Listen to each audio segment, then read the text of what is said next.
which it stands, one nation, under God, indivisible, with liberty and justice for all.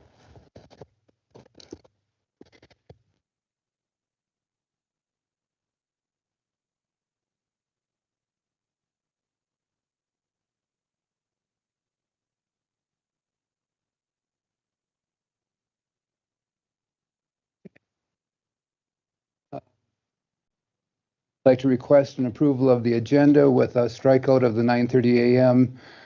Redstone Upper Green River Improvement District Bridge replacement to be removed and come back at some point in time in the future.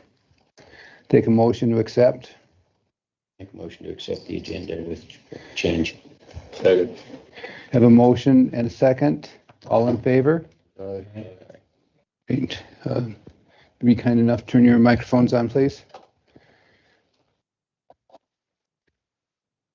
If everyone's had time to go through and review the prior meeting minutes, if all is in order, and there are two, there's one on July 21st and one on July 22nd.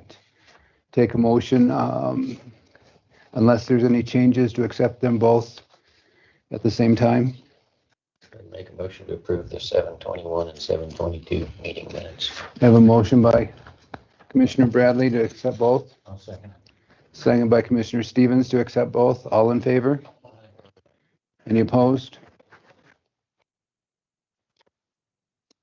Accounts payable. Accounts payable, we had a couple of modifications that came in. We have an increase in the accounts payable from prior submittal of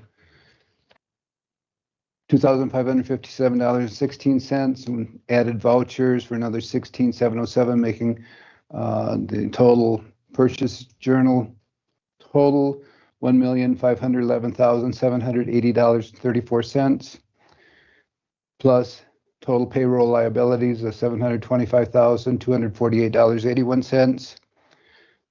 Total vouchers and payroll liabilities in the amount of $2,237,029.15. Is there a motion to accept? Make a motion to accept payroll, total vouchers and payroll liabilities in the amount of $2,237,029.15. Motion made by Commissioner Bradley. Is there a second on this? Second. Are there any discussions pertaining to payroll liabilities or payroll? You have one question. Please. Public health nurse, I see they're paying a stipend for travel. Is that through the state? Do they do that, or it goes against our county policy at the moment? Jan Lee, are you online? I'm just wondering if it's something that we as a county should look at. I don't see that. Okay. Also, I don't have that answer. Any input on it? I don't know that answer, but I do have another question. 15,000 plus maintenance. What's Rocky Mountain Oilfield Warehouse? What is that? What's that involved? Commissioner Vickery, the top three there that aren't reimbursements for county employees, it was my office. We were in a transition with me moving in, and everybody was kind of trying to find their role. So those three were in the box, but they hadn't been entered. And so when we went to balance AP, those three were missing. So it wasn't, I can try to figure out what that is for you, but it wasn't anything last minute or anything. It was just sitting in there, and we realized it hadn't been entered. So. Well, it's a fairly significant number. Well, I was curious to know what it was. Again, please, which line item? Pardon me? Which line item are you referring to? Well, in the it's added Rocky vouchers. Mountain Oilfield one. Okay. Argument. Were you able to pull invoices and obtain information as far as approval on them, Jessica? I will find it right now. Okay.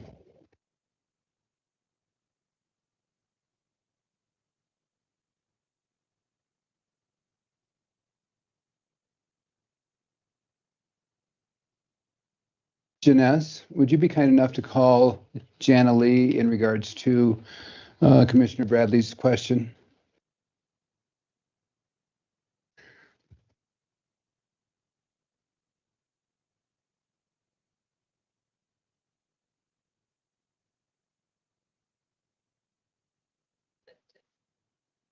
Thank you.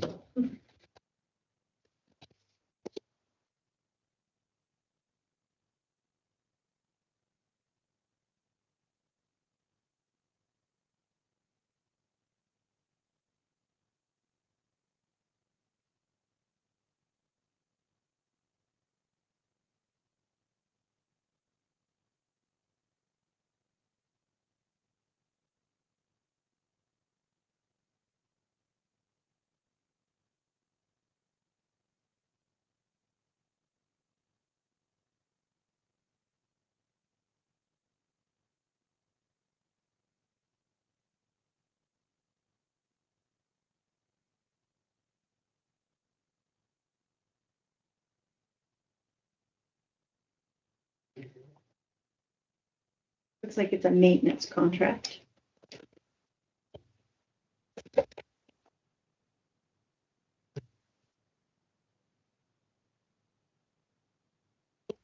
It just says maintenance contract July 2025. And it looks like it's ML and Shannon, so fire and sheriff. So I can find the account. Oh, that okay, that's just, yeah, we'll go forward with it. I just want to know what it is. Okay. Yeah. Maintenance could be changing light bulbs. We don't have any change right now.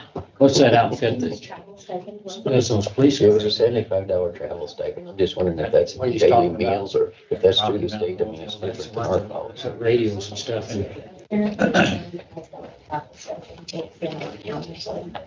All the way.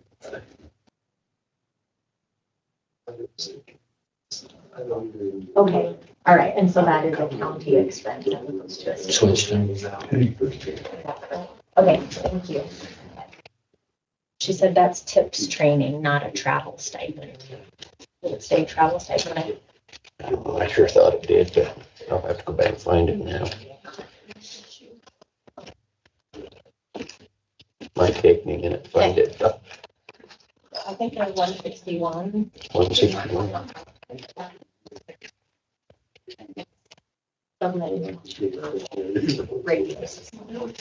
Sublette interoperable radio system surge. That's what that maintenance contract is for.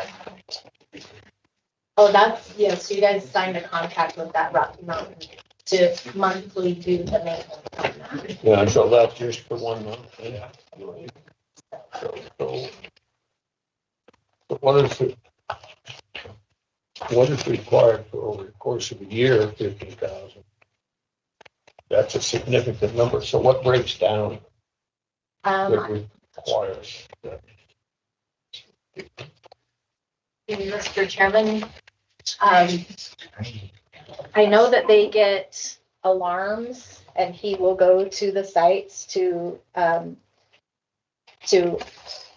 figure out what's wrong with the system and correct those alarms. He's also always doing maintenance on the updates on the radios, just like our computers need to be updated on a regular basis. He's updating those.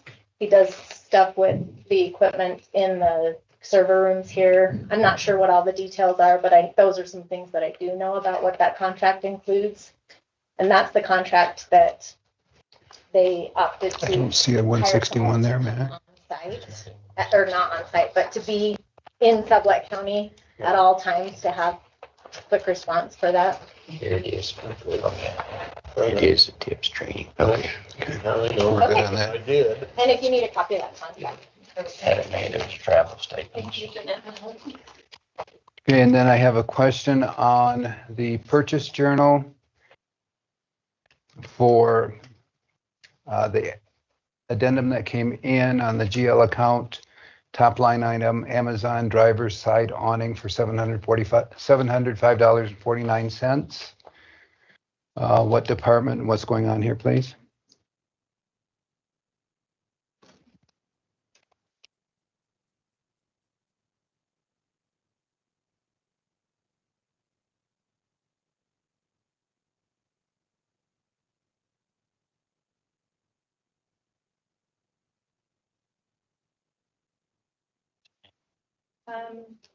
Okay. Jim Mitchell then. Chairman Bernard. Chairman Bernard, it looks like it's the sheriff's office. That's all that it has on it. Overland Vehicle Systems, HD Nomadic, 270 driver's side awning. Okay. That mean there's something hanging out over the side of the drivers? I Keep this stuff from apologize. coming in? I do not know. I do not know what it is. Typically, it's a lip overhang. Comes down over the top portion of the side window.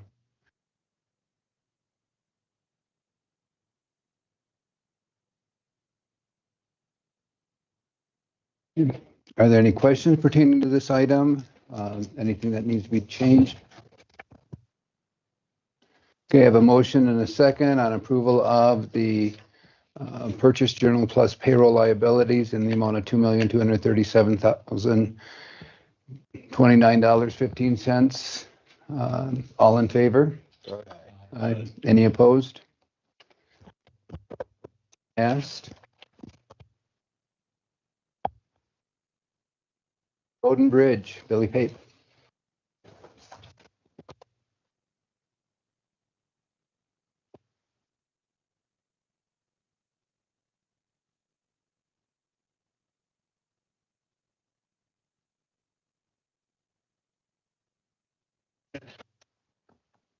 For those online, anyone having problems hearing us today?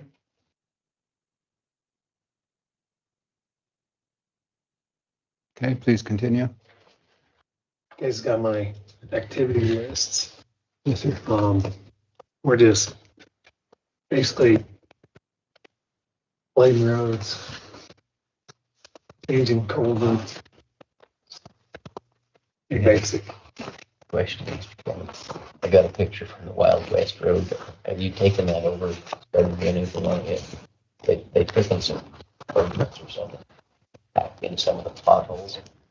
Is that the county's doings or something? No, that's they hired R&D.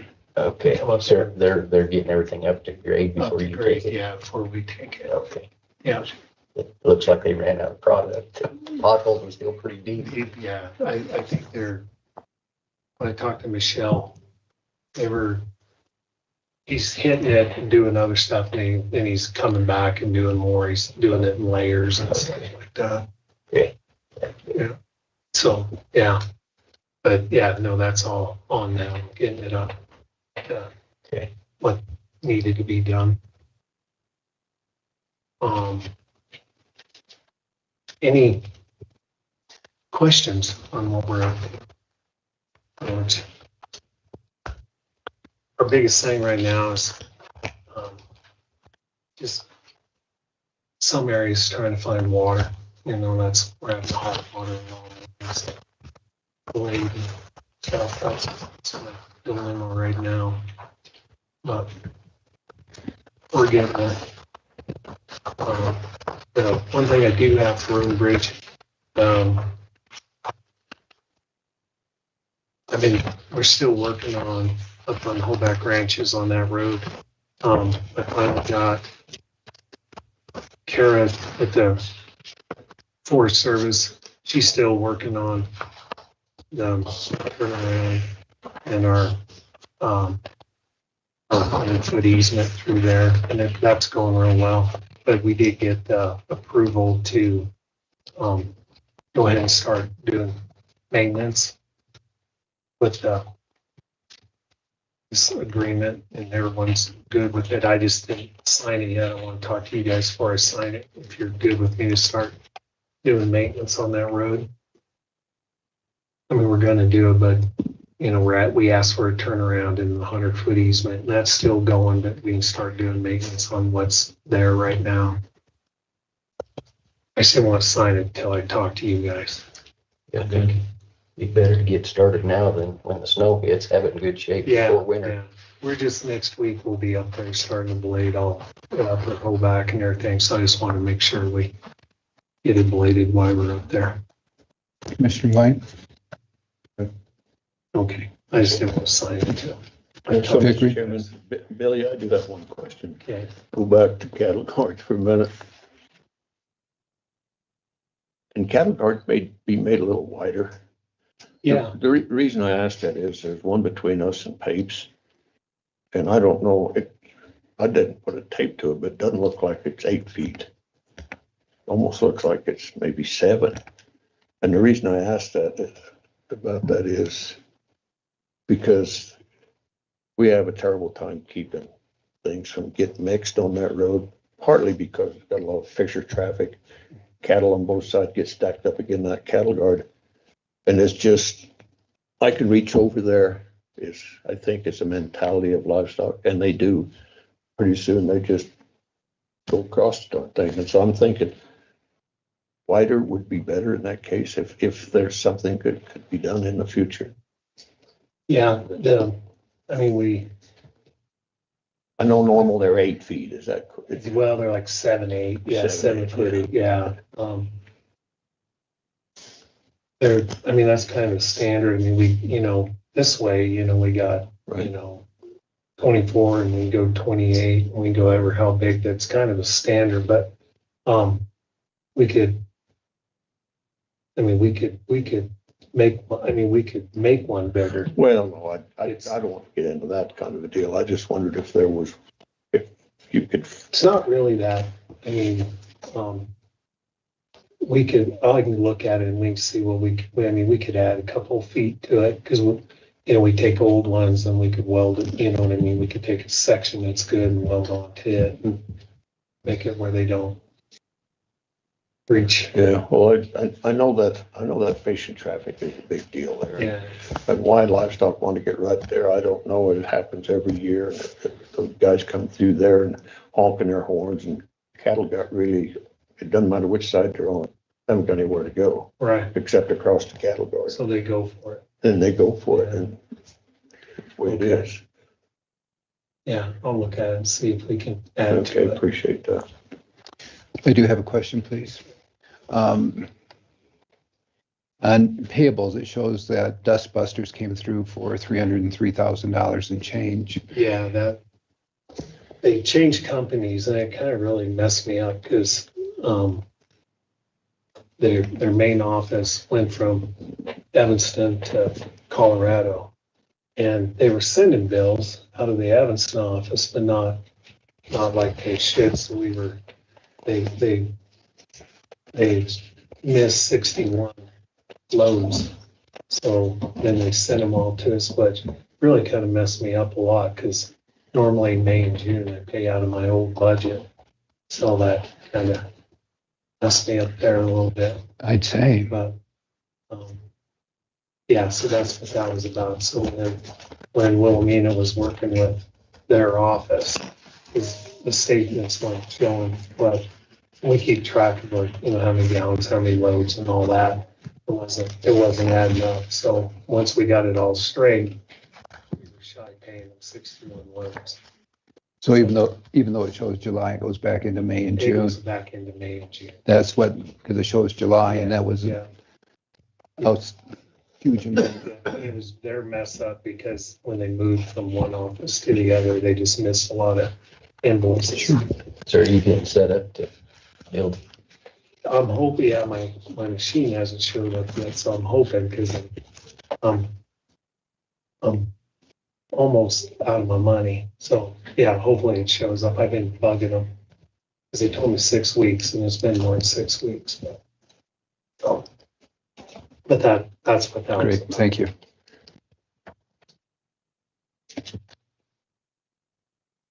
Any other questions? Lynn Bridge. Yeah, I got a couple things. I'll just give you a quick rundown. The industrial site project, it's run right along. It'll probably be done pouring today, and it'll just be clean up from there. So that project really got done pretty quick. It's turning out pretty nice. I think it should handle those rainstorms without us we'll have to go back every once in a while and clean up along the edge of the valley pan on the real big one. But I think for the most part, it should handle it. Good. Yeah. Now, was that the one with HK? Okay, thank you. And then the other thing I have is we had the bid opening for the South Piney Bridge project last Thursday. We had 4 bidders. They all came in pretty close. Came in a little under my estimate, but like I was talking earlier, I was hoping that would be high, but that's just kind of the way it is. Low bid was Teletractors at $402,635. It would be my recommendation to award in this project. I think we had budgeted $250,000 for it originally, but we knew with the gas line, this one just kept getting more and more expensive every time I tried to come up with an efficient design for it. So we can, on other future projects, we can go back to the county road fund to help cover this shortfall, but this one was a proposal, so if we accept it, we'll have to pay for it out of the county general fund.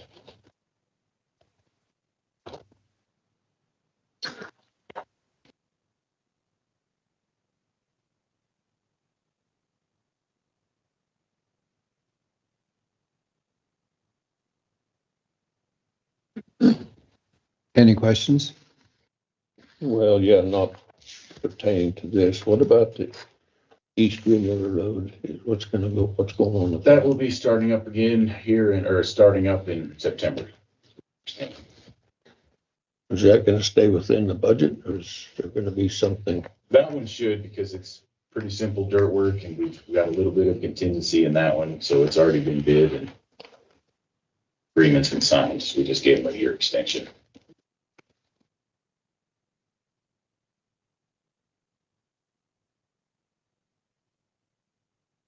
Seems like a lot for that little span.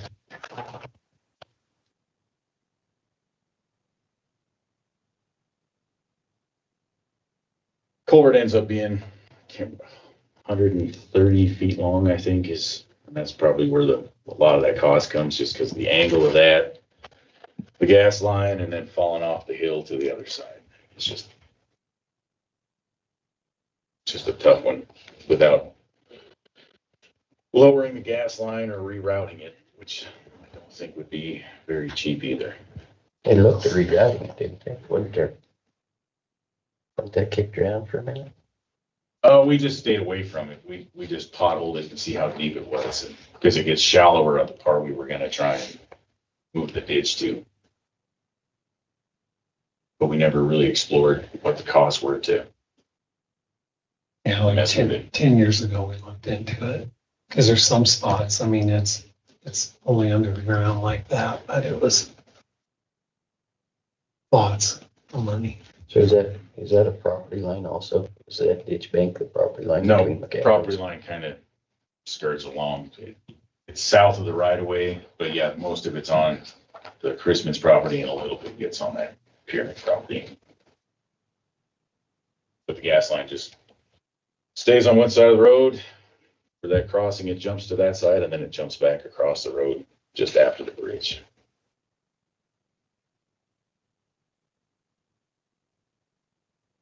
This is what we budgeted for, wasn't it?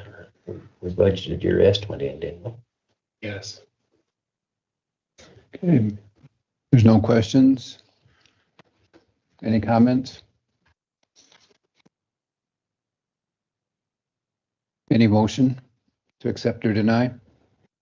Mr. Chairman, I'll move that we approve the South Piney County Road 23-151 bridge project at Teletractors in the amount of $402,635. Have a motion by Commissioner White. Is there a second? I'll second it.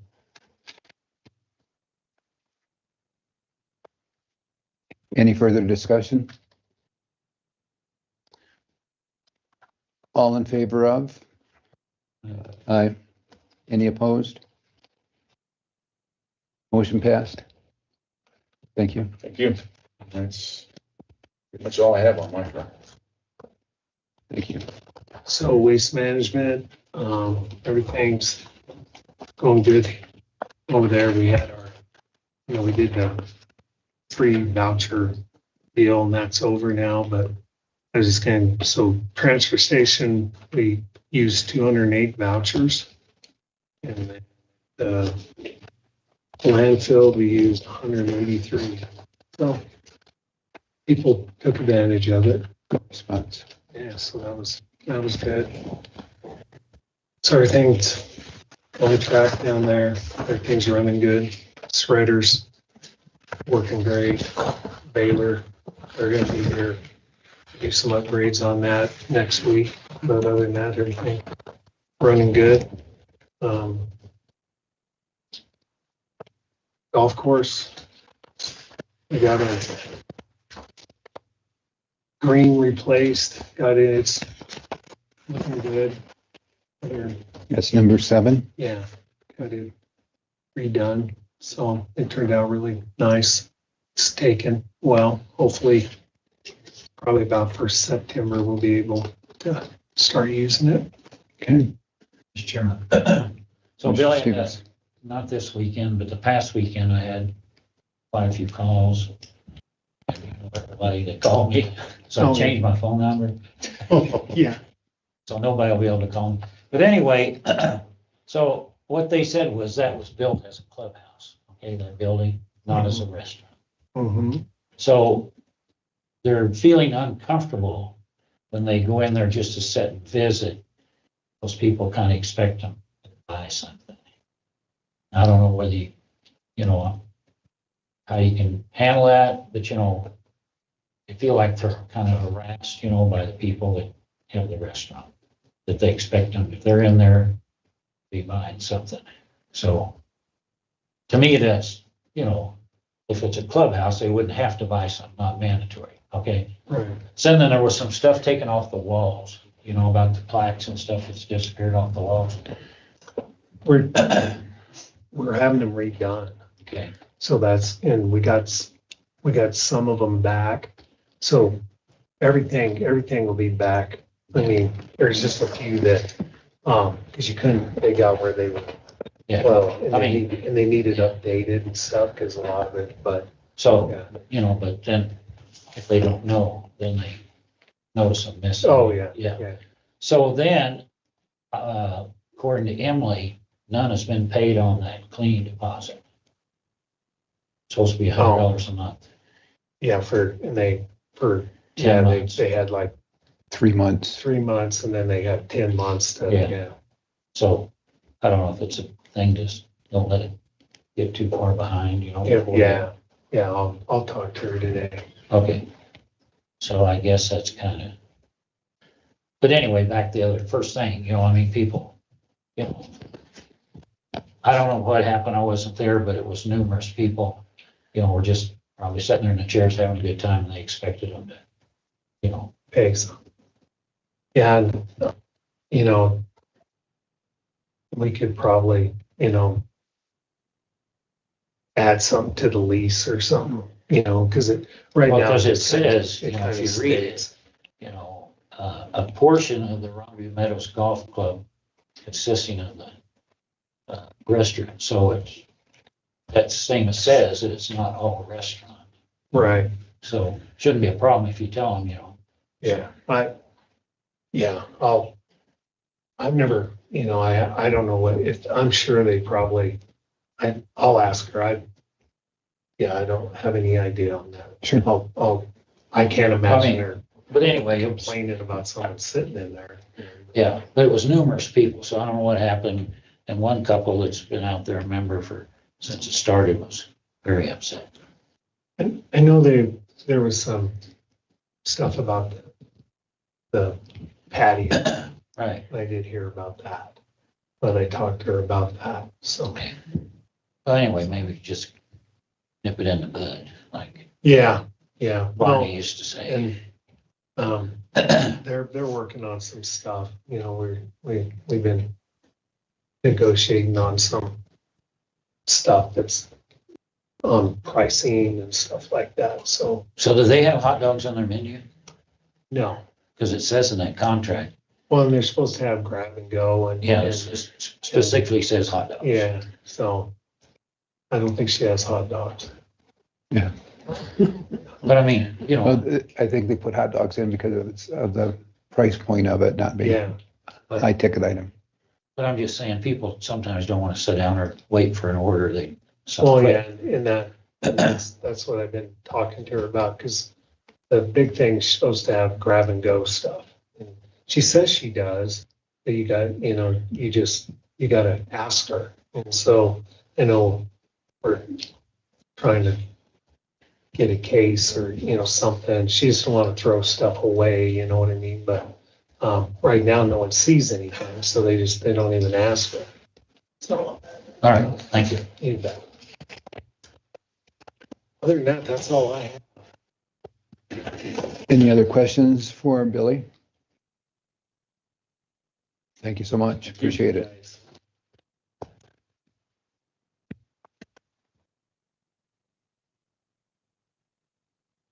Andre. Good morning.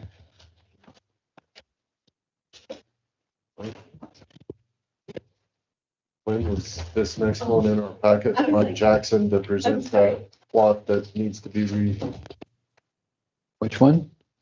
the email was in our packet.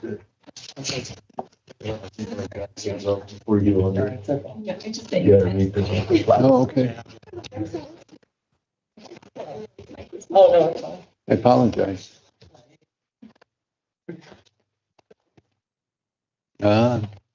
Sorry I missed you. Lost it in the mix there. I did. It's my fault. Mike Jackson with Rio Verde Engineering, representing the Washburns and Greenwoods. As you recall, back in, I believe it was May, this plat went through the planning and zoning and this commission for approval. Everything went through, but we had sent this Mylar plat out to the one of the mortgage companies out on the East Coast.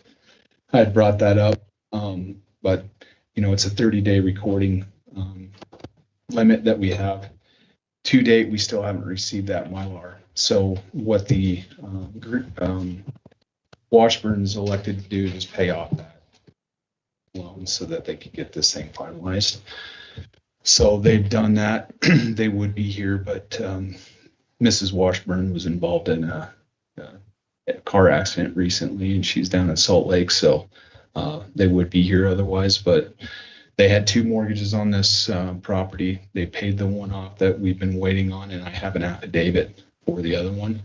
And so really what I'm just asking for, first of all, if you have any additional questions for me, but it's basically just a reaffirmation that you approved that this plat be recorded. I never had the Mylar for you to physically sign before we sent it to that mortgage company. So it's never been signed, but I made a new one.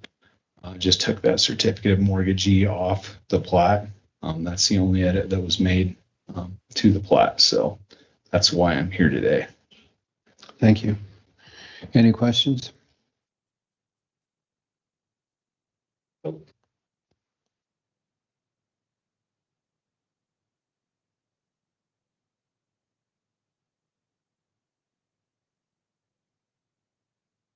We'll move that we approve the Newport Social Club plat amendment with the revisions as presented by Mr. Jackson.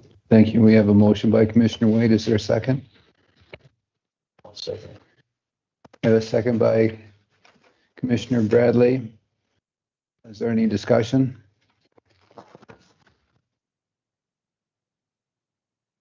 Okay. All in favor? Aye. Any opposed? Motion passed. Thank you. Thank you. Yeah, if you guys don't mind.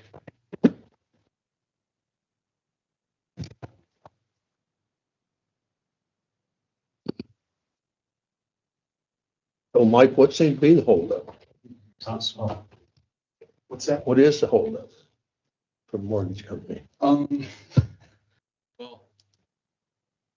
so the local bank, for instance, I mean, we had an affidavit within 2 days of showing them this plat, but when you work through MERS and these big corporate corporations, they require a whole laundry list of things, and they don't understand how Sublette County records, land transfers. So there's a lot of extra steps to go through.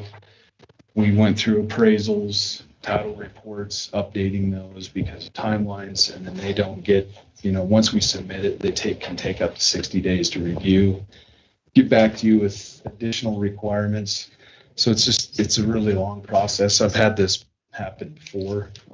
It was just, they were under the gun trying to get this done before a certain closing date, and that's where it ended up.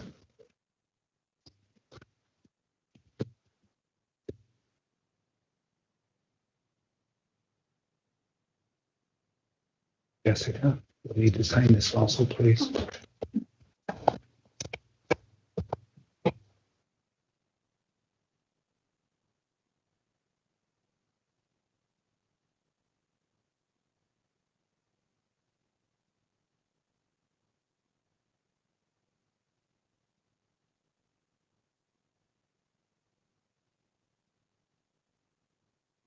Thank you. Thanks much.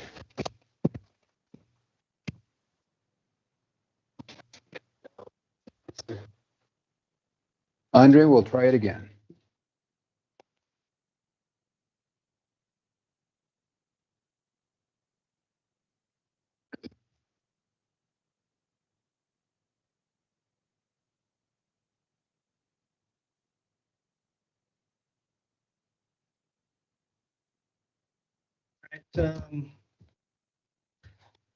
Some of the things that we've been getting done, over in the 4-H barn, we've replaced all the lights in there with LEDs, which are much brighter and more energy efficient. Got that completed. Looks really good. Rendezvous Pointe air conditioning in the kitchen, we've replaced it. The old one had broke and we couldn't get it repaired. It's pretty old and it was just a better option to replace it, so we did.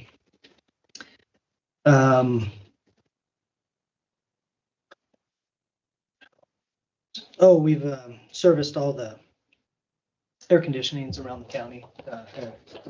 Every year we go around and clean them and clean out all the condensers and stuff.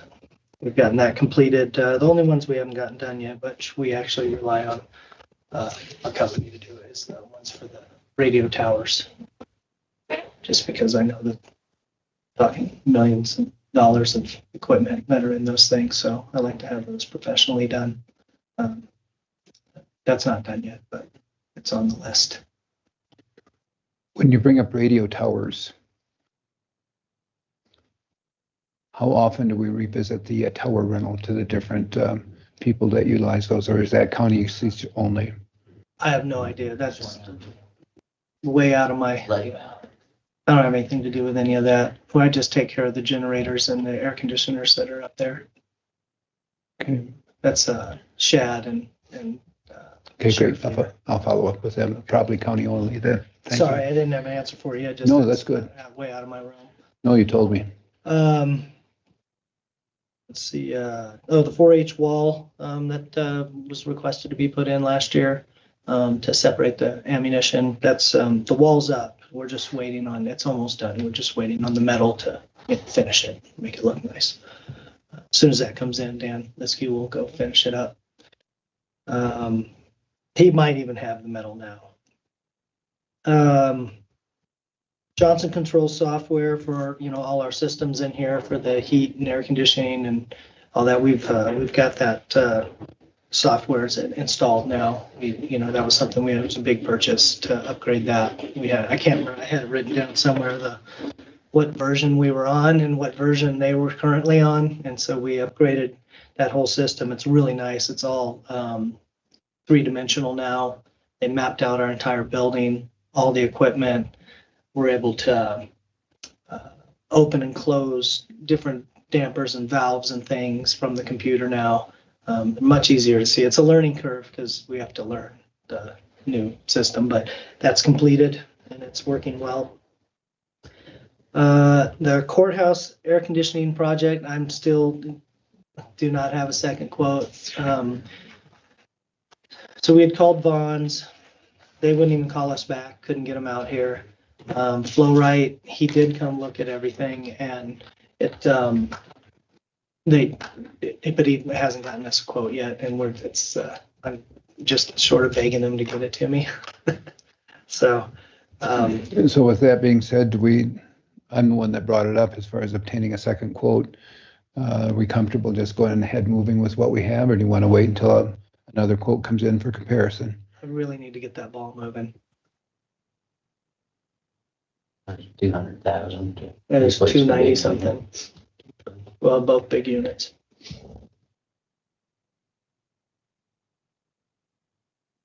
I don't think it's going to be terribly, if it's cheaper, it's not going to be much cheaper. And I doubt that it's going to be, but. I'd ask him one time. Well, I will. I mean, You gotta make a decision by the next meeting. He's just swamped. I don't know if he's terribly interested in doing it because he's so busy, but Correct. otherwise he would have probably got me the quote already, but I'll go see him again. Thank you. And then I jotted down a couple of things that I needed to talk to you guys about here that's come up. The trees again, we're back on the trees. Another big branch came off on the big lawn, right on the sidewalk. I think we're probably just gonna take those big trees down and plant new ones and let them start growing again, because I'm really worried that they're gonna come down on a car. Over here? And in the street. I also have another tree that's in bad shape over at the Big Piney Library in the very front. And it's got a big dead branch. Half the tree's dead, and then the other half's still alive. And there's a big dead branch that's hanging right over the cars. I already told, Bill to prioritize getting that branch off of there before it falls on a car. And these trees are heavy because they're so full of water. So I'm just letting you guys know, I'm probably just gonna take them down, and you guys are gonna get complaints, because, people don't. How many are there? Well, we have the one so I really need to get the ones off the big lawn. There's one that's already half of the tree came down into the street. And then that's the one that lost a branch. They're not dead, but they're at their life. And I've talked to the guy that we use, and he's like, I'm like, it's all happening to a lot of them. He goes, they were all planted around the same time. The same people planted them, and they've been there for 40, 50 years. And so I think it's time to just replant. I mean, otherwise we could have a bad accident. I'm really worried about that. They're not falling in onto, if they fell on the big lawn, that'd be one thing, but none of them are leaning that way, and they're not going to fall on the big lawn. They're falling in the street. So how many are you talking about? I guess they're kind of in bundles, so it's kind of hard to tell. I would say 3. There's 3 bundles, one tree and then 2 bundles. When you go out there, you look over at them. They're the big ones out there, and we'll replant. We'll put some new trees in there and give them another 40, 50 years. And then the one at the library as well. I mean, it's half dead. So, I mean, we'll plant something there as well. We're not going to just get rid of them and not put them back up.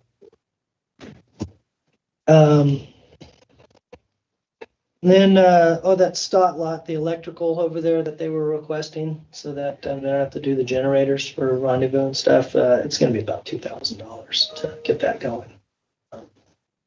If they would have just came and asked me and I would have got a quote, I probably just went for $2,000. I'd just do it. I mean, it benefits my department and Billy's department. Billy's here. I should have talked to him. But, it gives us a place to plug in equipment instead of, right now we're parking the man lift on Shad's grass and running a cord into his building to keep it warm before we put up Christmas lights. So this would be beneficial to us. So if you guys are good with it, I think we'll just get that done. Good. Yeah, get it done. Okay. And I think that's all I got. I've got one question. Please. This ice arena's coming up. Does your janitor service do anything at the ice rink? No, they don't clean the ice rink. So the guys there, they actually clean the rink normally. I think that it's always been, for at least all the years I've been here, at least 9 or 10 years now, when there's a tournament, you know, we require the people that are involved in the tournament to clean up after. And the reason is not that the guys don't want to do it, but they're working like 17-hour days for a tournament. And so when it's over, they're out of hours. We're going to go into overtime, and besides the fact they're exhausted, you know, they've been there for an entire weekend, putting in 17-hour days. And so it's always been that they're supposed to clean up after. And we're not requiring them. It's not supposed to be spotless. We need Just to pick up the trash. They mop the floors. They clean out the locker rooms because the locker rooms get really bad. Grant doesn't even really want them cleaning the bathrooms. He likes to do it because, you know, chemicals and stuff, and he likes the bathrooms really clean, which I appreciate. And, you know, clean up the bleachers and stuff, and sweep up, clean up. It's nothing. Not too much to add. Well, and if we're not the cheapest, we're one of the cheapest in anywhere. And so we're not even charging that much. So, and they could, if they want to hire someone to come do it, they can do that too. I know Blake said that he'd probably do it for anywhere from $500 to $800. Come in after a tournament and do it. So they could always hire him if they wanted. But I mean, my kid played hockey. We'd do tournaments, and I remember him being there with a mop after the tournament was over. So maybe you been there. So.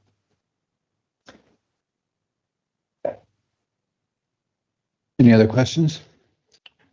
I got I just looked that way. Yeah, well, and it's not a big deal, but so 2 or 3 times that I've had an opportunity to drive that way and back and forth, I've never seen a high-priced gate shut on the Orange doings.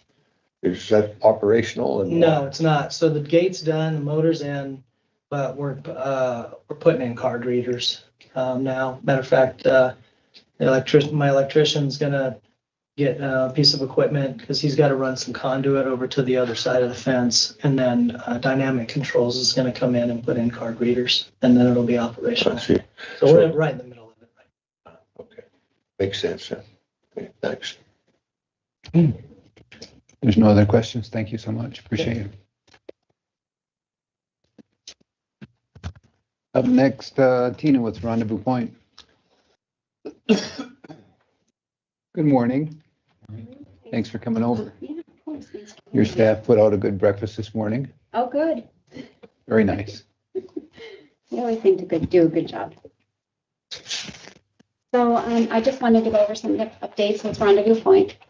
Right now, we're in the middle of our grant funding request. We're remaining optimistic on our funding. However, we will not be receiving our $40,000 in our ARPA funds. So that does affect our budget quite immensely. We'll start working on our budget this month once we hear on all of our funding requests, and we'll continue to manage within our means so we don't increase our deficits. So, and that means scaling back a little bit in some areas. So I'm working on that. We will be receiving the grant funding to pilot the caretaker support program that I talked to you guys about at budget time, which is a big thing. It's new to Sublette County, and the state reached out to us to pilot that program. And it is a need here in Pinedale for sure. So basically it supports people that are caretakers within the family. And it just gives them a little bit of a break. And we can provide that service through our Wyoming Home Services program. We will end up having to hire another staff member for that. So we'll continue to look at staffing as we grow. Overall, we have 17 employees. 5 of those are our kitchen staff, and 2 of those are full-time and 3 are part-time. And of the 17 employees, 5 of them are full-time. So we continue to serve our senior population, and we have seen an increase in our population when it comes to seniors. We have a lot of people coming in. So our meal service is going up, our activities are going up. So that's a good thing. It's always busy there. We will begin weekend jail service on August 16th. I have hired staff for that. It was a gal that's been in our kitchen as a part-time person, and she is interested in the position. So I have her as the lead, and I have 2 part-time employees that will assist as necessary. So we'll see how that goes. They'll give us 7 days a week coverage then. Right. Good job, thank you. We were looking at the food costs associated with that. And that would be nice, thank I you. mean, I'm hoping it's, I can't ever say it's going to be fail safe when you're serving 365 days a year, but Sure. we're hoping to provide that service, so. Good job. I have had to restructure that at a higher daily rate for the jail meals, the staff there, simply because we do not have a weekend dishwasher. So that person is going to be doing the dishwashing and serving, so it's going to be a busy job. But we'll figure it out as we go. Upcoming concerns, one of those things is always staffing for us. Our transportation director will be leaving in November. So we'll be opening that position up, and that's a big position for us. It's YDOT funded. We are considered public transportation. We provide over 2,600 rides per year. So it's a very busy department. Not only do they provide rides, they're also part of our home delivery meal service. So that keeps us very busy. The other concern that we have is the increase in meals with Aspen and Heritage, those apartments with everything moving up to the hospital. We have not had that question answered yet as to who's going to provide those meals to those apartments. Right now, we do service some of the apartments over there, but we've been asked numerous questions about it if we're going to provide the meal service for over there, because people are concerned. They want to know where their food's going to come from, and we haven't received a response on that. So if we do end up serving more meals, we are at max capacity right now as far as staffing. We serve about 25 home delivered meals. We're held to state standards on that when it comes to temperature ratings. So when we're delivering, we have to take temperatures at the beginning and the end of our delivery service. So we're going all over Pinedale plus the apartments. So I have 2 staff members that do those home delivered meals. So we would have to look at adding an extra staff member if we had to facilitate more meals at Aspen and Heritage. Well, that plus your lunch trade in the center itself is quite impressive. Number of people anymore. It is. It's increasing. Yeah, you've done a good job there. Thank you. Let's see. And that, I think that was the biggest thing, was the home delivered meals too, and our concerns over the apartments and where those seniors are going to get their meals. And then the other thing that I was asked to talk about was building upkeep. And, to me, the county, Andre, they do a really good job at building upkeep. We've addressed a couple of things with them as far as the trees in front of the building. I don't know if Dave, you had mentioned you wanted me to talk about that. Well, a little Is there bit. I something in mean, particular? it just, if you see something, as soon as you tell us, it makes it better, We appreciate you coming, but I'm a little confused on the Heritage and the Aspen. So what are we doing? What are you doing today for those 2 places? We do home delivered meals to a number of individuals that are housed over there, Okay. but that is all we do. And, until we're asked to do more, we just provide it, because there's a cost basis to that. So I'm not sure how the Sublette Center provides to them currently, but once that moves up to the hospital, then of course they won't have that, or maybe they will. We haven't received a response as to how they're going to handle that. So we will provide as many meals as we can, but it does entail us finding additional staff if we have to increase that number of home delivered meals. So you're thinking maybe they won't do any for them? So We have asked the question and we haven't received an answer, so we don't know. We do not know the answer to that. So you not only have the delivery of the meal, don't you have the pickup of the trays and plates, dinnerware afterwards? Or So we do that. So the next day we pick up what we left off the day before. Okay. So there's Thank always you. a rotation there. So I hate to ask this question. You know what's coming. So evidently you let 2 people go, okay, that was working, helping a lot of work in Aspen Ridge, okay? Well, they were not necessarily for that. No, I They were understand in that, our yeah. home services program. Yes, Yes. but they did service that. So they're gone. And are you replacing them? You said maybe waiting on background checks and stuff. I How have that replaced far? them. Yes. So they're on duty now, One just started yesterday. okay? So she's working through her assignments as far as the homes she'll be servicing, and she'll have to go around with our case manager. It's quite a process. And the other one, we're just waiting on background still. So what kind of things they do? You know how many calls I've got on this deal? A lot. So we service approximately 26 homes in the home services capacity. So basically what our homemakers do is they'll do light housekeeping, they'll do shopping for the individuals, meal planning.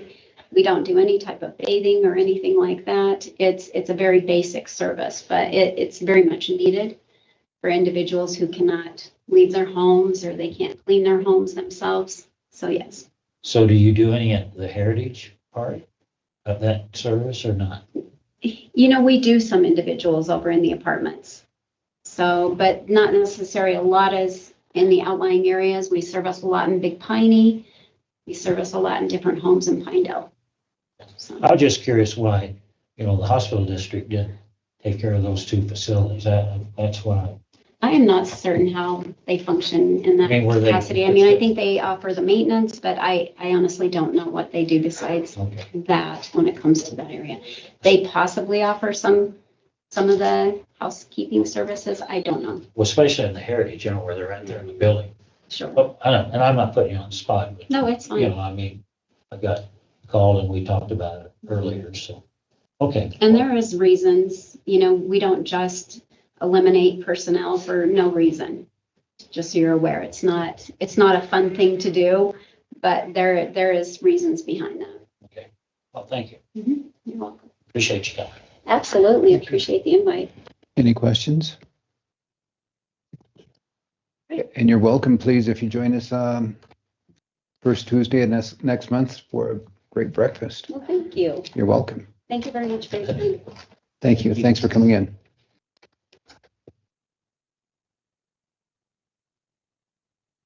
We are currently 30 minutes ahead of schedule. Grant is not here. Let's take a 10-minute break. Unless we want to skip. No, we'll just stick to the schedule. She got her phone out. Okay. 10-minute recess.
part-time people working there.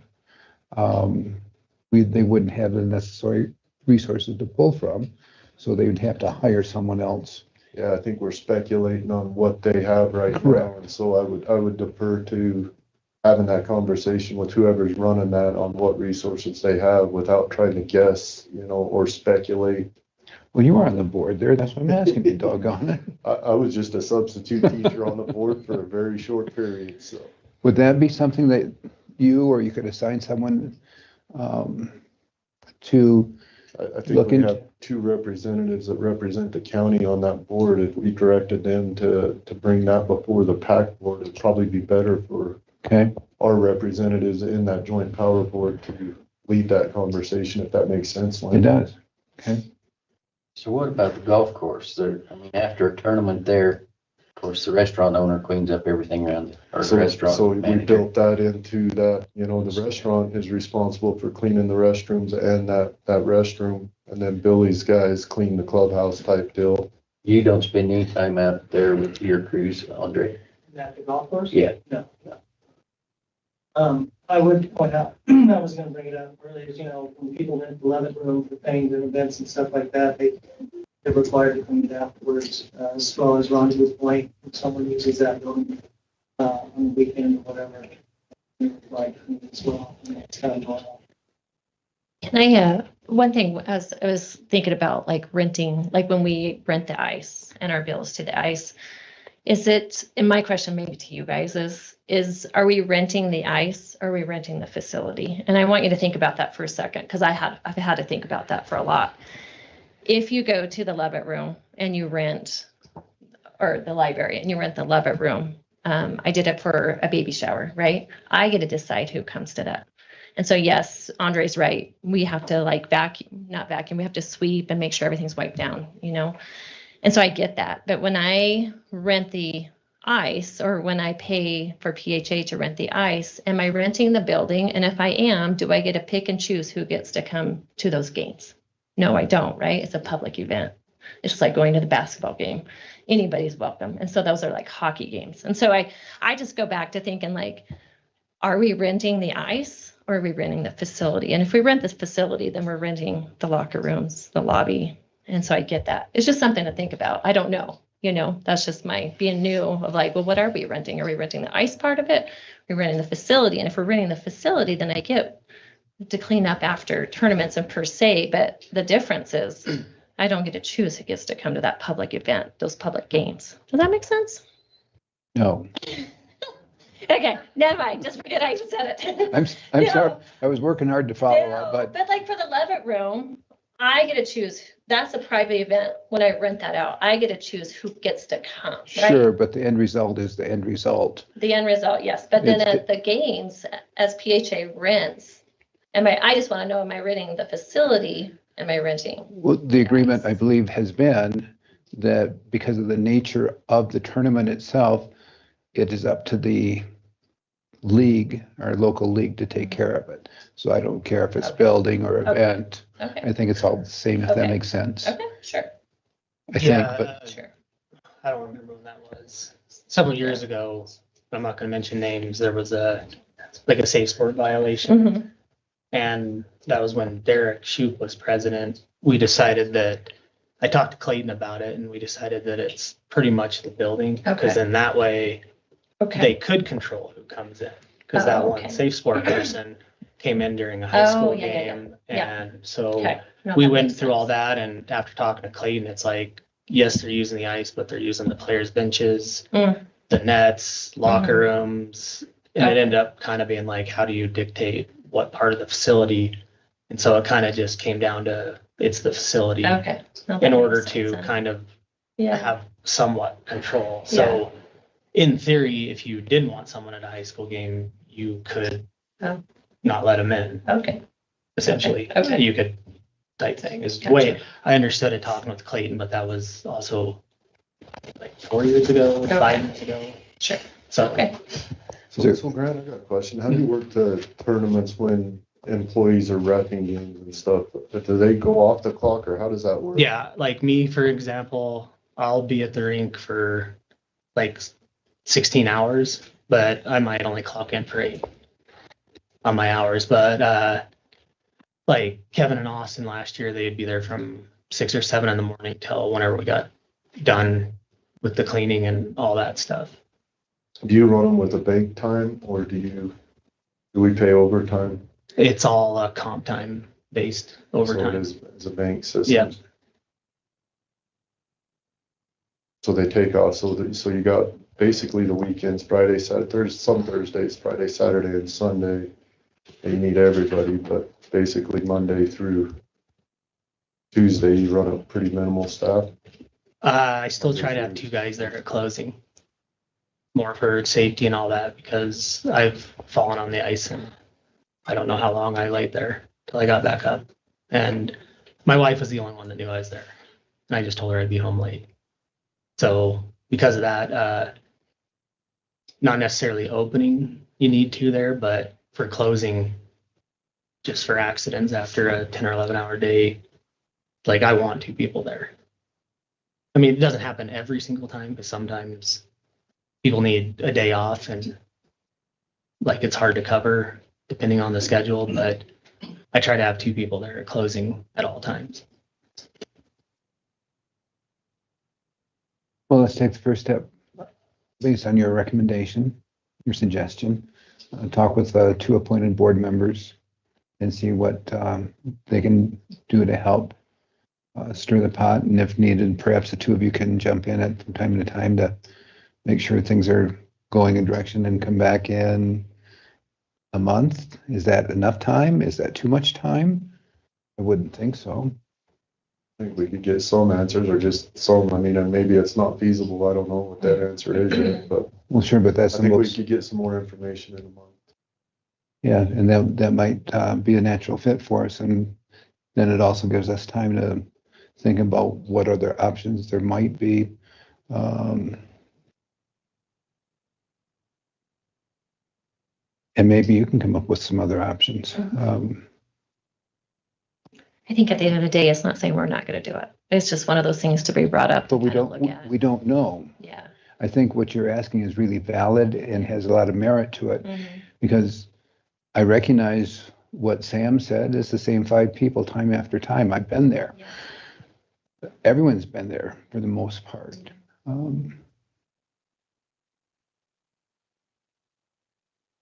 Mr. Mitchell, do you have any thoughts on this? You're sitting there. So I played hockey since I was age of 6. And I do remember when I was 10, 12, helping clean the rink as a kid. And I honestly believe that instills a sense of community dignity within you as an athlete. So for one, without disrespecting the facility that we're so generously given, you learn to take pride in it, take care of it. And I only remember doing it after tournaments, never after individual wall games. So after that tournament, it always, I don't know, made me feel like a sense of part of the rink, not just a player. It was, the rink was my home when I kind of grew up. I was there 4 days a week, 4 or 6 hours a day, lived there, did school there, up and did some college classes there even. I basically lived there, and it was, I don't know, that's my thoughts. So let's say we have a team of 15 students. What percentage of those would stick around and participate in cleaning? Okay, and you laugh about it, so it's very few, right? Your parents raised children with expectations of service, chipping in where needed, and it's a different mindset. Each parent is different, and there's no wrong to it. It's just a different philosophy with each. And so to add, I know places like Jackson, there's coaches that would make their team, and it was high school level and stuff, those kids would get up, go shovel driveways in the neighborhood, go do community things like that to build that sense of responsibility, community within the within their town.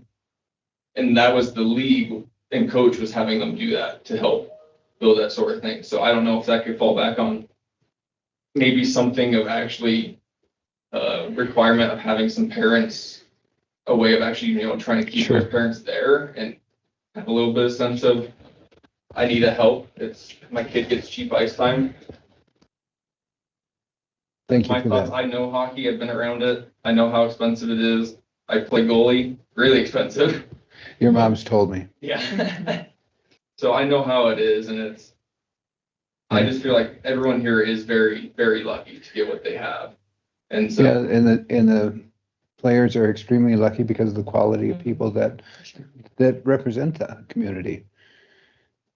So let's see what kind of options we can come up with, and no, we won't give up on it. We'll come up with something. Well, we appreciate it, just Sure. to listen. Grant, we didn't answer anything other than we've opened the door and recognized an item that we're willing to work on together with. Yeah, that's all. Like, I mean, since I took over, I made a lot of changes from previous Sure. things, so I'm always open for Okay. working smarter, not harder. So, that's why I just wanted to bring it up. I'm glad you did. Thank you.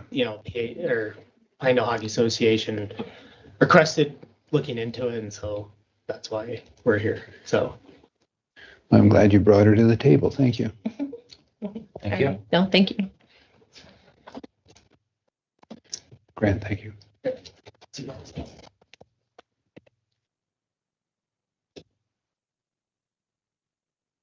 Clayton, Melinkovich, anything to add To add or for me on the agenda? on the agenda? Okay.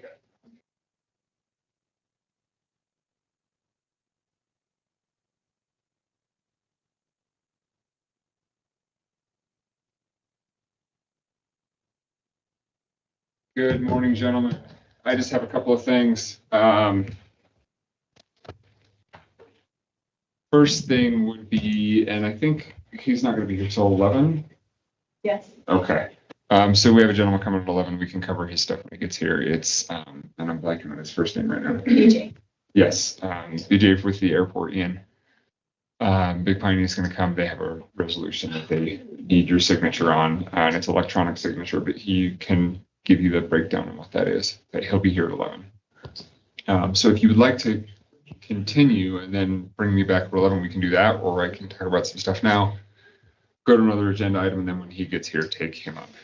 We can bump Jeness into this time slot. And You want to do that? yeah, I think that Okay. makes more sense. Sounds good. You're up.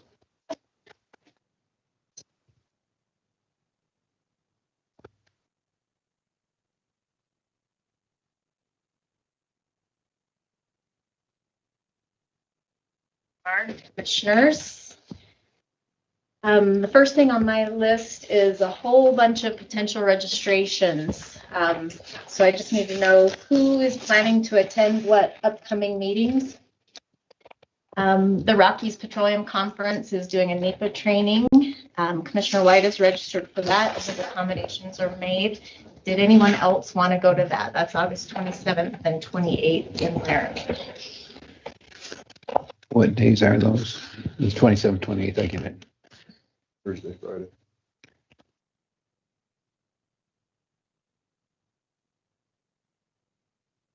December 28th, Wednesday, Thursday. Worth going to? What's that agenda? The NEPA training, if you're interested in the new NEPA laws and strictly oil and gas and leasing wells and right of ways within the state of Wyoming, that's where our training might not be bad. Don't know, can't judge it yet, but it sounds like they're trying to put a pretty good spin on getting everybody up to speed on how the new NEPA laws have changed pertaining to oil and gas leasing and coal leasing, basically energy leasing within the state of Wyoming. Probably worth attending then. Yeah. Financially, in the long run, it could pay dividends. It's definitely good to know, especially where our county is so heavily relied on energy. Yeah, tentatively. Put me down too. And that registration for the training is complimentary, not free, but complimentary to county commissioners. So I will get you both registered and get you rooms there, unless I hear otherwise. Okay. Waco is in Rock Springs from September 23rd to the 25th. Put me down. Okay. Mark? No? No. Okay, I don't know if I'm gonna make Waco yet. okay, I'll get back to you on that one. okay. Commissioner Vickery had contacted me. He had received an email about a wildlife mitigation tour, and I did follow up, as you suggested, with the Game and Fish with Brandon. And he explained that it was Megan Riley with Wyoming Outdoor Council putting that on August 25th. They will be touring various locations of the antelope migration corridor. And so No, they just had a fly through on the migration tours 3 weeks ago, I think, 2 weeks ago. Is it the same thing? Is it a drive-through? Is it a fly-through? it's drive. Yeah, and from the Pioneer Airport, they toured the mule deer corridor. And Over here- They did the Antelope, yeah. I think it's kind of different group involved with that.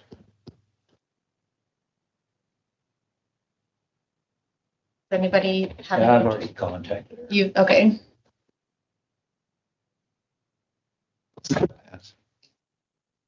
All right, and then the fly-in with NACO, did anybody want to attend that September 9th through 11th in DC? Oh, Okay, DC, no. no. Okay. You will be making another appointment to boards. The Visitor Center Board has 2 vacancies. Darren Hull has moved and he sent in a letter of resignation. And Jessica Rice is currently on the Visitor Center Board, but has opted to take this on and instead, yes. She can't do both? I mean, she can do a lot, so, but it gives you an opportunity to let somebody else serve. Ooh. It's an opportunity. So those appointments, I did publish it on July 31st and it'll come out again in the paper on August 7th. It's on our Facebook page and it's on our county website that those are open. The applications are due August 12th by 5 p.m. and you will make the appointments on August 19th, just in time for their August 21st meeting. So if you know people who are interested in that, have them get with me and get an application and we'll move those forward to you. Okay, the business ready community, the Wyoming Business Council's rule proposal change, we wrote comments on. That was changing from the business ready community to building resilient communities. They struck all the language from the original and have rewritten it. We wrote those comments and the chairman signed those between meetings. They were all forwarded to you and we just need to ratify that signature at this meeting.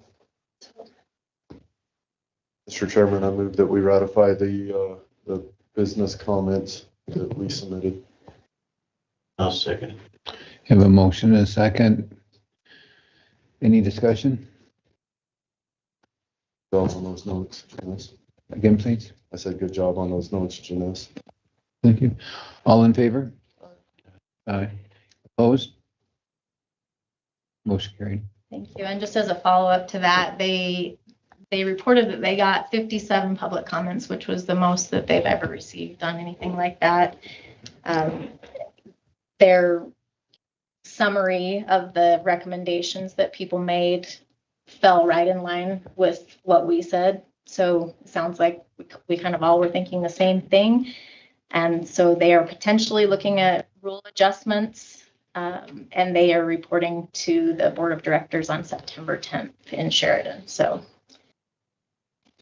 that is a follow-up to that. And then we have our comments on the emergency fire suppression account. Those are due soon, and I had emailed everyone those, and I received some feedback that as long as we worked with Chief Cooper, which I had been working with Chief Cooper on those, that they were acceptable. There were a few things that Sam sent that were he ran it through AI because we had just talked about AI. And there were a few things that it said may have been under addressed, but I looked at those and I feel like they were addressed to the open-endedness of those types of things was intentional to give some leniency to the state forester in those decisions. So I feel like we should leave them as is in conjunction with Chief Cooper. So if you would be willing to sign those, I have a clean copy there for that.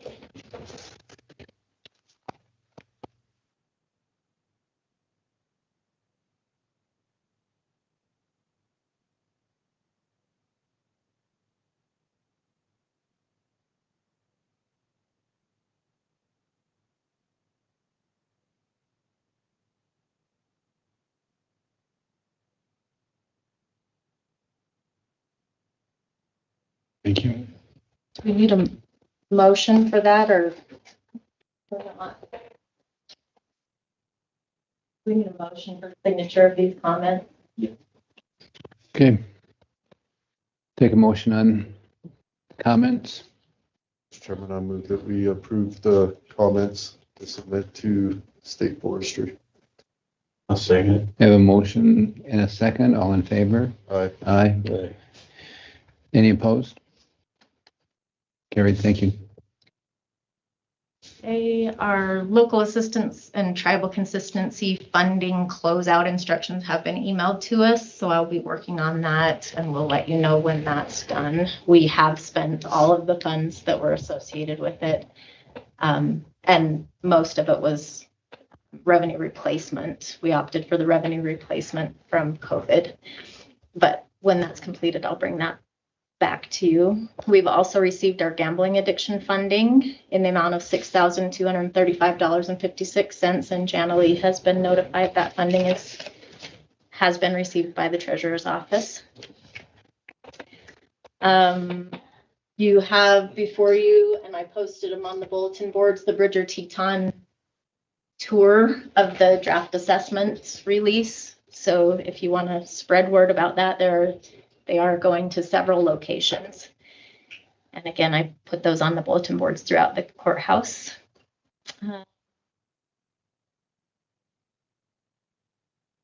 Commissioner Vickery had asked about the Colorado River Sustainability Campaign grant that we have received the funding for. That was the grant that was intended to hire a wildland urban interface mitigation coordinator to deal with prescriptions across boundaries of private and public lands to try to reduce the danger in the wildland urban interface as well as to the Green River water supply. That we have received an extension on that because we have not yet been able to hire that WUI mitigation coordinator. That they did do interviews again very recently, and I believe that they are preparing to offer a position to someone. But that grant was extended until October 31st, 2026. I just want to let you know, because we haven't been able to hire, they do find it a valuable cause and they are extending that grant timeline. Mr. Chairman, I think that's all I have for you today. Oh, I did talk to the chairman previously about the distribution of the action items list that you guys have me prepare after each meeting. I have not been sending those to department heads who are either affected or perhaps not affected. But the proposal is that he approves those and then I email him out with his signature on them. So just if everybody's okay with that, that will give a wider distribution of those with the chairman's signature associated with it. Good, yeah, I'm good with it. Otherwise, we can bring it back to the table and I'll sign and send it out that way. I don't want my signature on it. Okay, thank you. Great job. Clayton, is the gentleman you're waiting for out in the lobby here?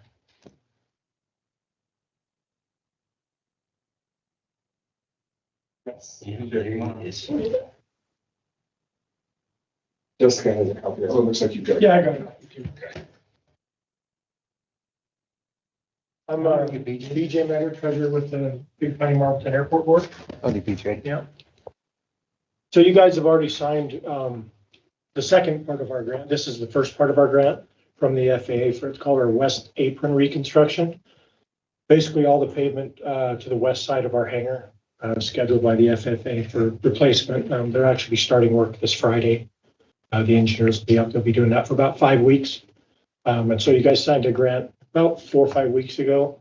That was about 600,000. This one's like 670,000. So we just have to get all parties in the Joint Powers Board to sign it. Just getting in front of you guys before it comes due on August 22nd. Our attorney for Marlton is on vacation, so he may not get it signed before this meeting. So just wanted to give you guys a heads up so we could possibly have that pre-authorized for Lynn and Clayton to sign that when it comes through on the document signing, electronic signing. Great, thank you. So we have a copy with you guys there. Pretty light reading, 46 pages of federal aviation documentation, but no commitment from the county other than you're already part of the Joint Powers Board, just saying that all the parties of the Joint Powers have to sign off. So the airport signed, Big Piney signed, Marlton signed, except for the lawyer's on vacation. As soon as he's back, he'll sign and it'll automatically go to Lynn. And then the final signature will be Clayton. So we just want to get that out there so it doesn't miss this meeting. And then we're at the 19th and we're due the 22nd. We don't want to have a hiccup and miss that funding. So great. Appreciate that. Clayton, are we good? Yeah, if you want to just do a motion to authorize you to sign upon your receipt of it, and then, or if someone does a motion to approve and then authorize Lynn to sign when he gets it in his email, because it's going to be electronic signature just like last time. Great.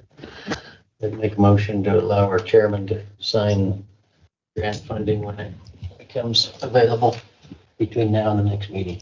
We have a motion by Commissioner Bradley, second by Commissioner Vickery. Any discussions on this? All in favor of? Aye. Any opposed? Motion passed. Good to go. Thanks, guys. Appreciate Thanks for your time being today. proactive on that. Good job. Well, we got lucky last time because you guys actually were in a meeting when it showed up and you guys approved it right then and signed it. So, and we've had this one, the email got changed. Big Piney didn't get it and their mayor was on vacation, or their clerk was on vacation. So I'm like, I'm going to go to the county and make sure this doesn't miss because we don't have $670,000 in the bank to pay for this. So we'll take some money from the FAA. Yeah. Thanks. Thank you very much, guys. Appreciate your time today. Have a great afternoon. You too. Okay, and the other thing I wanted to bring up, this is just coming up on my radar as of the tail end of last week. This thing's not even on. Is it? Is it working? Oh, it's working. So if you recall from planning and zoning, last month, you all approved the zone change for the Blue Spruce helium plant. So that helium plant, they are working through their industrial siting application process. And that application was submitted at the tail end of last week. So that industrial siting process, and this is my first time walking through this. We haven't done one since I've been here, and I don't know that any of you on the board have been through an industrial siting process before, so I'll try and bring you up to speed as best I can on that as deadlines approach. But the biggest piece that Sublette County would be involved in is that we'll be getting a copy of that application, and we'll also be getting a request to host the local government support or impact assistance grant money. Well, it's not really a grant; it's a fee on the impact assistance. So the way this generally works from a 10,000-foot view is that if there is an industrial project that's being built and it crosses a threshold of like 290 million or 89 million and change, then it qualifies and has to go through the DEQ's industrial siting process. And what this does is it has a variety of environmental reviews and things like that.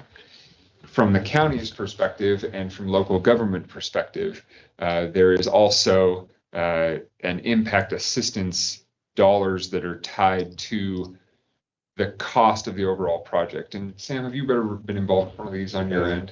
So if I'm saying something and you know more than me on this, by all means, please chime in. Just because this is, I haven't done one. But the way that works is that there is a percentage of that overall project that those dollars then filter down to the local communities. Think of it from the sales tax perspective. The project is, this one is actually, I think they've got it estimated at $891 million. So of all those $891 million that are being spent, there's products that are being purchased where sales tax is being spent and so on and so forth. But that's not necessarily where the impact of the project exists. And so that's why by statute, that money will filter down. And when they are going to be requesting that Sublette County host that local government impact assistance group, is for that group to get together and make a recommendation to the Department of Environmental Quality for the distribution of those dollars. Now, here's where it gets a little bit unique. So those counties that would be impacted by the project, so you have your counties, and then you have your municipalities that are going to be impacted by the project. So counties would be Sublette County, Lincoln County, and Uinta County. Uinta County is a little bit less impacted than Lincoln and Sublette. Those two counties are going to be the most impacted. And then, of course, your municipalities in Sublette County and municipalities in Lincoln and Uinta counties. So the idea is on the hosting of that group is that all those municipalities have a representative get together, discuss a recommendation for how those dollars are to be distributed. Here's where it gets unique for Sublette County. By statute, you only qualify to get impact assistance dollars if you have a fifth penny or a sixth penny tax. So this is being built in Sublette County. There's going to be about $17,820,000 of impact money that is going to be distributed amongst the counties and municipalities that are going to be impacted. 0 of those dollars will come to Sublette County because we don't have that fifth penny or sixth penny. So none will come to the municipalities either? That is correct, because we do not have a fifth penny or sixth penny. So that's $17.8 million that not all of it would be coming to Sublette County, but the way that goes is it goes according to the impact on each county.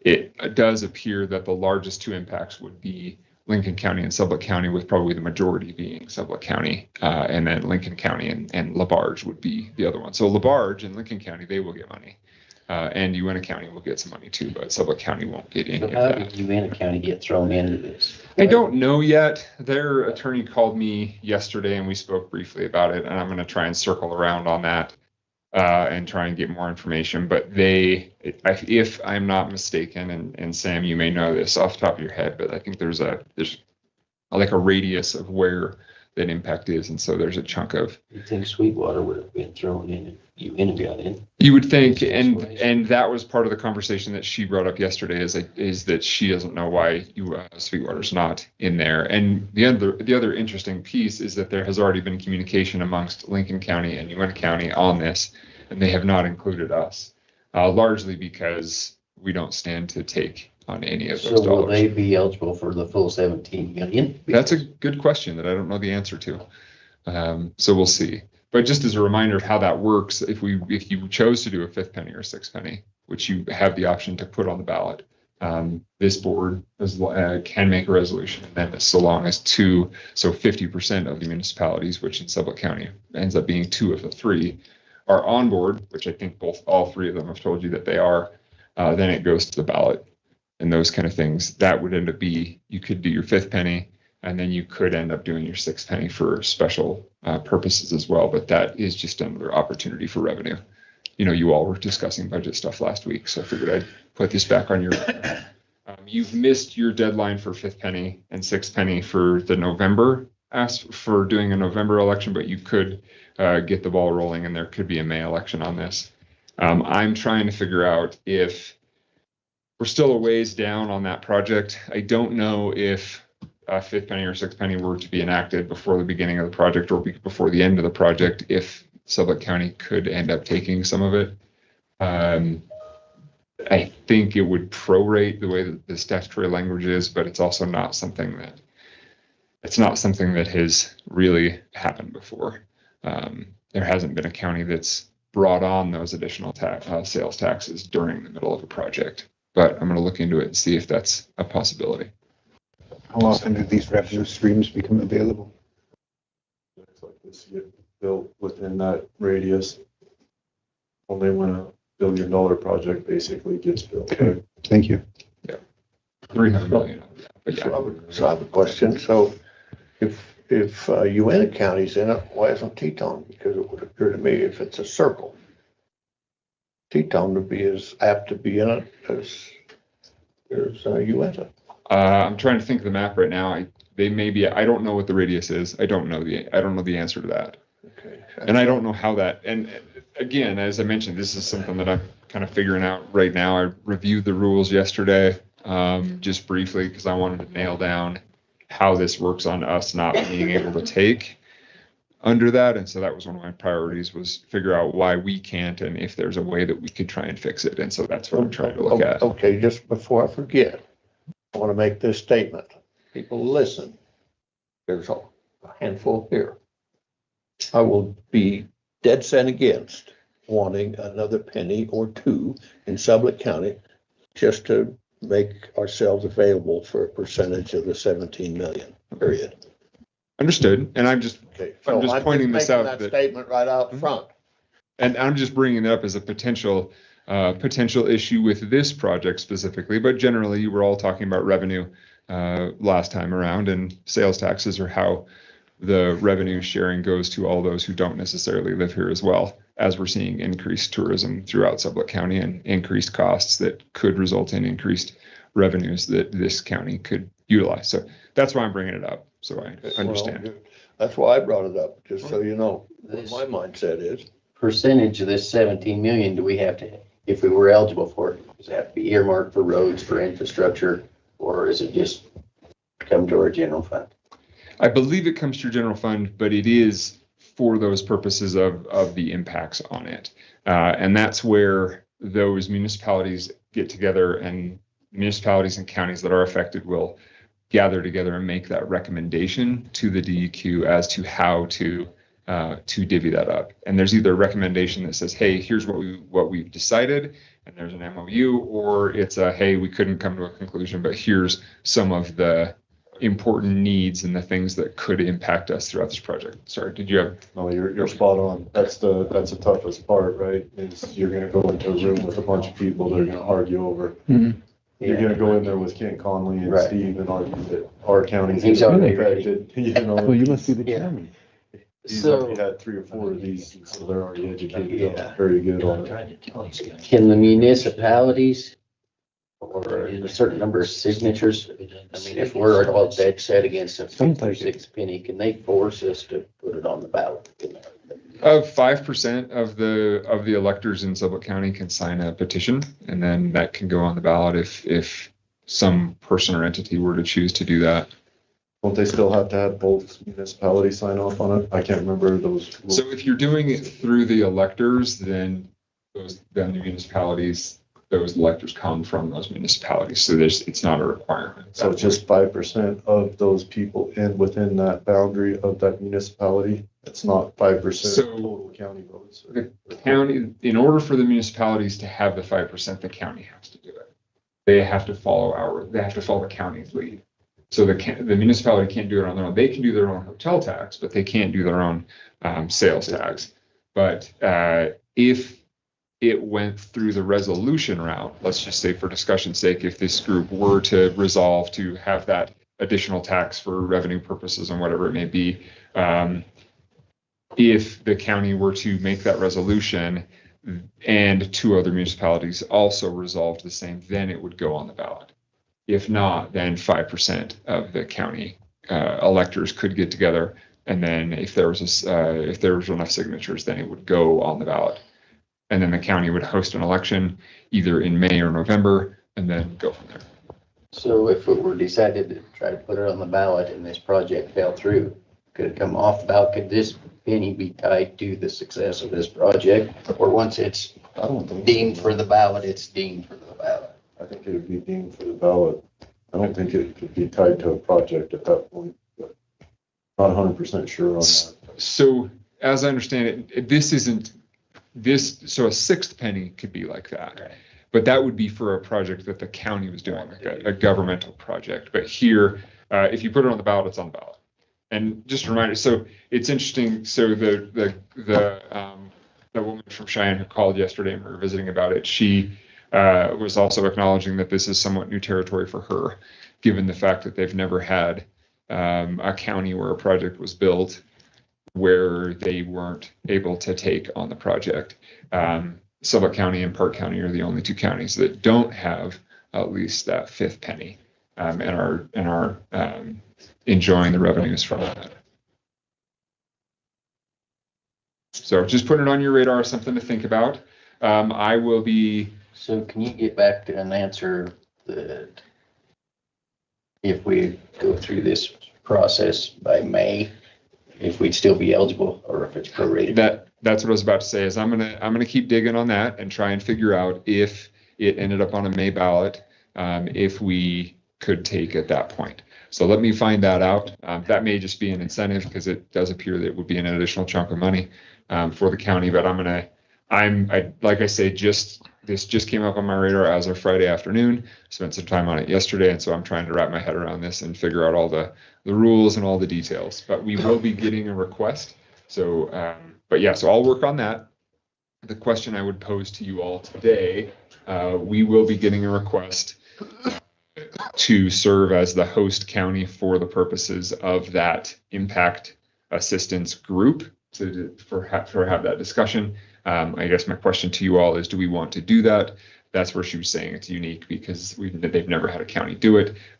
I have a tendency to agree with her that it is still to our benefit to be that host county, given that it's happening in our county. We're going to be impacted if it goes through. I mean, there's no doubt there's going to be some impact. Agreed. And funding is going to be important. But I'll work on getting those answers. But I guess to this group, do you want to be that host community? When is that? So it's a tight turnaround. So their application went in on the 29th of July. That gives us 30 days. So it's going to be quick. But we can circle the wagons and get this thing going. I think we definitely should. So, yeah, I agree with being the host county. I love to, so you can't argue. Yeah. But question is, should perhaps it does get on the ballot along with your question, say it fails to vote, does that automatically make you Act 10 eligible for anything anyway? I don't know. I'm going to try and find out. So we are ineligible to take if we do not have a tax. And the way that the statute actually reads is that, and this is why I think there could be a proration or something else there. And it says that the county is ineligible to take, I'll actually read it. Oh, I thought I had it pulled up here a second ago. But it says something to the effect of during any time that a fifth penny that the county doesn't have at least a fifth penny. So that's why I'm thinking there may be something there from a proration perspective, because it says at any time there is not a fifth penny. So if that fifth penny were to come on board, that's a question that I'm hoping to answer, and I'm hopeful by the language of the statute that we would be able to take at that point. But if we do not, if we never have one, then we never become eligible to take on that revenue. That is 17.8 million. Well, it would appear to me the impact is going to be on the taxpayers, however you look at it. And I'm telling you, I'm going to make it clear key, and I will not be in favor of advocating for any part of a penny, period. What we're being told is, boy, if you'll tax your people, we're gonna give you this money. Maybe, we don't even know if the project's gonna happen, and we're gonna go ahead and make it stabbing the people that are paying the taxes. No, thank you. I don't believe so. I'm not gonna be party to that. But Zero. it's incumbent on us to look at all options available on behalf of our constituents and not go in with a set mind on it. Commissioner Vickery is my opinion, and you're entitled to yours, and we need to explore all options when it comes to not taxing or taxing, or what's beneficial to the constituents in our community. We have to explore it. Well, explore all you want. I'm telling you, I'm not in favor of another penny here. Well, period. Because what happens is, I can guarantee you what happens. Just look around us every time. You've made your point on this. We haven't done anything yet, other than said we're moving forward No, with we're looking thinking at. about it. That's bad Absolutely. enough. No, it's not. Well, it's pretty bad in my mind. Well, I'm glad I'm not in your mind, but. Well, me too. That'd be two marbles rattling around instead of just one. Absolutely. So we need to explore any and everything that's brought to us. And that's the nature of the position that we hold. Okay, so we're gonna explore hosting this. We're gonna be inundated by people who say, man, we gotta have this because we're already taxing to the max. So we gotta have this. We don't care if you guys go along for the ride or not. Well, it could be a person willing to buy my house that they put up for sale this morning. Well, put it up for sale and sell it and go buy a tent and pitch it. Absolutely. I don't know. Anyway, I've made my statement loud and clear, so. Now Thank go you. ahead, Clayton. Thanks for that. So it sounds like we're good on Host County? Okay. Commissioner Stevens, On which part? Host County. I'm good. Okay. Commissioner Bradley, I assumed y'all got, DEQ called me a month ago about this. You mentioned it, but I wasn't sure what you were talking about. I assumed everybody was gonna get the call, and she told me that what you. could you be a congenial host if we become a host county? Thank you. Lady Go ahead. Yeah, no, that's fine. Wish you Is would've the called whole me. commission involved in this then? I don't know how she got, everybody's got my number, I'm telling you, I'm gonna change it. So Commissioner Vickery brought up a very valid question. To what extent is it going to be time taken from each of us? That's a good question that I don't know the answer Okay, to. so- I'm hoping that I can dive more into that, and I can hopefully get an email out to you all this afternoon with more Wonderful. information about that. Thank But- you. But you would all, I think a quorum of you would have to So attend. who's the at some point. moderator? I mean, is that you, or we have to come up with a moderator for this thing, or? Again, this is the first time I'm doing this, so I don't know. I'm hoping to have answers to that very, very soon. Great, So, thank but you. I'm certain if we're hosting it, if we've got some time, we can circle the wagons. We've got we have an auctioneer at our disposal. We can just Yeah. work at that. I'm gonna vote for Jeness. She's got a lot. I like the auctioneer idea. So do I. See, this is what you get for not calling me when she called you.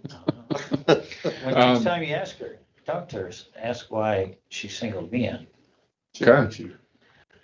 She likes you. I guess, What's your phone number? she just went, That one.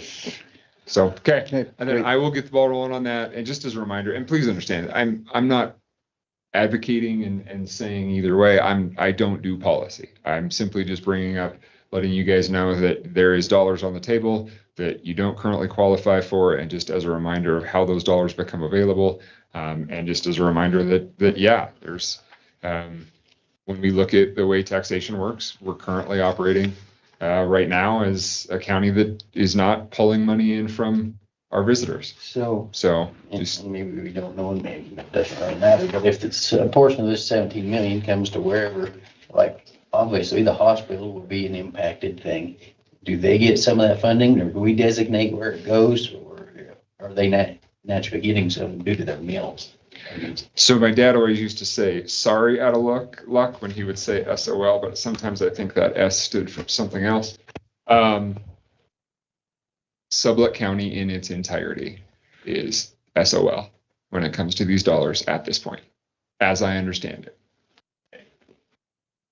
I like SOL with this deal. So while you're here,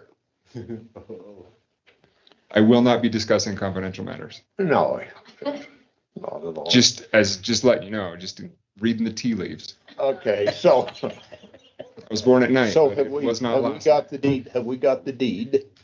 Oh, on that the one. hospital district? Yes, that one. That's not confidential. No, it is not. Okay, so where is it? Good question. I have yet to see a copy of that deed. So right now, and I'll follow up with Ms. Muller today and see where we're at. I spoke with the title company on Thursday, and they are in the midst of finalizing the title report. It is my understanding that upon the time that title report and title insurance policy is written, that the county will be getting a bill for our half, and the hospital district will be getting a bill for their half. Once that policy is done, then they can sign the deed and deliver it. And that is the only thing that we're waiting for at this point.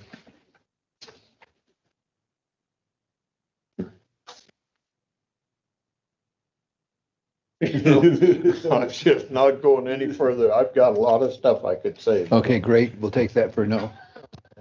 Okay, anything else? I have nothing further at this time unless you all have any questions for me. Excellent. Okay. And sold. I thought that's what the auctioneer said. I did for him. Oh, okay. Well, he was doing it all last week. We had a for bidder you, so. down here, so I wanted to cut him out of it. Okay. Thank you. Thank you very much. We appreciate it, and you'll be here this afternoon for the subdivisions, yes? Until 4:30. Thank you so much. Okay, at this point in time, we have covered our morning session. Oh, Mr. Chairman, would Please. it be possible to get Mr. Cooper to come here and give us an update on, I know we had a fire up on Little Twin, and I've not heard anything about, other than what the Forest Service has put out on the horse fire. Mr. Cooper should be up to speed on those, give us just a short, whatever it is, if he's got time. I see no issue with that. Can you contact Shad and see if he's available for an update? So we got lots of time. Can we do a little monthly reports? What? Clayton. Just making sure, can we do the end of the thing, the malt beverage? You can do, yeah, however you want. We can do that since we're ahead of time. Yep. Jeness, can you get me?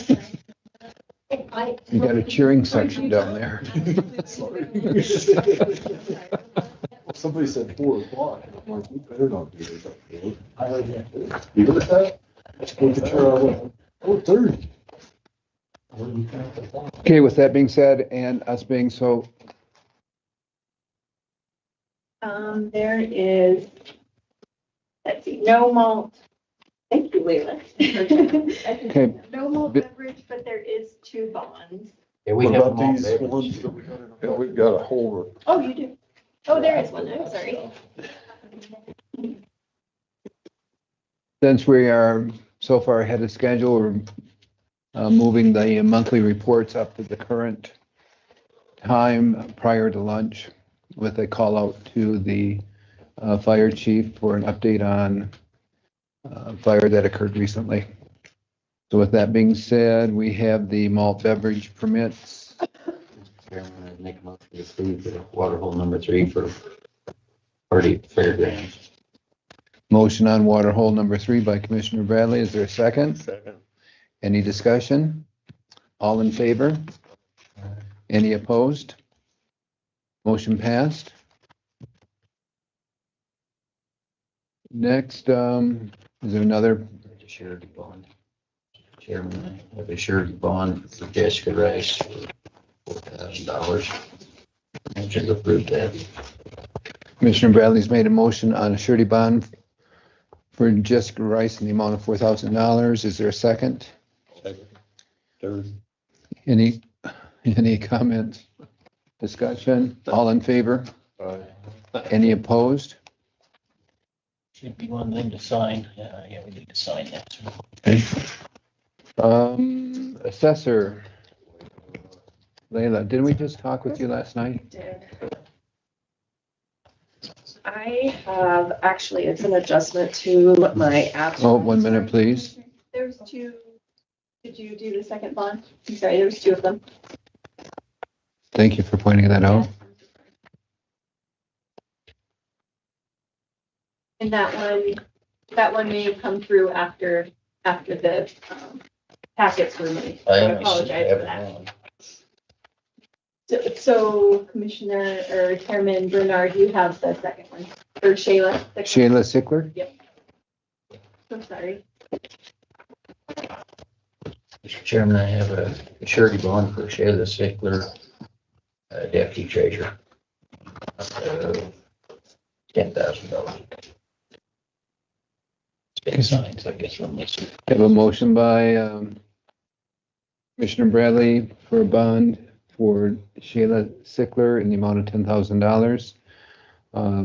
Is there a second on this? Second. Any comments or discussions?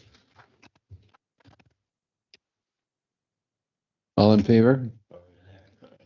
Any opposed? I was just laughing at Doug. No, I didn't want to look that way. Thank you, Sam. Okay, thank you for waiting. I just have an adjustment to my certified abstract of $16,280. There was an ag form that was turned in, and it was turned in time, and somehow it got missed. So I need a signature stating that adjustment to the tax roll. That was from whom? I think it came in a while ago. It was just an ag form for someone who usually gets ag that didn't, they turned it in, but they didn't get ag rates because But we who was missed that? it. I said, you Who don't- was it? Yeah. That's okay. Jackson. I don't remember the first name. Oh. They should have had it. So. Do we need a motion on that? I move that we approve the amended abstract presented by the assessor. I'll second. We have a motion and second on amended abstract. Any discussion? All in favor? Aye. Any opposed? Motion passed. Doug, your question yesterday about the minerals up to date. District 101's up 5% as from this time last year, and 900 is up 10%. Well, let's go in the right direction. Hopefully it continues. Thank you for that. Yep. Thank you.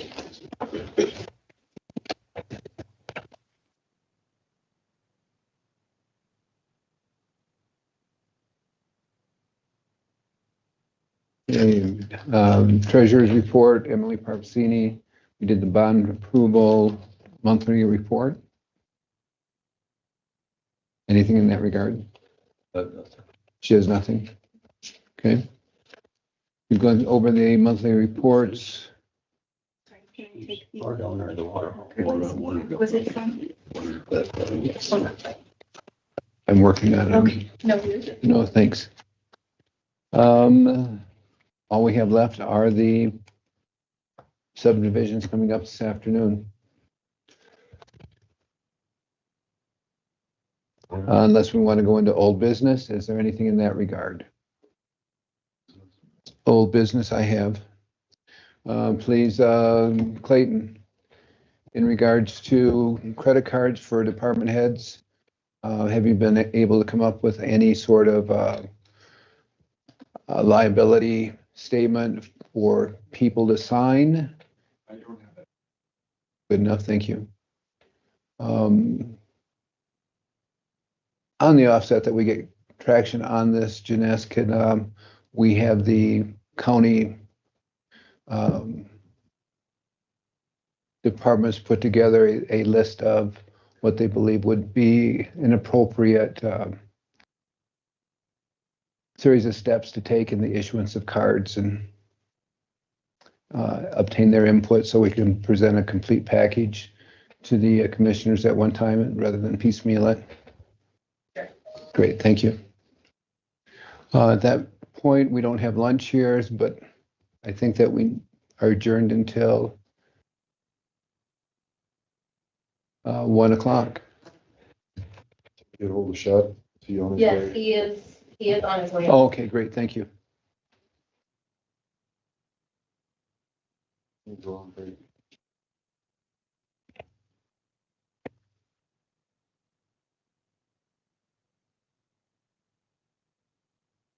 Oh, my card, we could play pinochle. It's not a game I've ever played. I don't know that. Yeah, I haven't played that in decades. Play pinochle. You ever played Double Deck? Yeah. We used pinochle deck at a poker game one time with Charlie McAllister. Boy, it's been years ago. What do I turn off? He's got, you can just see him light up. He's got all these No, cards, it you know. gets He's not worse. gonna get beat. I forgot now. Somebody Sign just here? kicked his butt. They had a lot more something than what he So do did. they have more face cards at Pinochle Yeah, deck? yeah. 9's up. Oh, yeah. Yeah. I Perfect in those. took him up at Melvin These Davis. three are I mine? took him up, went down, got him, took him up, Thank and you. then brought him home. Geez, the ride back was bad. He never, talking about those SOBs that set him up and on. Anyway. Charlie was just fun. He was something else.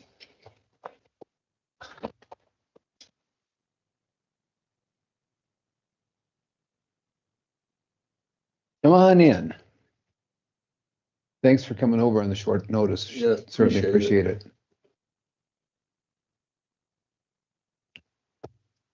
appreciate it. Good morning. There was a fire. Well, could you give us a little, do you have personnel on the horse fire now? Or what's the situation with it? I know there's mop-up crew going around up there still.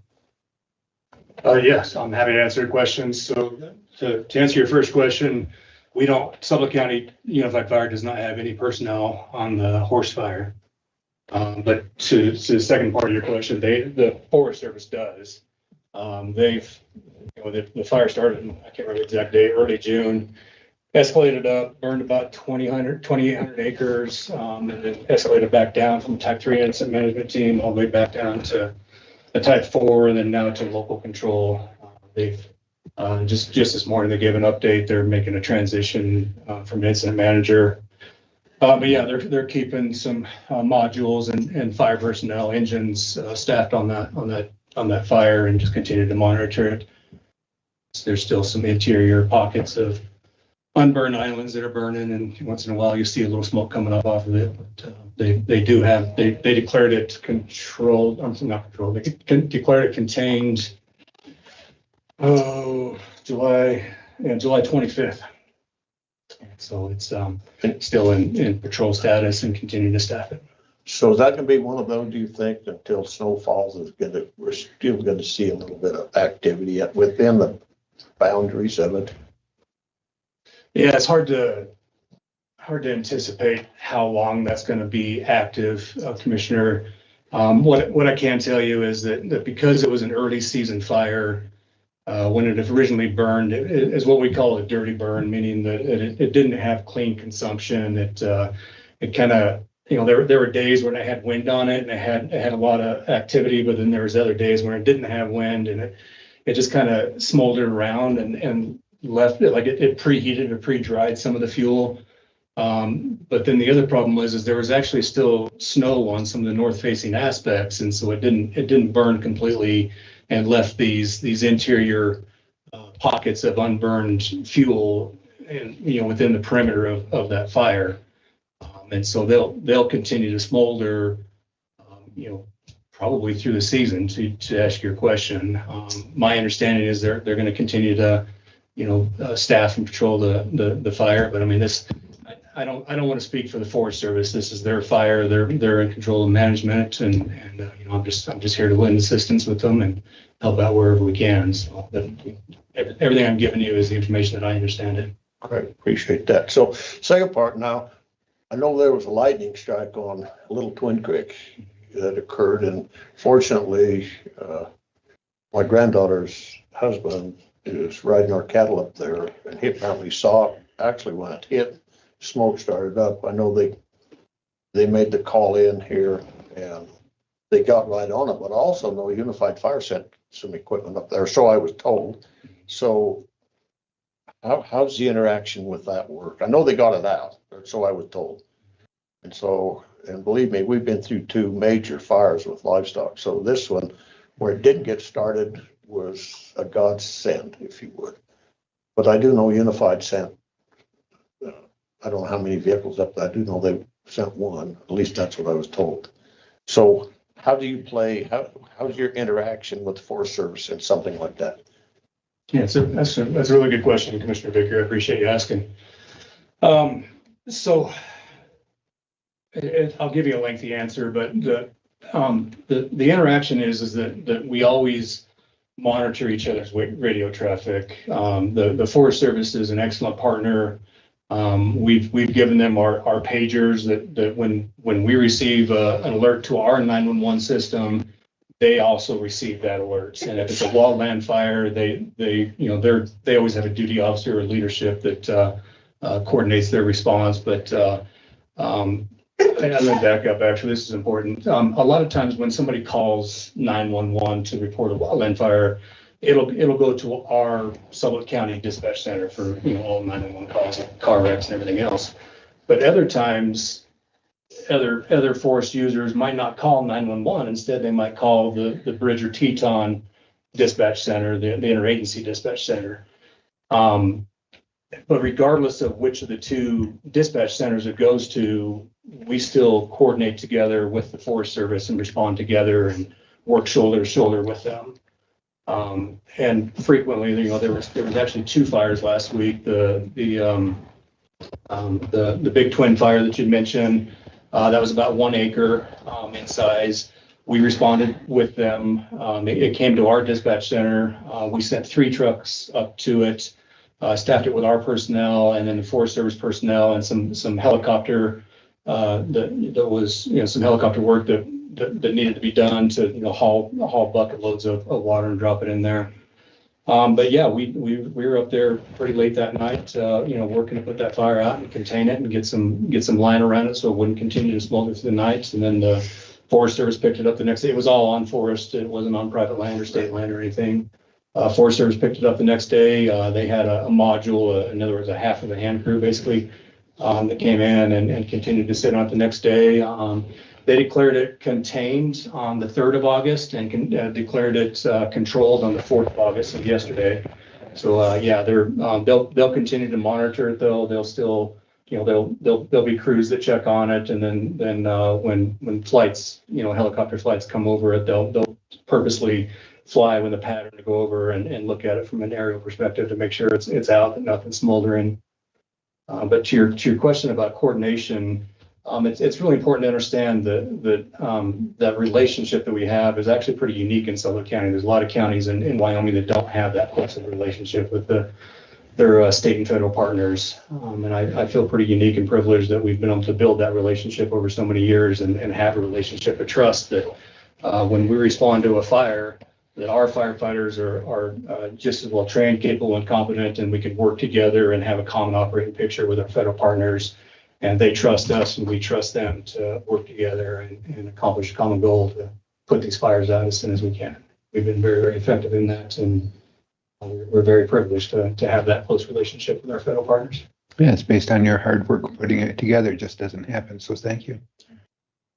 Yeah, well, I know I called, they couldn't get the phone service up there. Finally got a hold of me, and I called 911 here. And when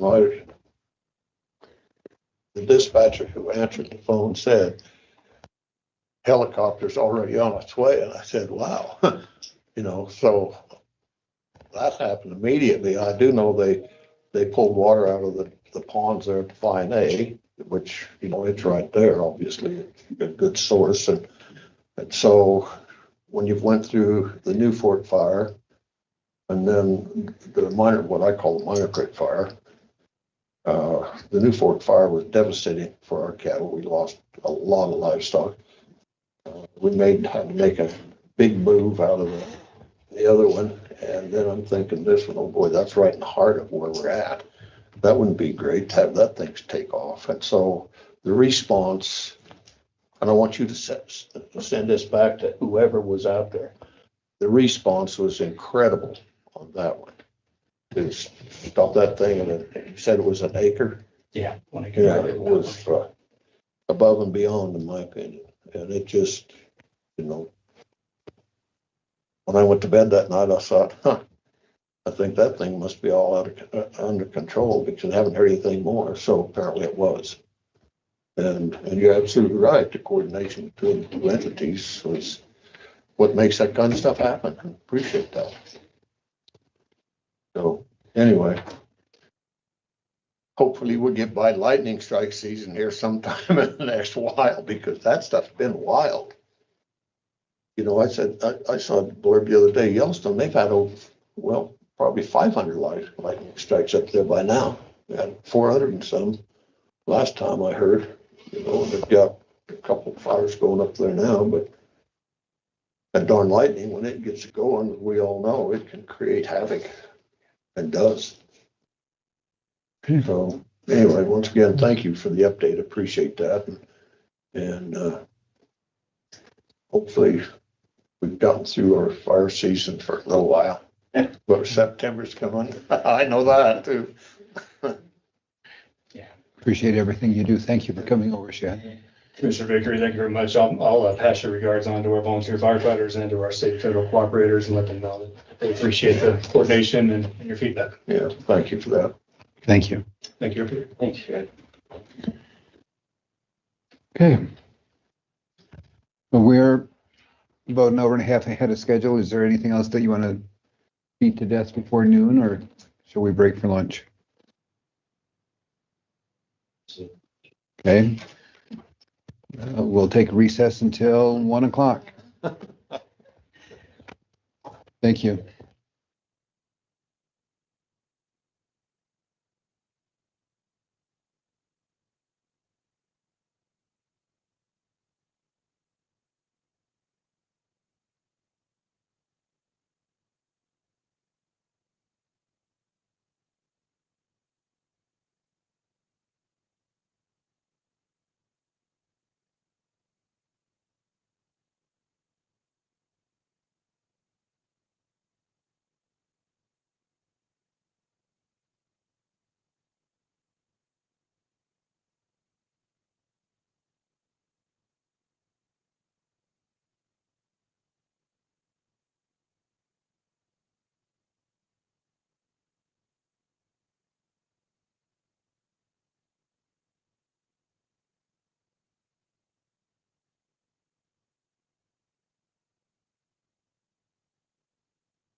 You're ready, Jessica. I will solve that.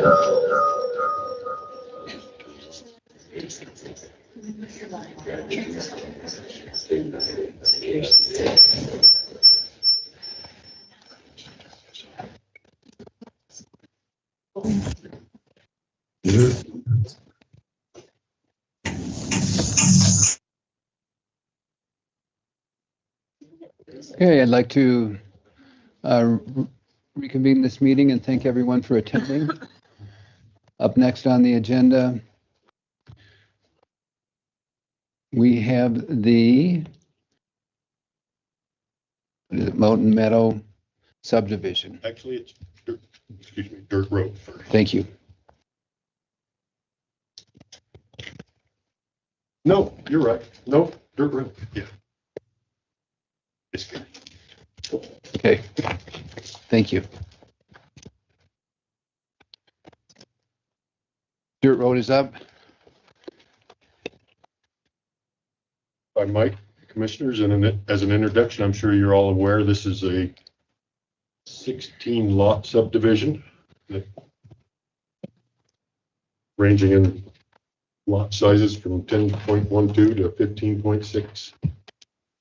Sure you're all familiar with Mr. Jackson. We've received quite a bit of information earlier, and perhaps Mike could just give a quick overview of the project. Good afternoon, Commissioners. Mike Jackson with Verde Engineering, representing Dirt Road LLC on this application plat. As you're aware, this has been rezoned.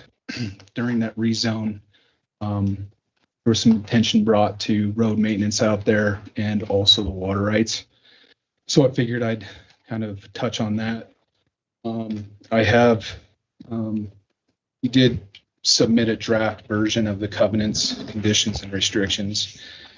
And at the planning and zoning meeting, we did indicate that we'd be amending that language so that it was made clear that we were including all of Badger Ridge Trail from the county road up to the subdivision. So that includes Fort Trail. Those are both outside of the subdivision.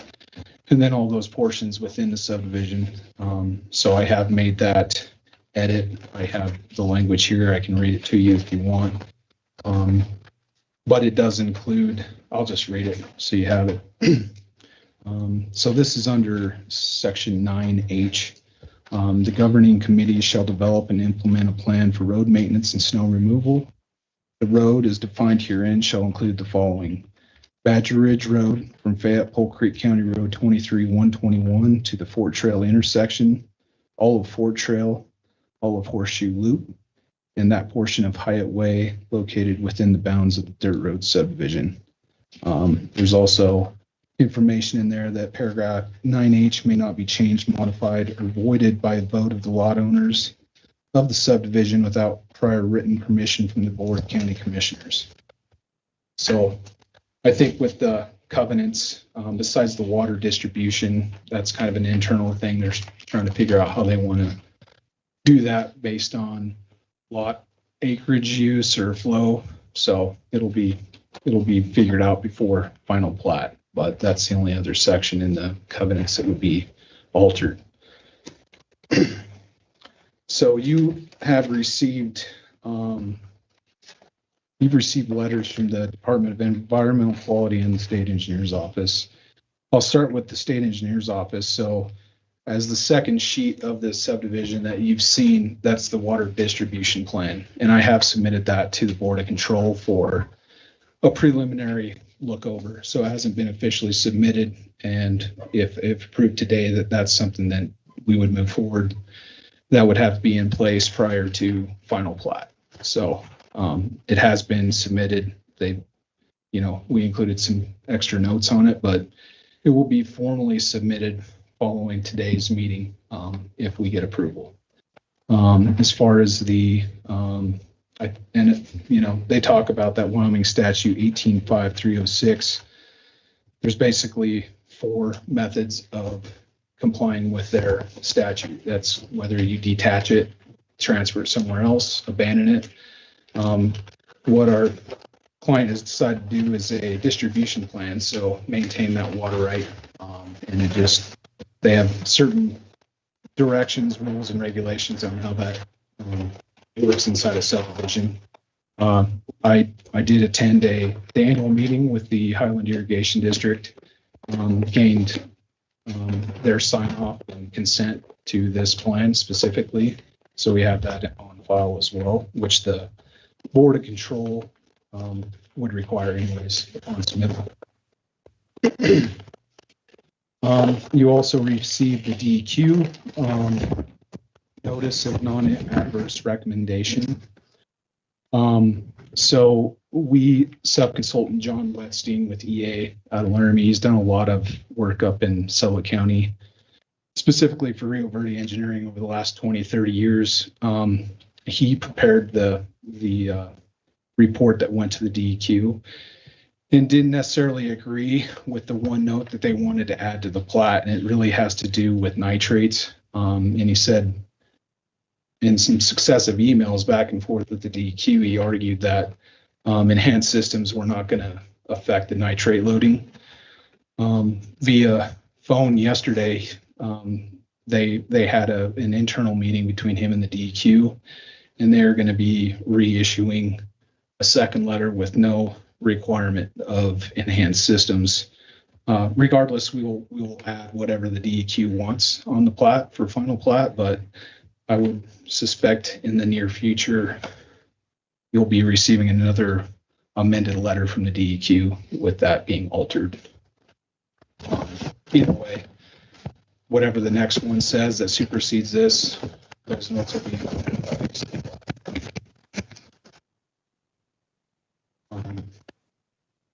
I think pertaining to our last rezone hearing that we had, I'm more than happy to answer specific questions you might have that I haven't addressed for any aspect of the subdivision.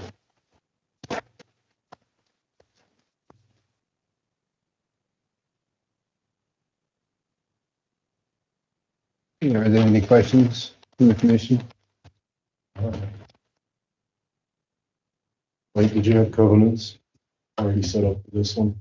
Yeah, we submitted those as part of the planning and zoning. And what I just read to you was an updated section H of those. And if you want to read those, it's the highlighted one on this sheet. Here's the draft covenants. They're not gonna be able to flood irrigate any, everyone's gonna be required to pump water if they want. Yeah, it's going to be a single pump point.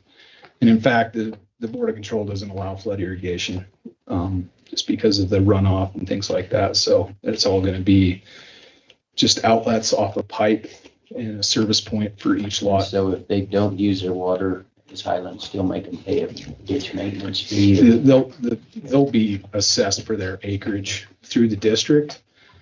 There will be additional assessments through the covenants just for owning and operating that specific pump system that's operating in the subdivision.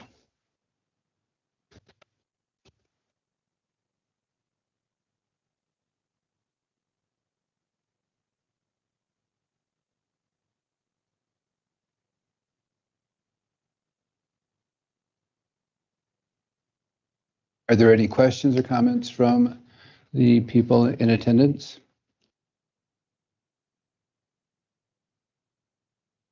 Open up questions and comments to those online.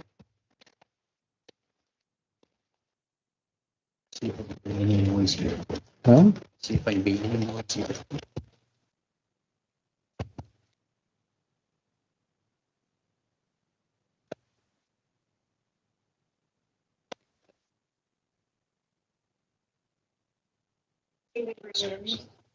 It's online. Who is, please? Chairman Bernard, Haley Rulin. Hello, Ms. Rulin. Sorry, I need to figure out how to check out.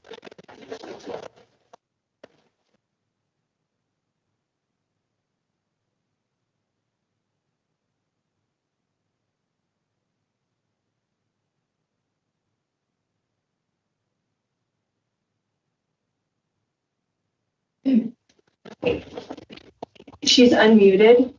Hello, Haley.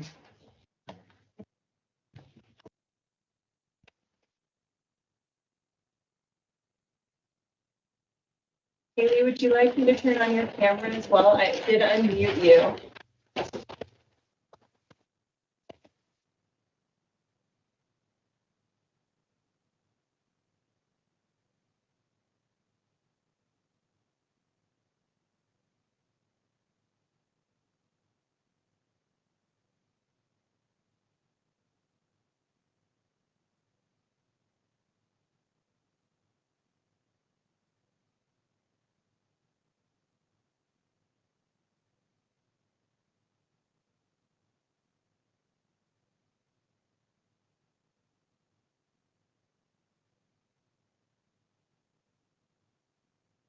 I'm gonna make her a presenter and see if that works. I think so, but you can look at. No, that's fine.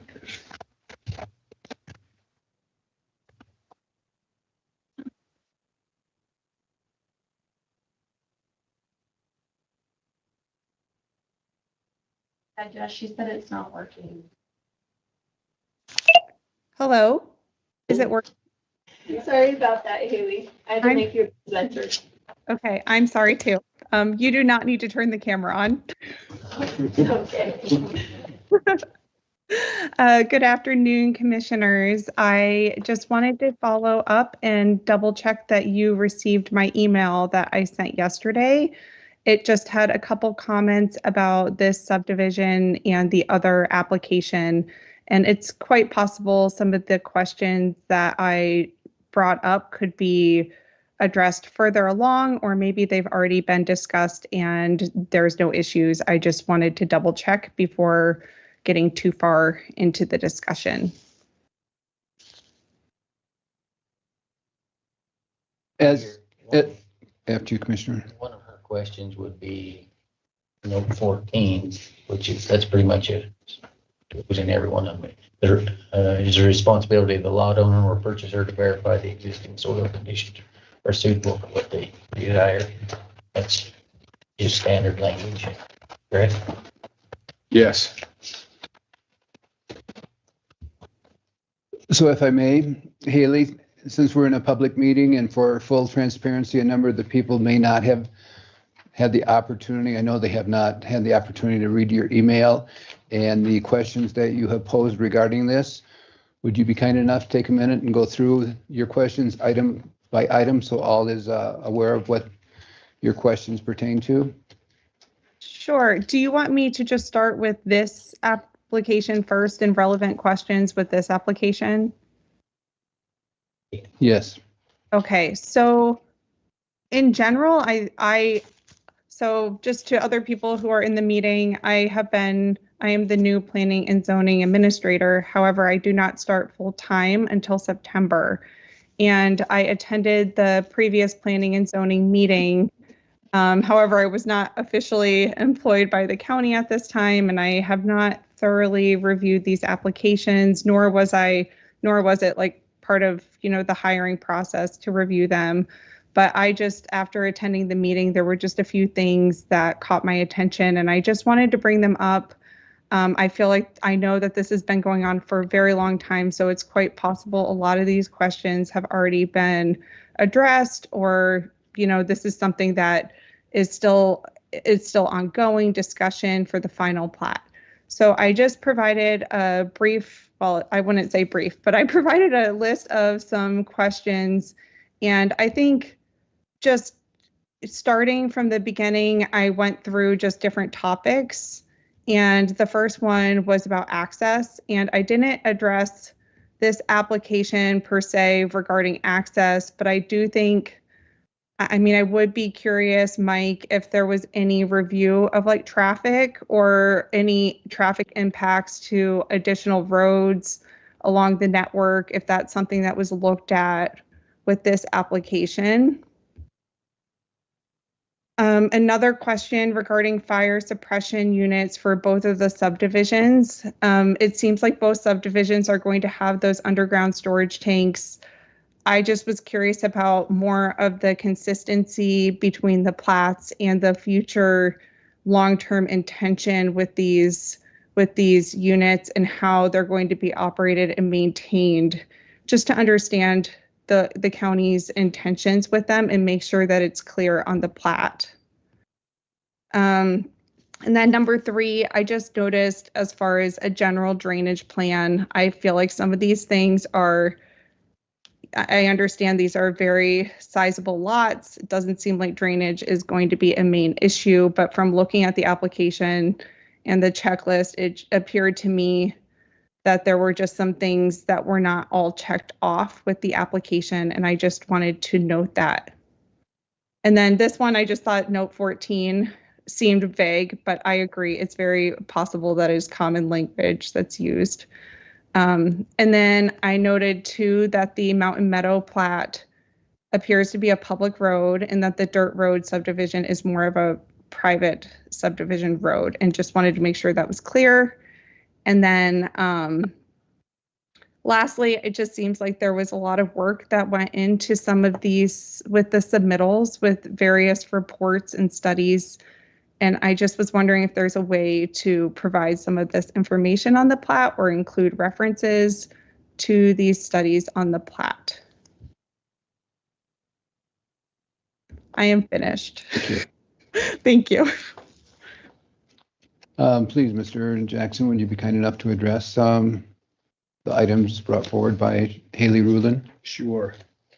So I did run an IT trip generation report based on full build out of the subdivision.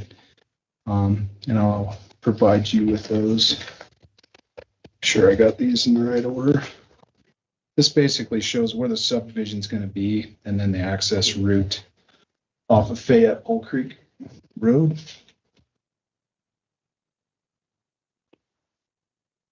Do I have enough here?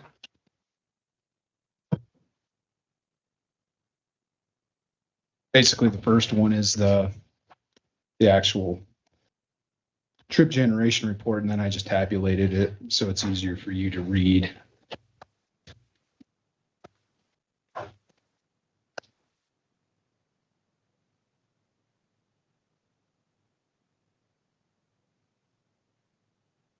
Did you get one yet? No, not yet. Thank you. Yep.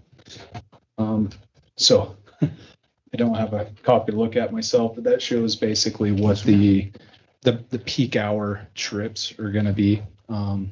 So, you know, we did a weekday peak hour AM, weekday peak hour PM, Saturday and Sunday peak hour. Total trip ends in and out included. The highest based on other, you know, basically when you look at those graphs, that's based on just collecting data on various size subdivisions for this type of single family detached dwellings. And the total trip ends is 16. And then I also just wanted to show on this map, you know, Antelope Trail comes into Fayette Pole Creek Road just down the road. So does Hay Meadow Drive. Hay Meadow Drive is just a little bit, serves just a few more lots. The Antelope Trail is up in the around 60 lots that it serves. So really didn't see a red flag as far as adding these 16 lots to this road from a traffic perspective.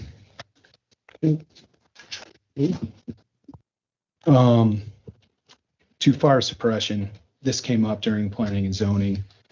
We did have a meeting with Mr. Cooper and Billy Pape on this, and if you were present or you read the minutes, Mr. Cooper's fine with the way we have this laid out. He was part of the decision-making process of putting both cisterns in the same location just for ease of maintenance and use. It's not really clearly demarcated in the regulations, you know, who's responsible for what. And based on basically testimony from Mr. Cooper during the last meeting, he's like, it's kind of an understanding that it's on the developer to to provide them with the tanks and their correct fittings and everything for their use, and that they take over responsibility.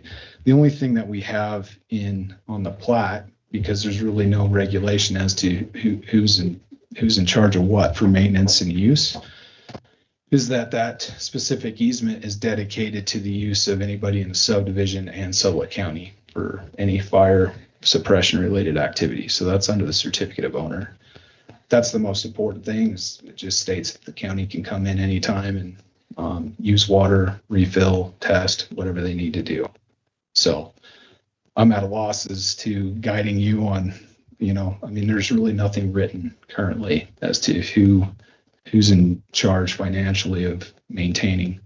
But whereas it's being installed for county use for fire suppression, it just makes sense that the county uses that during like training exercise, just to know where it's at, that it's up to snuff. That's really all I have on the fire suppression side. So what happens when it's not up to snuff? I don't know. Well, Mr. Chairman, I'd like to bring up, we went through this fire suppression thing on the project out there on Pape Road. And it was a decision at that time, this board, that we will not, the county will not be responsible for maintaining that. The county could come in and test it if there's an issue, then that maintenance would refer back to the lot owners or to the subdivision or whomever, but the county is not going to, now correct me, gentlemen. You're right. County is not going to be responsible for putting those tanks in and for the maintenance down the road as it will occur. So that's going to be completely on the subdivision or the lot owners as time proceeds. So that needs to be very clear so that there's no. So if they fail, are they required to maintain them, or can they say, we put them in, they failed, bring the water with you? That'll be up to them as far as I'm concerned. We can't force them to, or we put teeth in where we force them to. But the county is not going to be responsible for putting them in. And if they fail, I guess lot owners or whomever is going to have to dig them up, replace them, and then start from square one again. As far as going in and testing them, I see no issue with that. I think probably that should be done by professionals, which the county has. But other than that, the county will have no responsibility for them, because that could become a huge issue down the road. Or refilling them. If we use them, we refill them. That's correct. That's what we did on the property up by 40 Rod. Yeah. Yeah, I wouldn't have an issue with that, although if the stuff can get sticky if it's used outside of that subdivision, then yes, I think county should be responsible for filling them. But if it's in there within the subdivision, then it should be the subdivision's responsibility to refill their tanks. So does it create a liability if we pass the test on it and it is empty or fails when the fire comes? We've signed off that it's. Clayton, do you have any input on that question, please? Do we have any liability if we test these things and sign off that they're good, and then come the day of the fire, it's not good? Or are we not? No. No. Thank you. Okay, there were a couple more questions. Haley, would you mind repeating the ones that weren't answered, please? Okay, so the next question about the general drainage plan, and then there were a couple other items on the application that didn't have check marks next to them. Can we address these item by item, please, rather than a list? Great, that sounds great. Thanks. Thank you much. The drainage plan is really just, we're constructing borrow ditches along these roadways. So on the undisturbed lands, they're just gonna stay as is. I mean, that area's got a high percolation rate to start with. So where we're collecting watershed along the roadways, it's addressed on lot where we're not dealing with any flood irrigation. I feel like these lots are big enough. We're not gonna have any big issues, especially when you look at the, tributary to this. I mean, generally you look uphill and see, how much land is above you when you're looking at big drainage. And they're towards the top of the hill anyway, so I don't see snowmelt runoff being a major issue on that front. Okay, thank you. Haley, were you able to hear that? Yes, I was. Thank you. Thank you. Next question. And that just ties into, Mike, maybe this was, discussed in your preliminary meetings. There were just some other items on the application. I'm sorry, I don't have the application right in front of me, but it was some check marks as far as other reviews. And some of them were not checked off, and I wasn't sure if those were just deemed not necessary during the submittal process. The ones that I checked are the meetings I personally had. So I had one with the Game and Fish, had one with the fire department, Road and Bridge, Mr. Fornstrom when he was the administrator.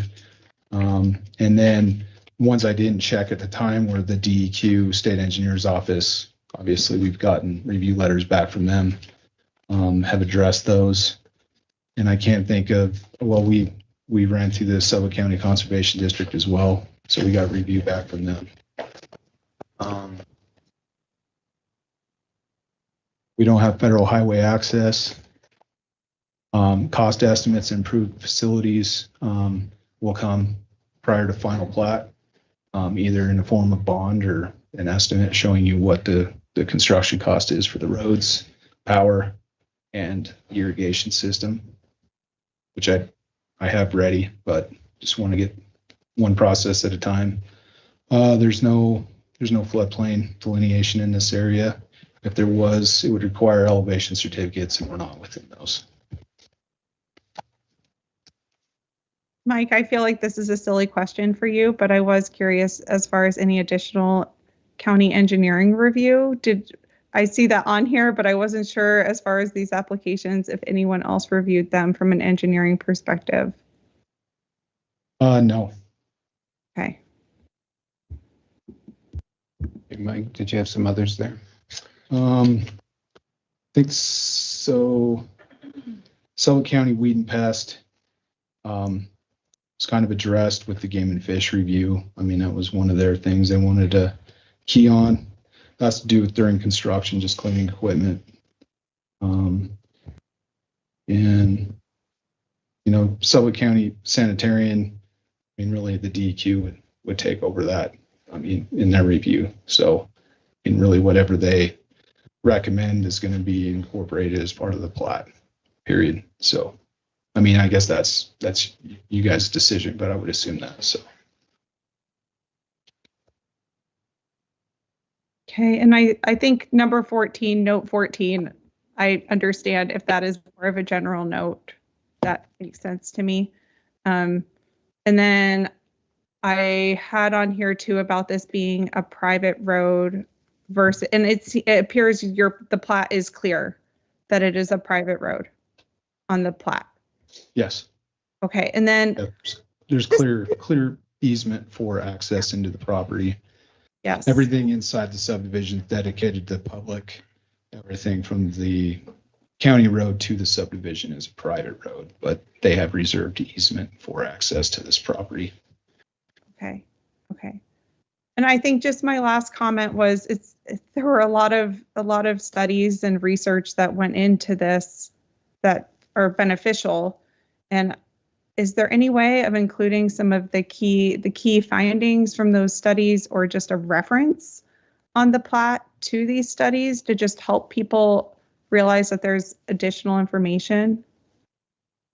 I think this day and age, Ms. Rulin, when I do my research for these, I'm really looking at this plat to know what the general restrictions are what reservations or grantings that the owners had in creating it, and then obviously looking at all the dimensional line work so we know what's going on. It's nice now with Sublette GIS because you can just click on P&Z records and all these should be scanned in, and you can bring up any portion of the subdivision that comes up. So from a person that does this kind of work, that's where I look. If it's not on there, then I come down to the Office of the Planning and Zoning and just look at the folder. It's public information to know, any detailed study. And as you can tell already, that plat it's an entire full page, and it just starts to get convoluted, I think, and it's not a requirement of the county at this point. So. Okay, I understand that, and I do think the GIS is a wonderful resource, just being able to have it all available on there too. So thank you, Mike. I was not trying to throw you off with these questions at all. I appreciate all the responses. No problem. Thank you. Thank you, Haley. Further questions or comments from the board? So going forward, we just need to hammer out the water storage maintenance plan. If I might, Chairman, there's similar language on the plat now, no public water or sewer, and then no,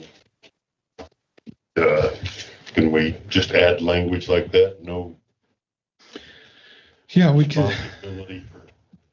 We'd make it, part of the, the general notes under the plat is one way to do it. You can do it inside the covenants. It's probably stronger if you put it on the face of the plat, just as a general note, because I believe on there, there's information about the fire suppression system itself, installation. I think there's information on that, so we can edit that to include that, county inspected, homeowner maintained. Yeah, we can do. I can come up with some language, work with Clayton on something, make sure that it holds water, and we can add that.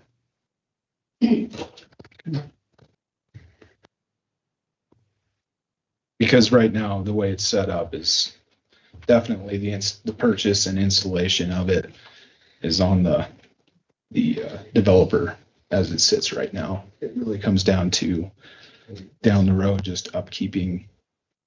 It's really not set up to be used by anybody but the fire department, the way those connections are. So I don't know why it would be empty unless the county utilized the water.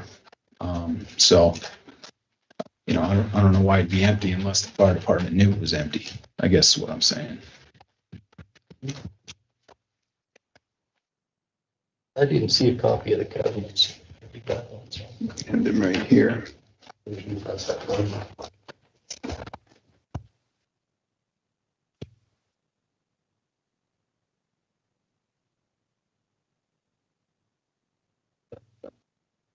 Here's mine. Okay, they have.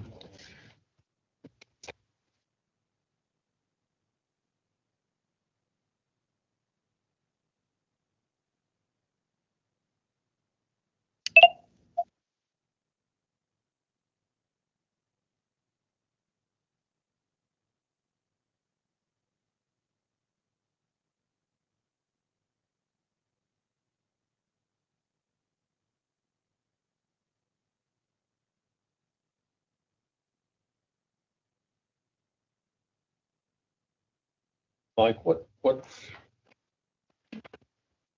or what is the governing committee? It'd be made up of the lot owners.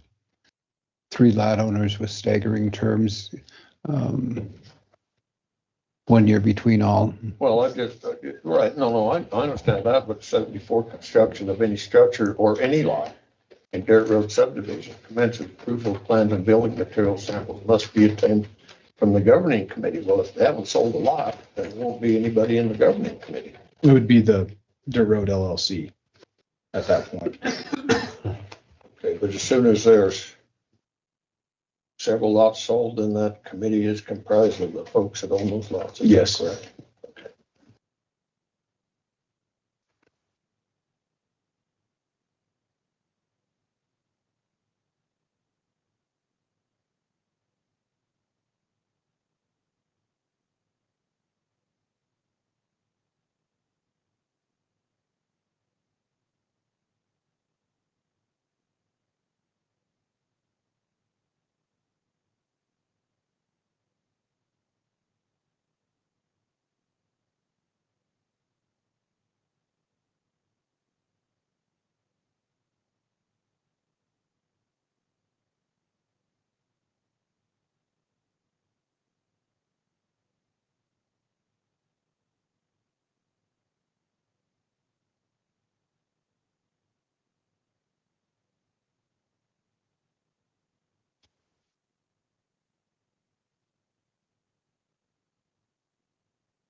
Ellen, while that's being reviewed, do you have any additional comments or observations to make?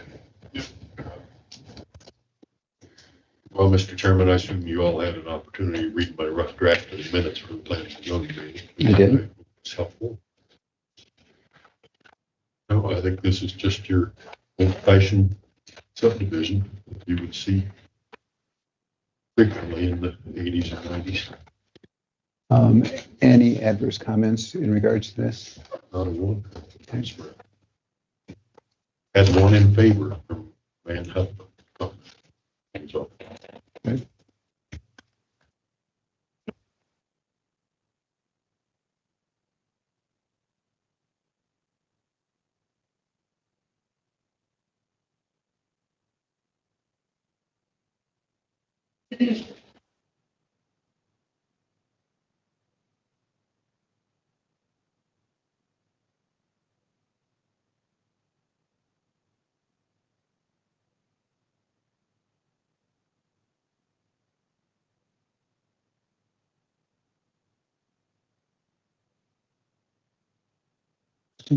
Sure.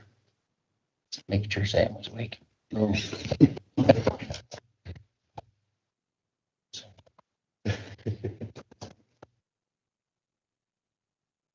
Mr. Chairman, you ready for a motion?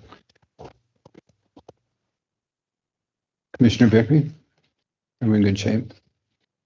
Yes, please. Open to public comment online. Please, from the board. We'll entertain a motion.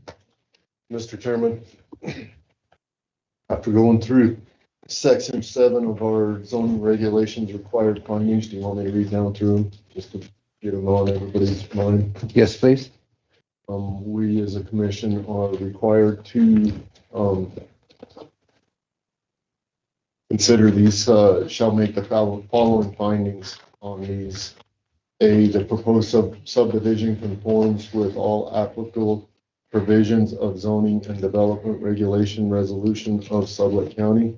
B, the proposed subdivision will not interfere with existing agricultural water rights, that the provisions have been made to ensure access to agricultural water supplies and systems for maintenance. C, the proposed subdivision will not have any significant adverse impact on neighboring properties that are either developed or undeveloped. D, the proposed subdivision will not have any significant adverse impact on the county's scenic resources. E, the proposed subdivision will not have any significant adverse impact on wildlife habitat, wildlife migration routes, or fisheries. F, the proposed subdivision will not cause traffic congestions or safety hazard. G, the proposed subdivision is consistent with the purpose of this resolution. H, the proposed subdivision is consistent with provisions of section 18-5-301 through 18-5-315 Wyoming statutes 1977 as amended and as modified herein. I, the proposed subdivision is in an area where public services such as schools, police, fire, protection, transportation, utilities are available. Looking through those findings, I think everything has been addressed on this plot.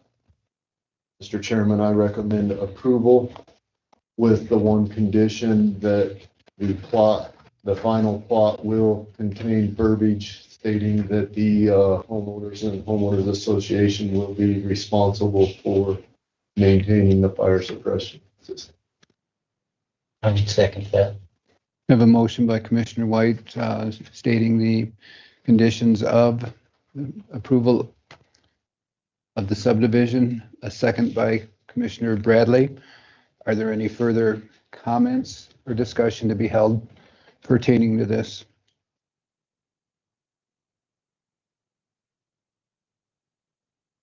Mr. Stevens, go ahead. Good.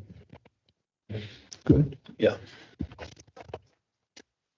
Based on that, all in favor of the motion as presented by Commissioner White, all in favor signify by saying aye.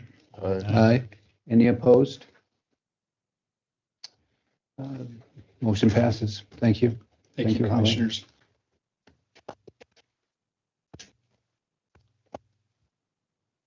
Mr. Jackson, thank you.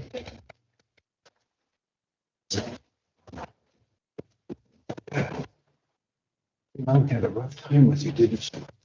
Yeah.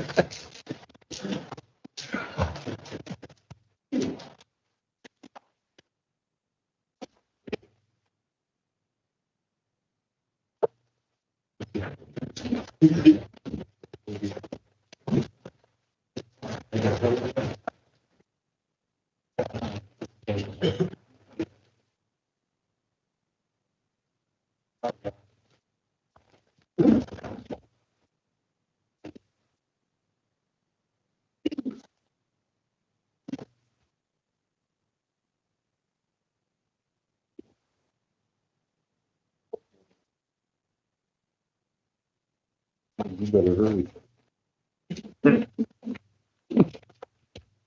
You're in the negative category now. Mountain Meadows was good. No problems. Mountain Meadows, please.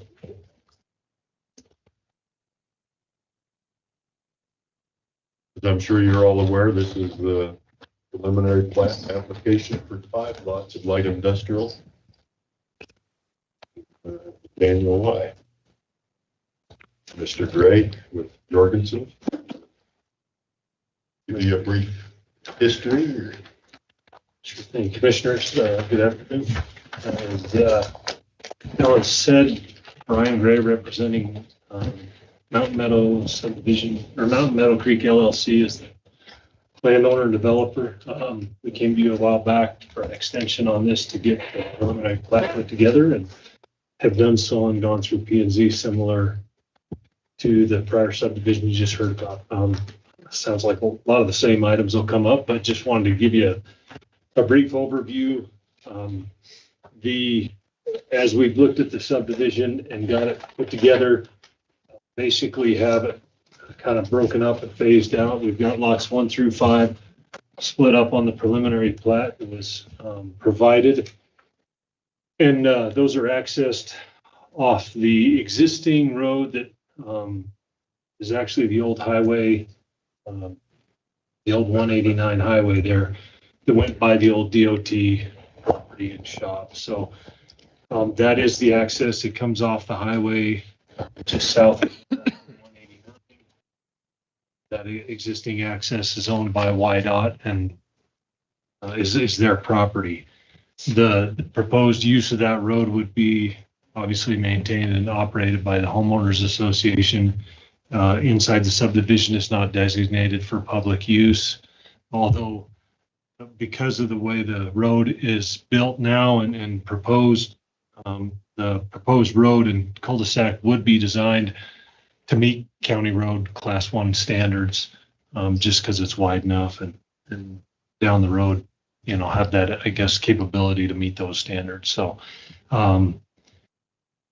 that being said, there's several drainage easements that are run through the property and are provided on the property to handle the drainage and the utilities. There's some power lines on the property that have to be moved and adjusted as part of this to get power to all the 5 lots. And then the fire access easement, similar to the prior subdivision, is located on the property right near the cul-de-sac. We've worked with Chief Cooper on that and pretty much addressed it the same way Mike and the prior subdivision did. The easement is identified on the plat, and it's shown in the road plans to construct it in a similar fashion. In addition to the county reviews, it was submitted obviously for state and county reviews similar to Conservation District looked at it. The Game and Fish did review it, comment on it. They didn't have any concerns, although, it does fall within some sage grouse core area, but because it's essentially in the area that's fenced out by the high game fence, the mule deer fence, they didn't anticipate any issues with wildlife. The state engineer's office did review it.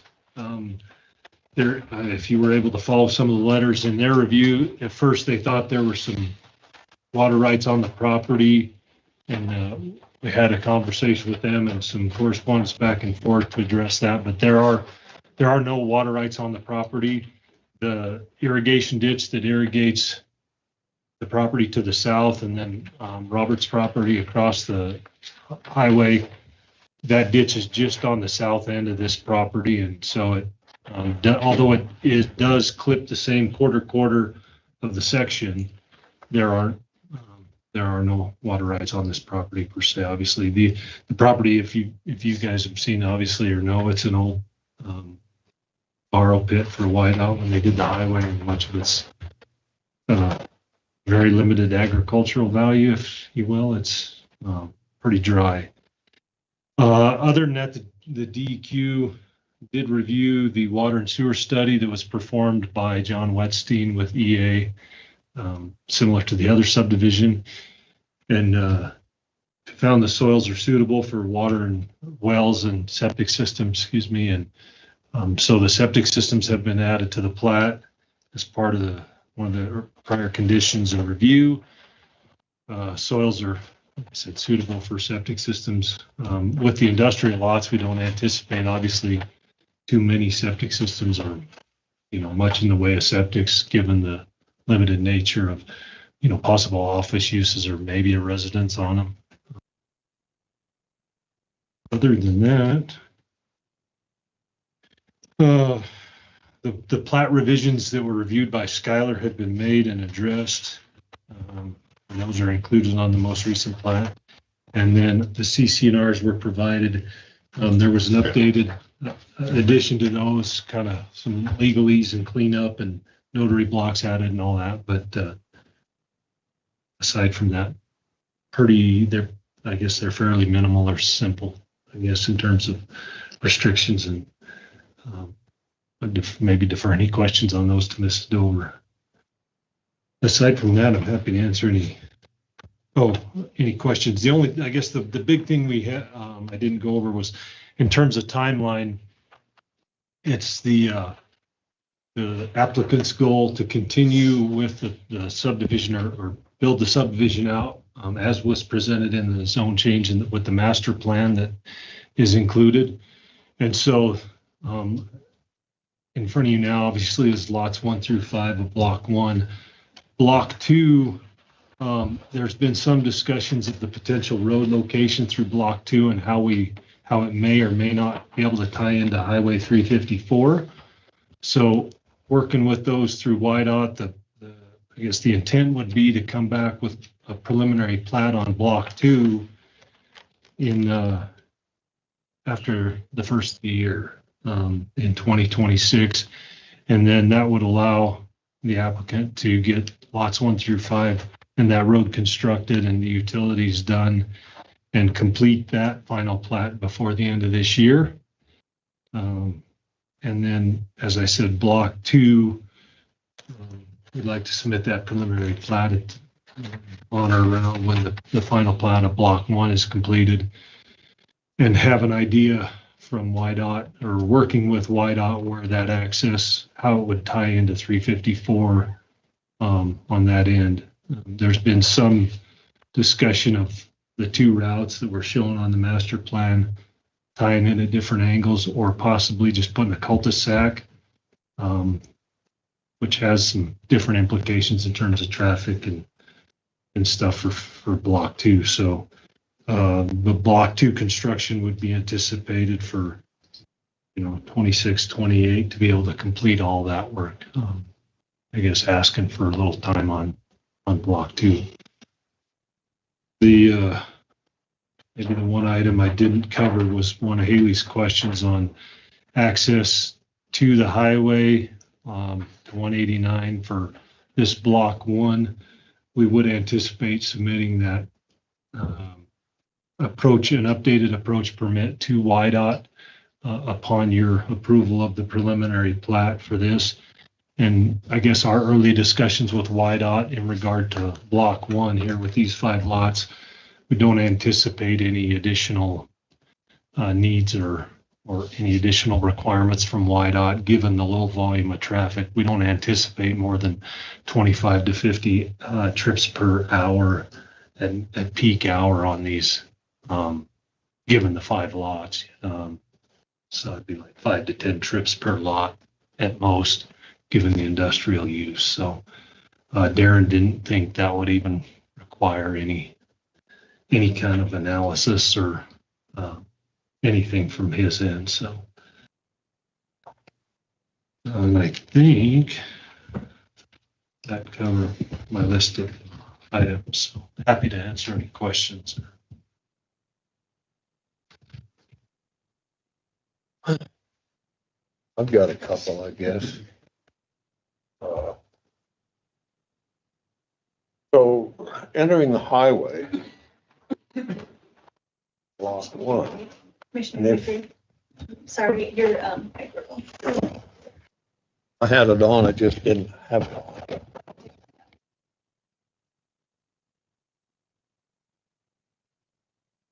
I know it. I can hear it, so you must be able to.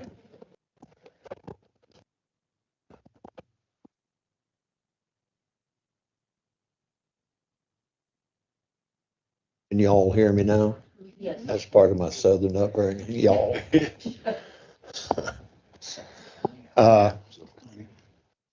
Accessing the highway from Block 1, if you're coming out of there with a semi, and that road is 70 mile an hour, which we've tried to get dropped to 55, we've had no success. Maybe you can help with that.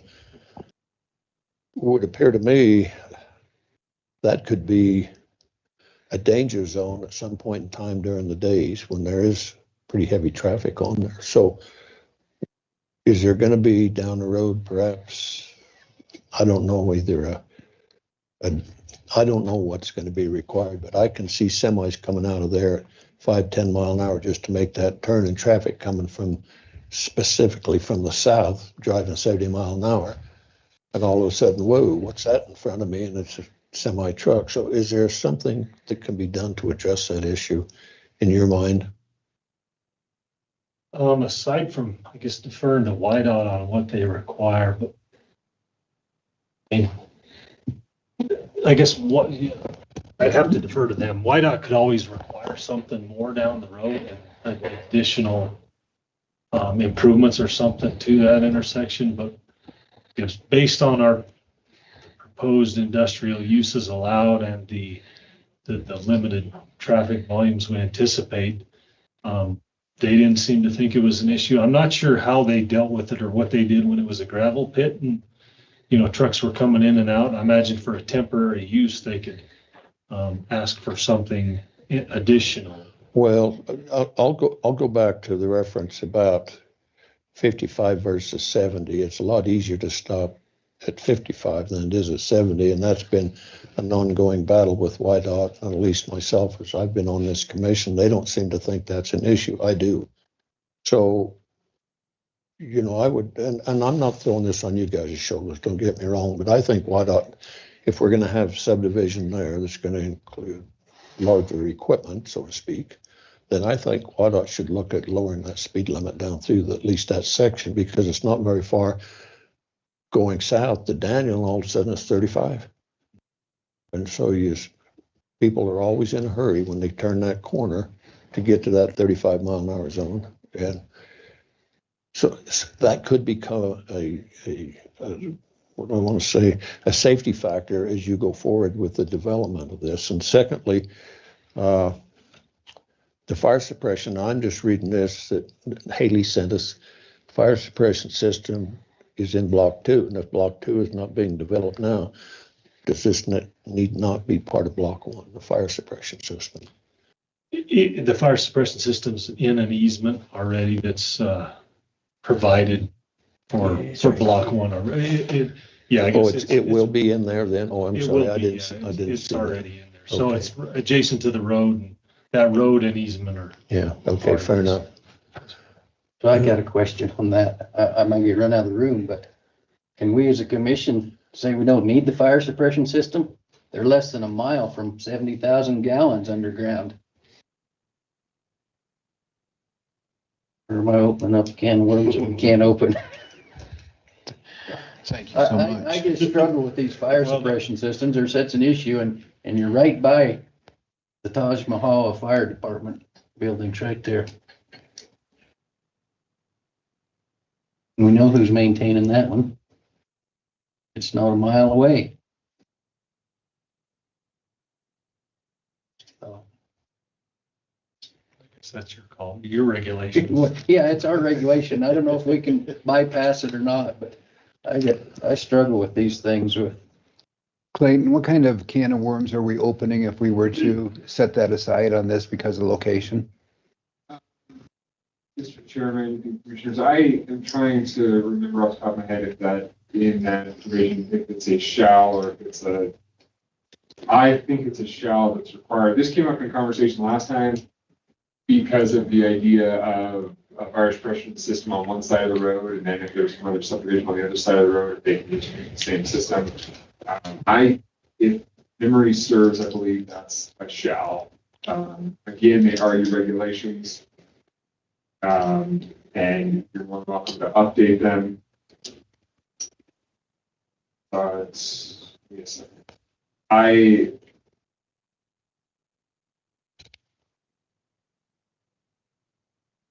terms of how big of a can of worms, I don't know. Well, it doesn't matter the size of the worms. It just matters are there any worms? I would think they would have the potential to be if. Sure. Let's just go with it the way it is. It's already in the works.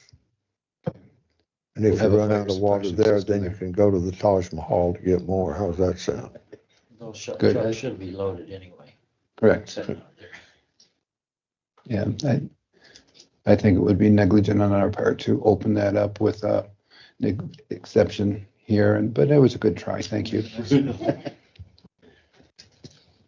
Thanks. So I'll get my little deal out of the way. Please.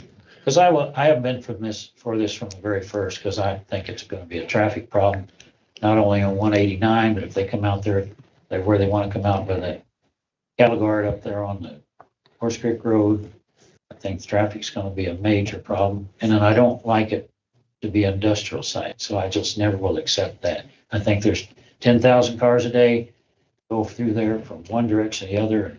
Never was in favor of being an industrial site. So that's my take.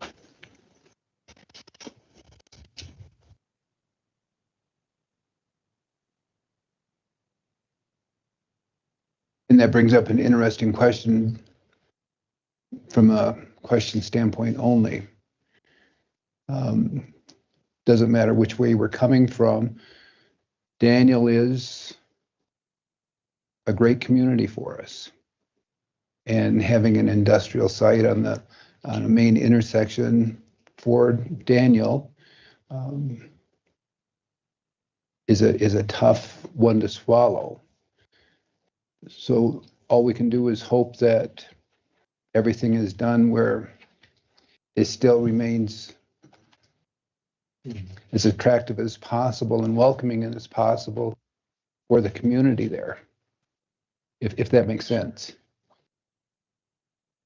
And I know in the covenants, it goes through and addresses items, and all I can do is hope that there's teeth behind the covenants that would help keep that as immaculate as possible because of that. Sure.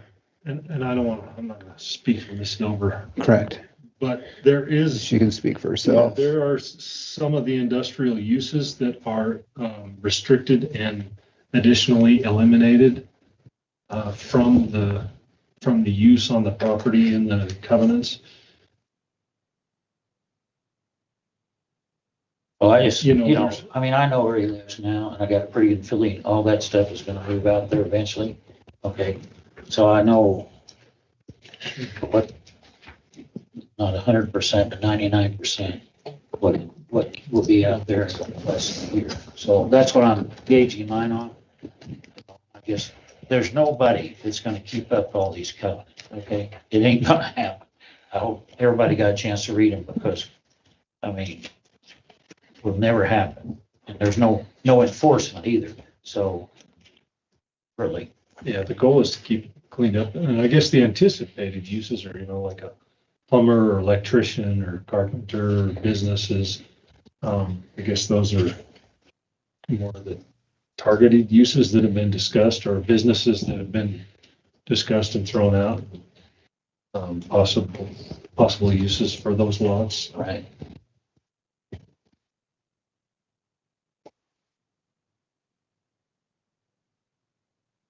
Mrs. Dover, do you have anything to add to that regard, or Mr. Dover?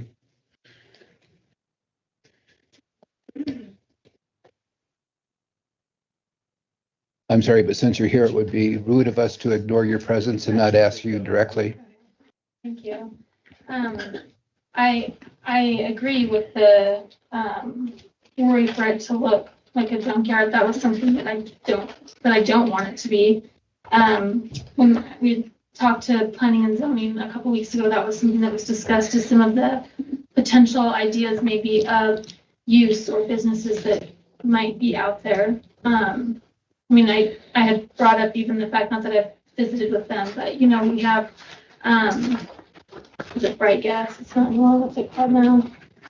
The propane Valley-wide, right, is growing out of their lot. Not that I haven't talked to them. I'm not saying that they're going to buy one of those lots out there to move, but just some businesses hopefully that are, going to be assets to the community and bring jobs, or a construction company maybe that needs a shop for their building supplies or their trucks or something like that. That's definitely the idea. I had a printout that I've had for planning and zoning also, kind of with just some renderings that I can email to you guys, hoping that the look and the idea of it is that it will be something that will be good views for people driving by, good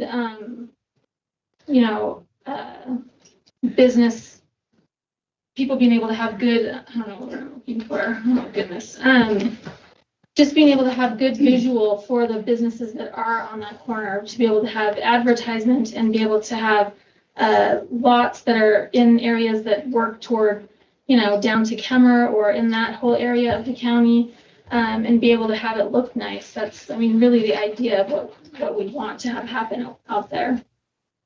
So hopefully, that's the goal. The goal is to keep it nice and clean and looking like Wyoming. Thank you for that. Mm-hmm. Yes, Mr. Chairman, I got a couple couple things. So when you guys brought this whole project to us, it was one project. We approved zoning changing on one project, knowing that, hey, I have an idea. I wanna build this out. This is what the plan is. Now it's like we're cutting it in half and saying, hey, I want to do this part. You know, this part's going to come later, but we're not 100% sure what that's going to be. You know, so talk me through what your plan is, like water suppression. Are we accounting for this is going to be water suppression over there? We're almost dividing it in half, and then asking for an indefinite extension on timeline for something that we're not 100% sure what's going to be built out, right? Well, This one. So just make my mind at ease somehow, Brian, on what the plan is. I mean, we talked about that. I can see your concern.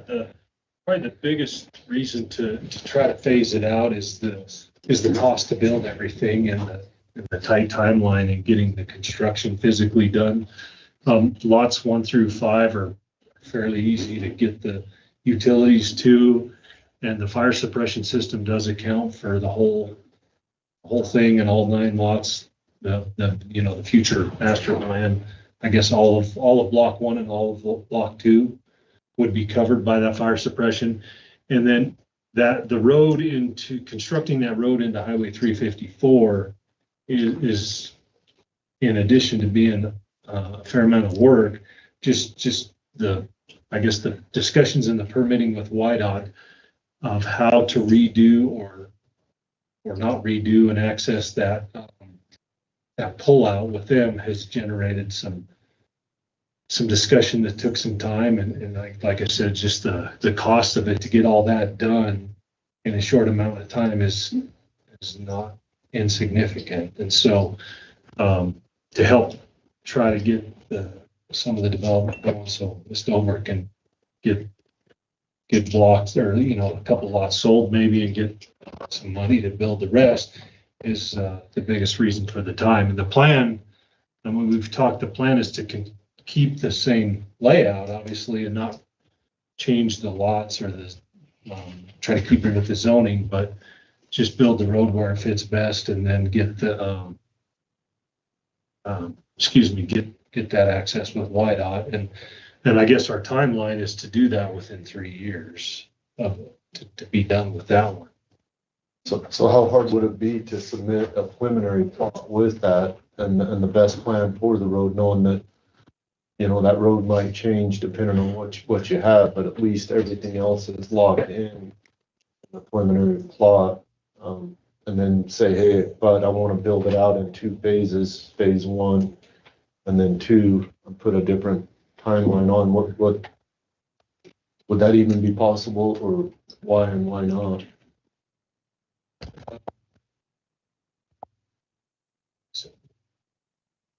Well, I guess it's, we talked about it a little bit. I'm trying to remember if how the discussion went. If you recall, Ryan, or not. At the planning and zoning? No, prior to this preliminary plat. I guess what we've talked about now, I guess ideally is that we would come back with a preliminary plat for block 2 at the same time, final plat for block 1, at the end of by the end of this year. Ideally, that would be our timeline. Now constructing that stuff in block 2, like I said, is what's going to take some time, and so. Yeah, and my concern, don't get me wrong, my concern is that, yeah, we got a beautiful picture of what's going to happen here. Over here, we still don't know for sure. So, it's almost like we're separating it out to 2 different projects now by not knowing for sure how this stuff over here could potentially affect some of this stuff. Let's face it, things change, right? Time it changes, right? On things. So my concern is just what is this going to really look like in, when you do show up with that final plot, and how is that, how am I supposed to judge what's going on over here is going to affect each other back and forth, right? So that's my concern. So that's what I'm trying to get over. So help talk me over it, right? Talk me through it on that being a concern. Well, yeah, I guess our intent is to not change the lot layout at all. It's just to build it in a couple phases and not, So what I'm hearing is it wouldn't be no problem to provide a preliminary plot encompassing the whole project, and then within that preliminary plot, ask to build it out in phases. yeah, and that's, well, I guess in the county, the regulations or the, county regulations don't really say one way or the other of how to go about doing that the best way. So I guess that this is how we kind of got this far. Some of what I guess was early discussions with Dennis and getting things submitted to get where we're at. And the only thing we've thrown around, I guess it's in terms of block 2 is that road, whether it, which way it comes into 354 from which direction, or if it can't go to 354, do we just have a cul-de-sac at the end? And that's been, I guess, the biggest option on, okay, which option is it, and which, how do we address that? And so let me rephrase that just a little bit, Brian, too, on, so within our zoning regs, we have safeguards built in, and I'm not wishing failure on anybody. Let's just say, for example, none of these lots sell, we approve this half, all of a sudden, 2 years from now, we decide, hey, this isn't a go project. We've already got a preliminary plot, potentially a final plot approved on this. Zoning in turn would resort back to what it was originally, the A1, right? Here, it won't, so that's what I'm trying to walk myself through, figuring out what is the safeguards that are currently built within our regulations, and different scenarios that say this doesn't happen, everything changes 3 years down the road, what happens? Yeah. Great question, huh? It is, yeah, that might have to defer to Clayton. But yeah, it would be up to you guys if it does revert back. And we've talked about that. We realize that's a concern, but it's not, I guess it's not a desire or a goal. Is this Mr. Doper back here? No. Okay. Sorry, I saw your hand go up, so. Please. Thank you, commissioners. My name is Ryan. I'm the land surveyor, and let me move this stuff here. Get it out there. Yeah, I appreciate the comments and concerns. So our intention is to include the entire property within the subdivision. So it's not that we're doing half of the property in the subdivision, it's the entire property. And so if there's another plat that comes along to further develop this block 2, as I've called it, then it would be basically another amendment to this subdivision.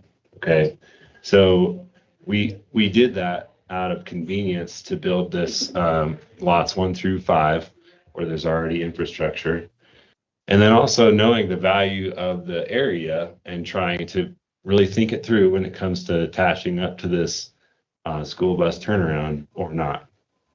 And so knowing that that's going to take some design, some coordinating with YDOT and community members, I think it's important to get this first lots 1 through 5 done first, and then take a look at how that road's going to go.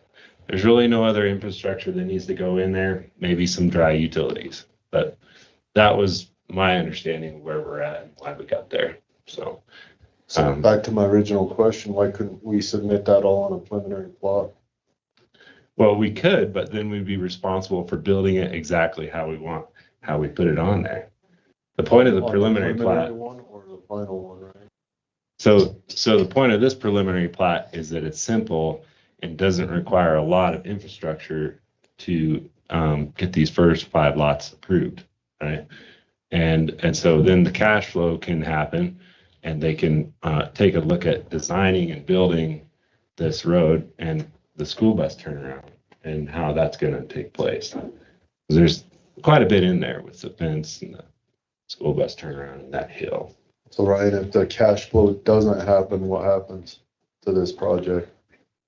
Well, it's still going to remain as it's zoned, and it's still going to be under her ownership. It's just, if in the future, the zoning allows someone to come in and do a further division. So that's the goal. So, but the zoning potentially on lot 2 could revert back to ag? No, that's the confusion. And that's just because of our nomenclature with block 1 and block 2. If we would have just called it, instead of block 1, lots 1 through 5, it could just be lots 1 through 6. And that's just a way for surveyors to try to make things clear for people where it comes from and where it's going. But no, it's our intention to keep all of this within this one subdivision to satisfy the requirements for the zone change. So that's. Makes sense. I mean, I get what you're doing and I understand. I'm just trying to say, there's so many times in projects in the past that get divided up like this, that everybody has the best intentions first, right? We approve half of it, we don't approve half of it. However that goes, the second half is something 180 degrees from the original master plan that was proposed for the entire area zone change, right? So how would I alleviate any of those concerns that I have of that changing in this? If you were sitting in my position, what would you put on it to eliminate or address some of those concerns? Well, absolutely. And I think just the fact that that the zoning boundaries are not going to be changed, those are set. And so if somebody comes along and acquires a property and wants to do something totally different, they're still going to be subject to the zoning regulations and the zoning boundaries. And the HOA or the covenants, and the covenants, and the master plan that was approved with this zone change. So, that I think that there's very little flexibility for someone to come in and do something totally different without going through the zone change process again. Fair enough. But section 2 isn't tied to these covenants, correct? It is. It is. Yes. It's just been confusing because we don't have a lot of But lots section and 2 blocks examples in our county, but we could have just called it lot 6. So lot 6, section 2, whatever you want to call it, could sell as one whole piece by itself, and somebody else could take it off within that zoning district. Yeah, absolutely, just like any other piece of land. So the covenants could be extended to read in addition to block 2, or however you want to refer to that, because currently it's 1 through 5. Yeah. And that would be up to the owner, obviously. Okay. But I think that goes in conjunction with the statement you just made. Yes. Okay, so I have a question. I'm kind of confused why block 2 road couldn't be tied into block 1. It'd be one continuous road, so you'd only have one access to worry about getting onto the highway. Yeah, that's an option, certainly. And that's the point of taking a step back and looking at the access to 354s. What really is the best way to do that or not, as Brian stated? Well, all I'm looking at is if you go to 354, then you've got all that traffic coming down the hill, 90 mile an hour. A lot of it does, whether it says 55 or not. I've seen it. And so if you've only got the one to be contention with, doesn't have near the traffic for the whole, both lots to get on. And then you've got the turning lanes to get onto the highway, whichever way you want to go. So that part of the equation is pretty much already there. You don't have to worry about that. But tying the road in, whether it has to be on the backside of lot 2 or wherever, block 2, or however that needs to be to tie in to the existing road that you're talking about would, to me, would make a lot of sense. So you don't have to worry about a lot of extra traffic or people going two different directions with the same sort of equipment, so to speak. Because there used to be, and I think Brian kind of touched base on it, when that highway department was out there, there was a lot of traffic just went out that one road. Yeah, and I guess that's where we've had some discussions with YDOT. If we use the two accesses or one, how much traffic goes each way and how much is it? Obviously, the use of those lots in block 2, given that they have some highway commercial zoning, there's potentially more traffic from those than there is, lots 1 through 5 that are industrial. The traffic demand could be higher. So that's kind of where we've had some discussions with YDOT of how much traffic are we going to have, and is it going two directions or one, and what is going to be best? Yeah, we don't have an answer for that yet. Okay, so let me see if I got this straight. So you're going to say block 1 only gets to go this way and block 2 only gets to go this way. So no, that's not the case. Block 2 could still go out number 1 and number 1 could still go out block 2. So if I'm doing it, simpler is better. One road takes care of all the issues, because I don't see you having to put up stoplights just for your subdivision to get them to that road. Everybody's not going to leave there at once. You're talking, you don't know for sure how many lots is going to be in block 2 at this point. Is that correct? 4? There's only 4. Okay, those 4. There's what on this other one? 5? So you got 9 lots total. So if everybody left at once, you got nine outfits going one way, or 9 coming the other way, or whatever that is. To me, it's still better served to go out one direction than worry about going out the second one. I'm just throwing it out there, food for thought. So, and it would have to be a lot less expensive to tie in 1 rather than 2, as far as accessing 354. That it is less expensive. Is less expensive for sure. And then you're going to tie into the turnout there. So now you've got all the hunting traffic that all those people always stop there for whatever reason. The Game and Fish sets their deal up. There. Uh-huh. Got a game check there. Yeah, yeah. Game and Fish has got that deal in the fall of the year. I mean, to me, if you're going to do it, I'd rather see you go out once than twice, but that's your project. I'm just throwing it out there. If YDOT says, no, you can't do it, then I guess that's the way it is, but. So if we got something in our covenants or our regulations that say you can't sell a single lot until final plat is built out the way it's supposed to be. I think there is. Yeah, you can't sell a lot until it's recorded, and the final plat has to be signed by you all, and everything has to be approved. And then it can be sold.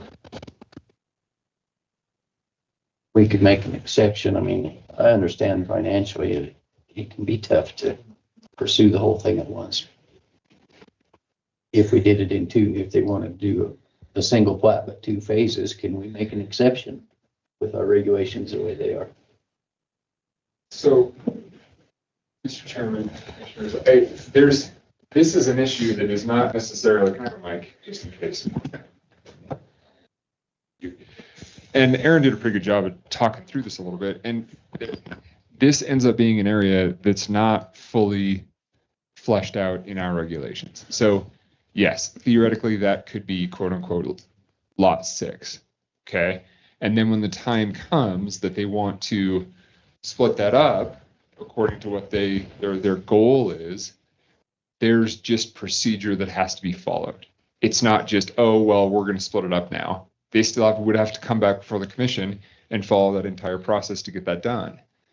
So the applicant would be essentially taking on that risk of, hey, in the future, this may not ever be approved to be split up the way I would like to at this point. And there's some question as to the same question of whether or not the zoning continues, because your zoning requires there to be substantial completion on that property, which is a final plat. And a final plat that doesn't actually divide up and just says, we're going to do something with this later, I think it's questionable as to whether or not that's quote unquote a final plat for the purposes of substantial completion that would protect the property against a termination of that zone change. So I don't think there's an exception that necessarily needs to be specifically outlined or that can be specifically outlined, but the owner just understands moving into this that there is risk associated with that. And I think that's the best that the county can do. I have yet to see this county from this board look at an owner in a similar situation and say, well, no, we're going to be overly burdensome to you. But that's not I have no idea who's going to be sitting at this table when the time comes, and neither does the owner. And I think that's just a ledge that if the owner wants to step out on, then the owner can step out on. But to the question, Commissioner Bradley, of whether or not we can do an exception to being able to sell lots prior to the final plat, you can't transfer the property because there's no legal description. There's no legal description until there's a final plat. So I think there's some question marks, and I guess if the owner's accepting of those question marks and is saying I'm willing to take those risks and move forward, then this board can act accordingly. So you made a statement there, please, Clayton. Are we being overly burdensome on this? No, I'm saying I have yet to see. So I just want a clarification. Yeah, on that. no, I'm not saying you're being overly burdensome here. I'm saying I have yet to see you be overly burdensome in the event that Ms. Dover or any future property owner comes forward and says, hey, we're ready. I have yet to see this board say, nanny, you missed your shot. Okay, thank you. I just needed clarification. Yeah, of course. Thank you. Does that answer your question? Yeah. And just a slight tangent, we brought this up a couple of times in regards to it ties in pertaining to the covenants, conditions, and restrictions and how they extend to Block 2 or Phase 2, however you want. One item that I didn't notice in here, and I don't know if it's required, Brian, so excuse my ignorance, it doesn't state anything that these can't be withdrawn at any time, if that makes sense. It's kind of open. It's a open conditions and covenants to begin with the subdivision. However, at some point in time, I'm not saying you would, but they could just be negated en masse, if that makes sense, and I think it does. So if we're going to have covenants and conditions on record, then they should have something that keeps them in place for the project itself. I think that's reasonable, is it not? That actually did come up with the planning and zoning hearing as well, and so it's talked about by our attorney. And yeah, it seems to be kind of a gray area, but if it's required for the subdivision and then it's immediately withdrawn by the owner after approval. Thank you. Right, then I think there could be some legal action if the intent was approved. That'd be another question for Clayton. But he did address that back. If I might, I wish I had might have to run and get the book, but I think the last section in the preliminary plat chapter says covenants shall not be amended without county. Right. It does say that, yeah. It doesn't say anything about enforcement. It's certain, but it says they can't be amended. And I think that was just, as he said, to keep strategic rescinding covenants in a strategic manner. Half hour after you leave here with everybody signed, you go and down to the other end of the building and rescind your covenants. So correct. Now it says you. Because we get into an area that the county really has nothing to do with covenants and restrictions. You'd be the last to know if he went down there and rescinded them. That's exactly right, because you're not going to tell us. That's how I'd make the big bucks. Exactly. So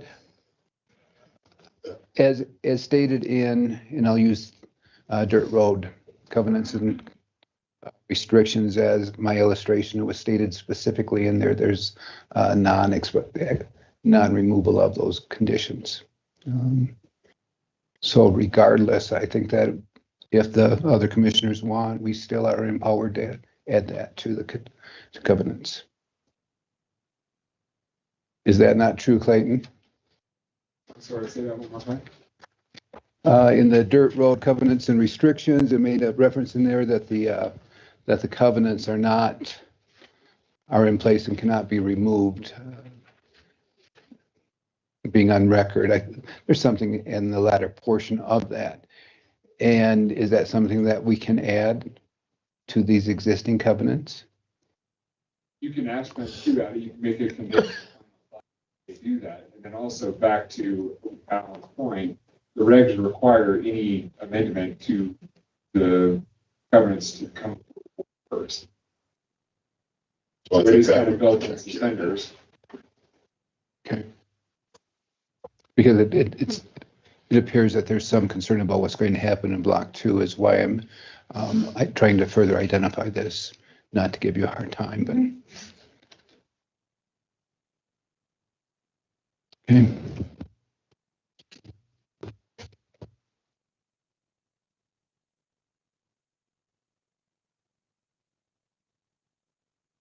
Are there any questions or comments from our guests here? Thank you, Ryan.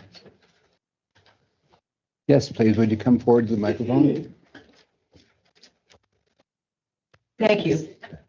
This is Bettina Sparrow. I submitted comments to you on the speed limit in those areas on the current entrance to the area. I believe a 70. I agree with Commissioner Vickery. It should be less than 70, and I'm sorry to hear that you've tried to get that and it hasn't happened. But anyway, so my comments mainly are about the high speed limit that people encounter coming both from the south and from the north that would encounter going into this the current area on that road. I think there ought to be signage at least that tells vehicles, drivers going 70 that they're about to come to a hidden entrance or a subdivision entrance or something like that, that would suggest that they need to slow down. If it at least or does not say slow down, there is an entrance coming up. My second concern that I didn't send you in the email yesterday has to do with the kinds of businesses that would go into these 5 tracks that are the purpose of the preliminary plat today. I appreciate the landowner saying at the planning and zoning meeting that her wishes are for certain kinds of activities to occur there, i.e. certain kinds of activities not to occur there. I really appreciate that, being a citizen of Daniel and just of Sublette County in general. But in the end, she cannot guarantee that the 5 won't be bought by one person and it will be one kind of business that we don't want to see there, or that there will be just businesses that would cause more traffic again in the area. I also would like to say, you all don't need to be reminded of this, but you have a lot of control over the kinds of stipulations that you can put on these areas. I would hope that people coming into Sublette County from this area and then also from the south, from the north and from the south, would not see a bunch of warehouses or even propane tanks. But that's just my recommendation. Thank you so much. I appreciate that. If I may expand on Ms. Sparrow's concerns here. When it comes to the speed limit reduction, and correct me if I'm wrong, Clayton, that's a Wyoming DOT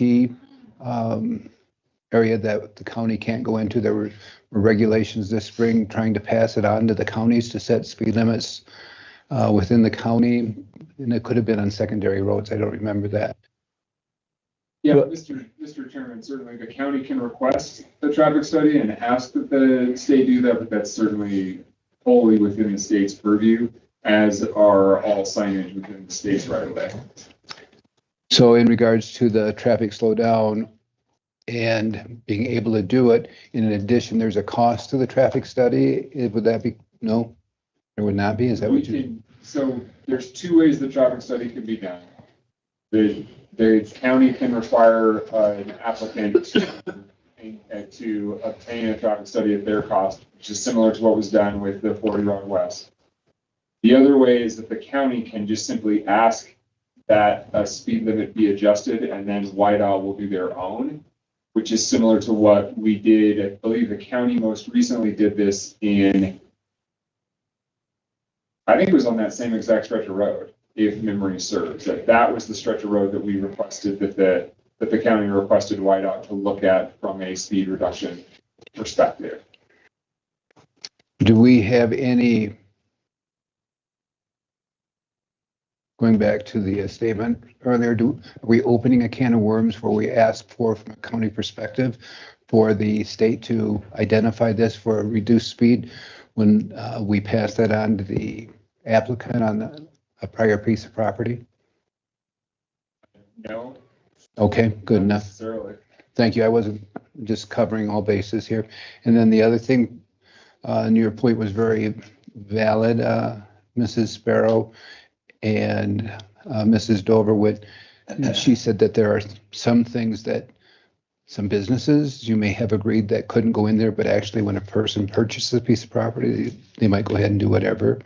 And I think that was Mrs. Sparrow's concern, but we can certainly establish deed restrictions in regards to the type of buildings. And has that been considered? I think that there are some in there, some restrictions. I don't have. Yes, there were. Some of the things that were talked about before, I think under general restrictions, under B.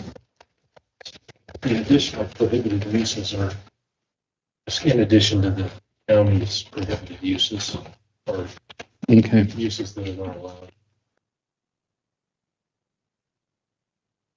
Those are uses that are not allowed in that area, yes, but it's a slightly different topic because in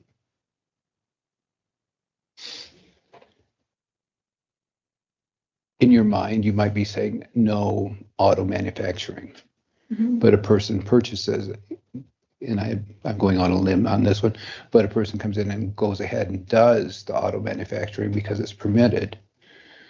But if you have the deed restriction in there that prohibits that, then we have a moot point and we don't have to deal with it. Does that make sense? I think it does. And I think that addresses one of the items. That's only for consideration. I'm not saying what to do or what not to do.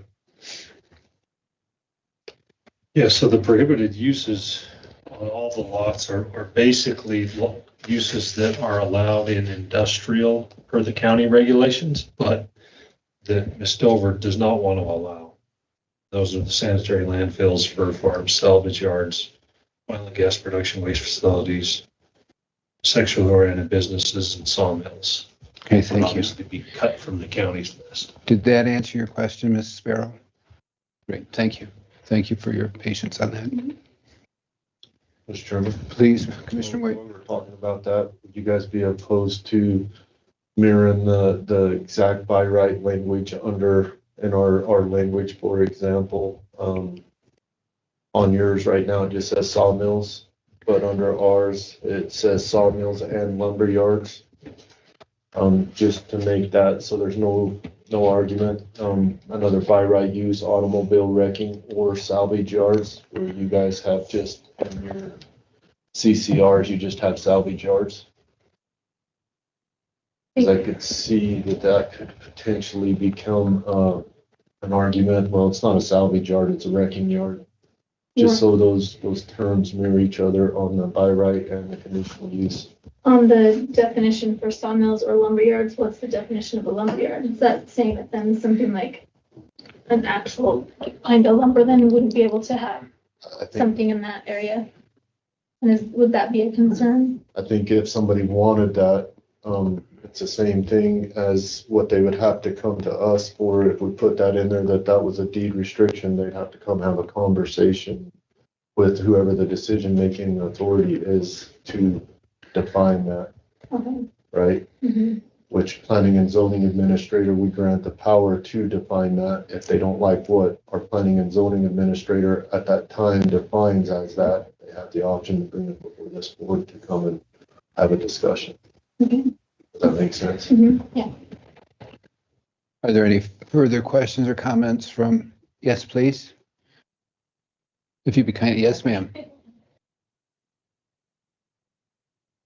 I think next time if we could just have a podium set up with a microphone here, that would be great also. Hello. I'm Katie Robertson. I live in Daniel. I actually just came to figure out what was going on just to get some information, but I do have some questions. I've also been a licensed realtor for over 17 years, so I've seen a lot of how the different covenants play out and where we run into issues. And so I feel like as much as it can be documented in writing what the expectations are, the better off we are, including enforcement. And you could have it where you're even in charge, you know, for like the first 5 years, and then it goes into the property owners. So you could even exercise control for the first 3 to 5 years while the lots are being sold and built out. Because I understand that your intentions are good and I believe you, but without the proper documentation and enforcement, it means very little, especially if light industrial is the zoning. We all know that there's a lot that can be done there. So that was just the comment I wanted to make on that. My primary concern about this development from the very beginning is just the proximity to water and how high the water table is there. And so I was just hoping to learn a little bit more about the DEQ information. Brian, if you have any information about that, because I noticed on the plat all of the different drainage ditches and things, and I'm just really concerned. I mean, it's right by Failure Creek and the green. There's so much wildlife through there, and it's just a real concern of mine with the light industrial zoning. Yeah, if I may. Please. I believe the groundwater is 30 or 40 feet below the surface. It's pretty far. I was surprised, deeper than I thought. Okay. And then all the drainage ditches are, pretty much everything obviously runs north to south, and most of it kind of just dams up and hits the south border before the irrigation ditch there. And so a lot of it has a chance to seep in before there, mostly due from the previous gravel pit mining, and the slope on everything's pretty shallow. So I wouldn't anticipate. I guess I'd be curious to see the day that you ever saw water running all the way that far south. It'd be a heck of a rainfall, but aside from that, don't anticipate much. So that would be a thought on the covenants, is if we're considering restrictions that have to do with businesses that would potentially have, you know, liquids that we don't want in our water. So that's a thought. And then the other thing I just wanted to mention, because this was also on the previous subdivision, the comments about fire suppression. I'm generally like less regulations or more. We don't want a ton of regulations. But fire, like just insurance in general, is becoming such a big issue. And so I think it's not that it's the county's responsibility, but it might be the county's goodwill towards its citizens to help point them in the direction of setting themselves up for success with fire suppression. And the reason I say that is because it's just getting harder and harder for people to get insurance. And if you're requiring that a subdivision has a fire suppression system, and then there's no one really managing it, it's kind of a mess. It really affects their ability to resell and be insured. And so it's like, if the county is going to actually make that requirement, then they should encourage through the covenant or other plat process to set them up to manage it. You know, again, it's not the county's responsibility, but like that could be the going advice, I would say, because it's just getting harder and harder. Like all over the Mountain West, there's a lot of places that are uninsurable. And You know, we've been fortunate, we've had fires, but not a lot through residential areas. But if that ever happens, if we have a really bad year in Wyoming, I mean, Wyoming could be next in terms of not being able to get fire insurance. That's it. Sure, and if I may address the last question first, typically when it comes to homeowners insurance, and the county doesn't really get into that, but it's within a mile of an existing fire station, so that takes care of any insurance concerns pertaining to that aspect of it typically. Absolutely, but I'm saying if the county's requiring it, then you kind of have to keep in mind if you're requiring it as part of the subdivision process. Because both of these subdivisions have the fire suppression, yeah. That's in addition to being close to a mile from the fire department, so I think that we're covered there. I'm just talking about in general. I think Okay, it's something to keep in mind. I missed what you were saying. Because you do go through the subdivision process, and it's just something that would be good advice, I think. Absolutely. I agree with that. Thank you. That's all I have. Thank you. Of course. Thanks for And sharing. thank you everyone for your thoughtfulness on this. Thank you for sharing your time. Sure. Please. Brian, in the CCRs, it says 10 years or 75%. Can you remind me what that was? It's actually written in there. I think it was 75% of lots being sold before that ownership passes over to. Otherwise, So it is covered. It's control. Yeah. You're correct. I was gonna say, I thought it was 10 years. I think it was 10 years or until 75% of the lots were sold. Yeah.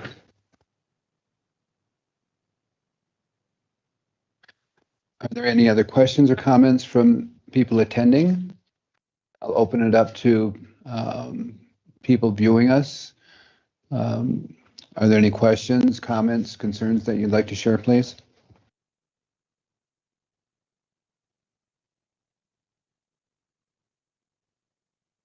I don't see any hand raising.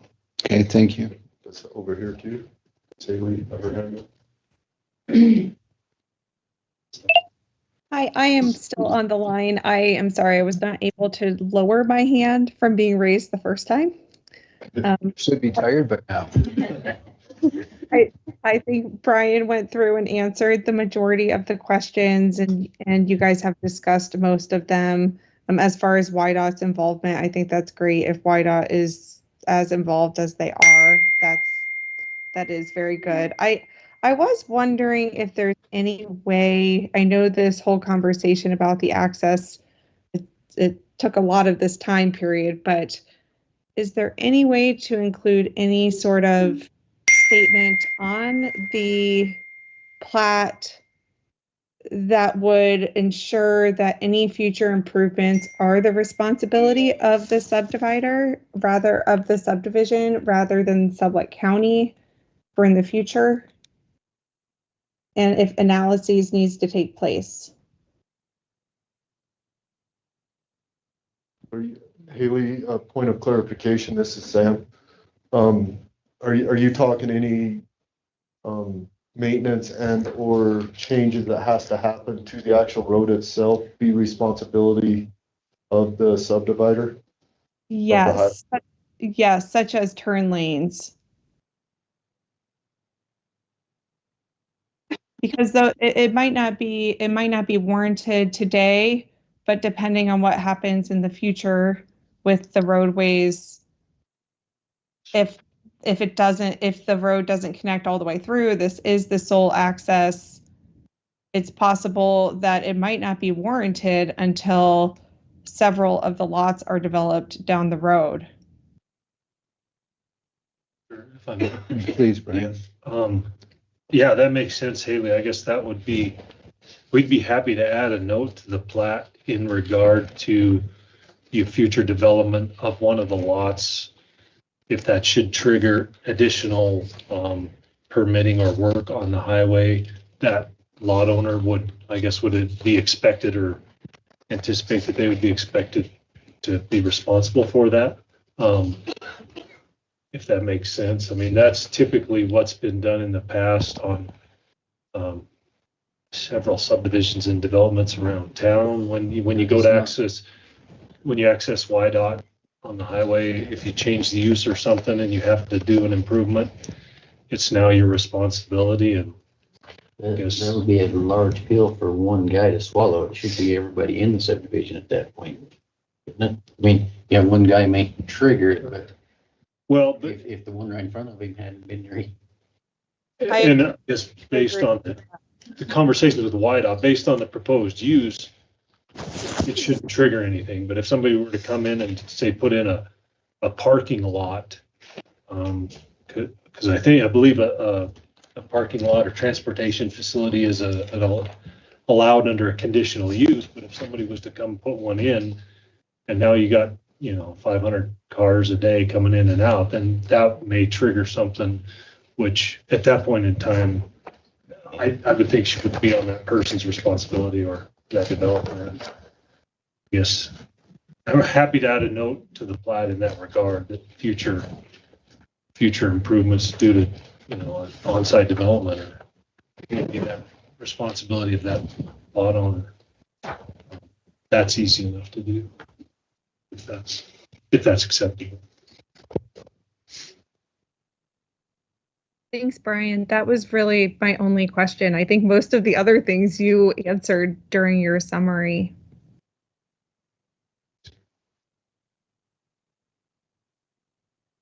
Are there any questions from individuals online? Comments? Thank you. Back to the board. Any further questions, comments, concerns? I guess I'll make just one more comment, and bear with me. I don't know if I'm not speaking from knowledge, but it would appear to me somewhere down the road I heard, and we're going into the insurance factor on fire suppression. So somewhere down the line, somebody told me that the big hit for insurance is to have a fire hydrant, not necessarily a supply of water. So the fire hydrant keeps a continual flow of water all the time, whereas the fire truck is running back and forth theoretically. So the big deal with the insurance, so I've been told, is fire hydrant versus a fire pond, so to speak. Does that make sense? Because I believe that is correct. It does, and what I was speaking to specifically is just their kind of willy-nilly approval or disapproval of insurance these days. It's actually outside of the normal parameters of a mile from a fire station or things like that. So they're really getting strange about how they're approving or disapproving insurance. And that's the reason I said it, is just to kind of look down the road. If you look at other states in the Mountain West, they're experiencing these issues right now. And so if the county's making decisions about fire suppression or fire hydrants, they might want to keep that in mind, like what is setting people up for the best success. Because most people do finance their properties, whether it's commercial or residential, and they might not have an opportunity to get insurance if they can't get financed.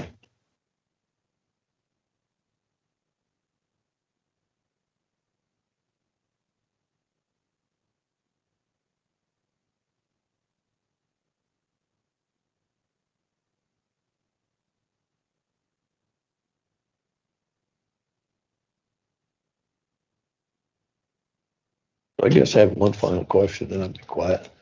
So if you go forward with block 1, but not, let's say down the road, it might be 2, 3, 5, who knows how many years for block 2.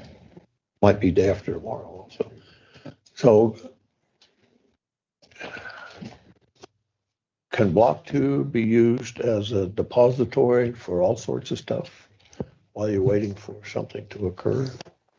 In other words, there's folks that are going to have, let's say they go in and you sell all of block 1, and the guy says, hey, I've got all this stuff, I can't put it here, but I could sure put it back there until I'm getting ready to use it. So is block 2 sitting in limbo going to allow that to occur or not? If I might? Yeah. Commissioner Vickery? Yes, sir. No, their only allowed uses are what they are zoned for now, is my understanding. So now, multifamily residential, I don't know what, I think there's precious few other uses allowed by right. Commercial lots could be put, I don't, off the top of my head, the highway commercial could only be used for highway commercial approved uses by right. if that makes any sense. Yeah, okay. You couldn't store boats out at the multifamily,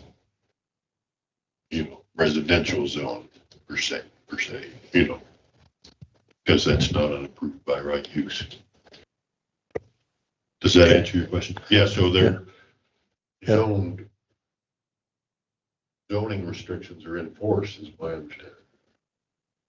Okay, I understand that, but to follow up with Mr. White's or Mr. White's question about if this isn't something done, some development on it in a certain amount of time, I thought it was 2 years, maybe it's 3, then that would revert back to its previous zoning, which would be A1, and A1 is a catch-all for everything.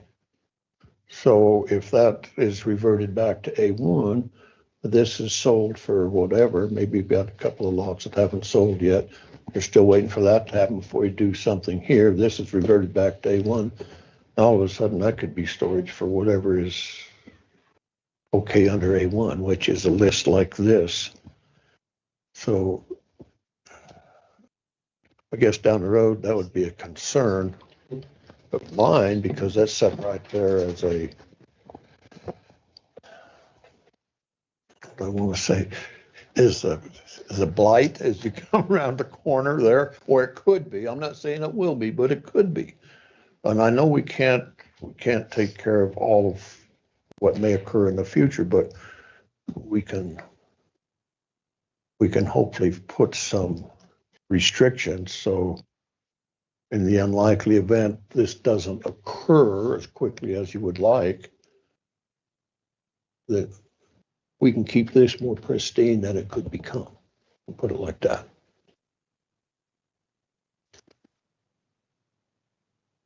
Right now, that's all, that, all of block 2 is obviously owned by this. But I realize that. And there's a building on it now that one exists already on that parcel, so. Anyway, You are building on it now? well, there's already a building that's. Is that the shop building that we see? It's there. Okay, so that's block 2. Okay, so that takes care of my concern there then. It's already somewhat just developed or built on already. Yeah, no, I've been watching that as I come around the corner. And Brian, if I may, for some reason, I thought that I heard something about a leach field or leach fields. Is that associated with this project, or am I thinking of something else? Yeah, there was some discussion at P&Z about they were not on the original, or they were not on the plat originally, and they have been added and are on. Okay, thank you. I thought I heard, but I wasn't sure where. They've got them all designated here. Okay, great. Thank you. Are there any other questions, comments, or concerns? Block 2 zoning is the same as block 1, or is it?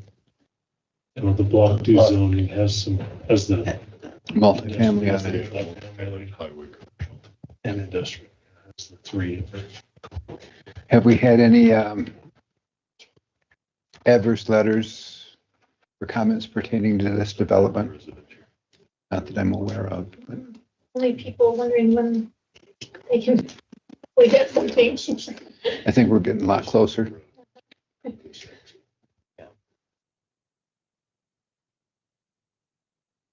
Anything to add, Commissioner Stevens? No? Did I hear something? Yes. I'm sorry, I was looking the other way and. Sorry, I was just wondering if I could add something to Commissioner Vickery's. Yes, please. Holly, I'm sorry, I was looking the other way and. No, you're good. This is Holly Roberts. So, Commissioner Vickery, when you were talking about it reverting back to an A1, we discussed that in great length during our planning and zoning meeting. And so just to clarify, because this was a question that we all had as well, there is a process to it. So it doesn't, if it isn't used within the 3 years, then it will go to you guys, and it's actually, it doesn't revert. It has to be terminated. And so it will come before you guys, and there's a public hearing. And so there are like a lot of steps before it could actually revert back to an A1.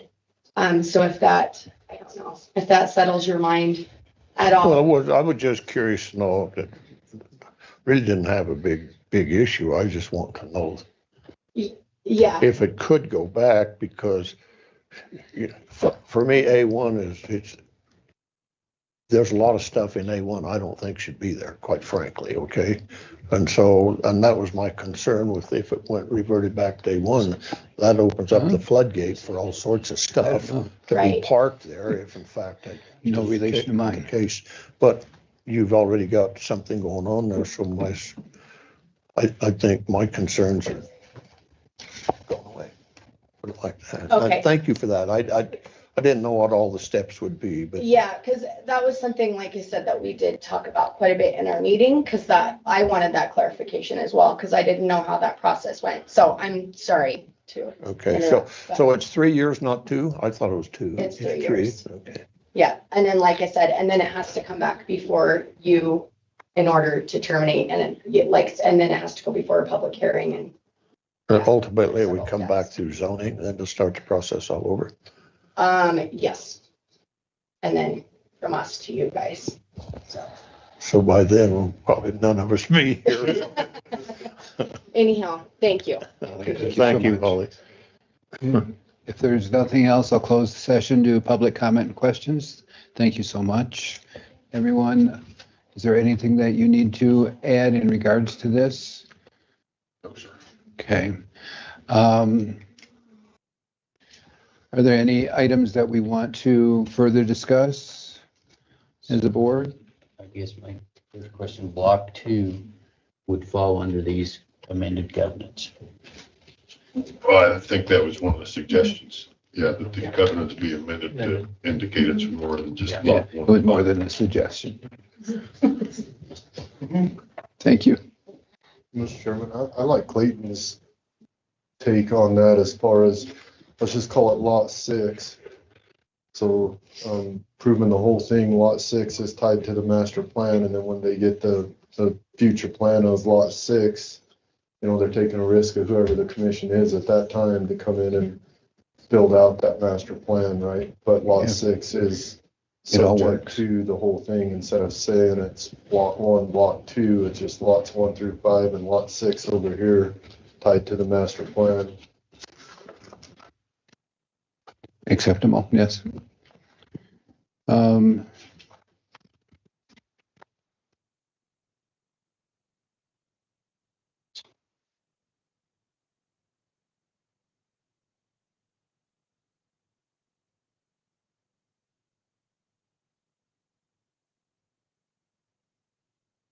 So on a different tangent.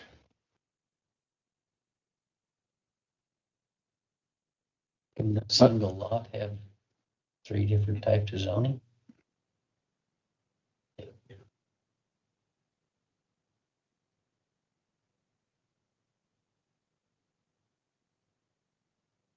So making it part of the motion, can we, or do we need to make, I don't know why we do, make it part of the motion to have the request from a county for the Wyoming DOT for the reduction in speed limit and signage. So we've already made that request to them and they told us no.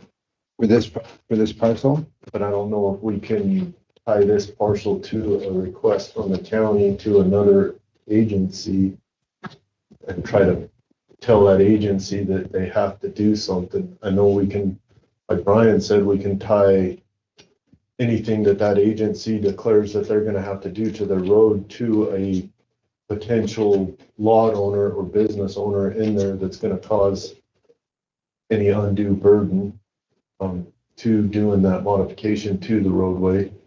Correct. To that, but I don't know if we can, I don't know, Clayton? So just so I'm understanding correctly what you're saying is that, so there's a market difference between a request for YDOT to change the speed limit. Correct, and signage. And a request for the YDOT or for an applicant to perform a traffic study for the purposes of determining whether or not a turn lane is required. Yes, So those are two separate things. looking at the first alternative. So I would strongly recommend that the county is going to request the YDOT re-review this space of highway for speed limit reduction, that the county just simply do that completely independent from approving this. Okay, that's what I thought. But I wanted to make certain rather than have to go back and amend it later, so. Yeah, because then you're not putting anything on the applicant. That's correct, and I didn't want to do that, so. Okay, so the only thing that we're looking at on this was the addition of lot 6 with the deed restrictions. Are there any further? I asked one question before. You had mentioned deed restrictions, and I wanted to make sure I was understanding. Do you mean, are you talking about conditions on the approval, or are you talking about conditions that require deed restrictions in? On a sale of a parcel of property. So help me understand real quick what the goal is of the deed restriction in the sale. Well, on a deed restriction on the sale, we're talking about specific items within the covenants themselves, yes? Is that going to be sufficient, or do we need to have deed restrictions prepared for the deed on the sale of a property? Because they're two separate topics. Well, yes and no. When we're talking about, like, the deed restriction operates similar to a covenant. Correct. And you have a situation where the dominant parcel essentially can enforce the restriction, which for all intents and purposes is the same as the covenant. So we're comfortable with it only being stated within the covenants itself as written without having anything on the deed in that regard. However, it does refer to the homeowners association covenants at that point in time. Well, so if your approval of the plat requires covenants, and they're going to have their covenants, you've reviewed the covenants. If you're good with them, you're good with them.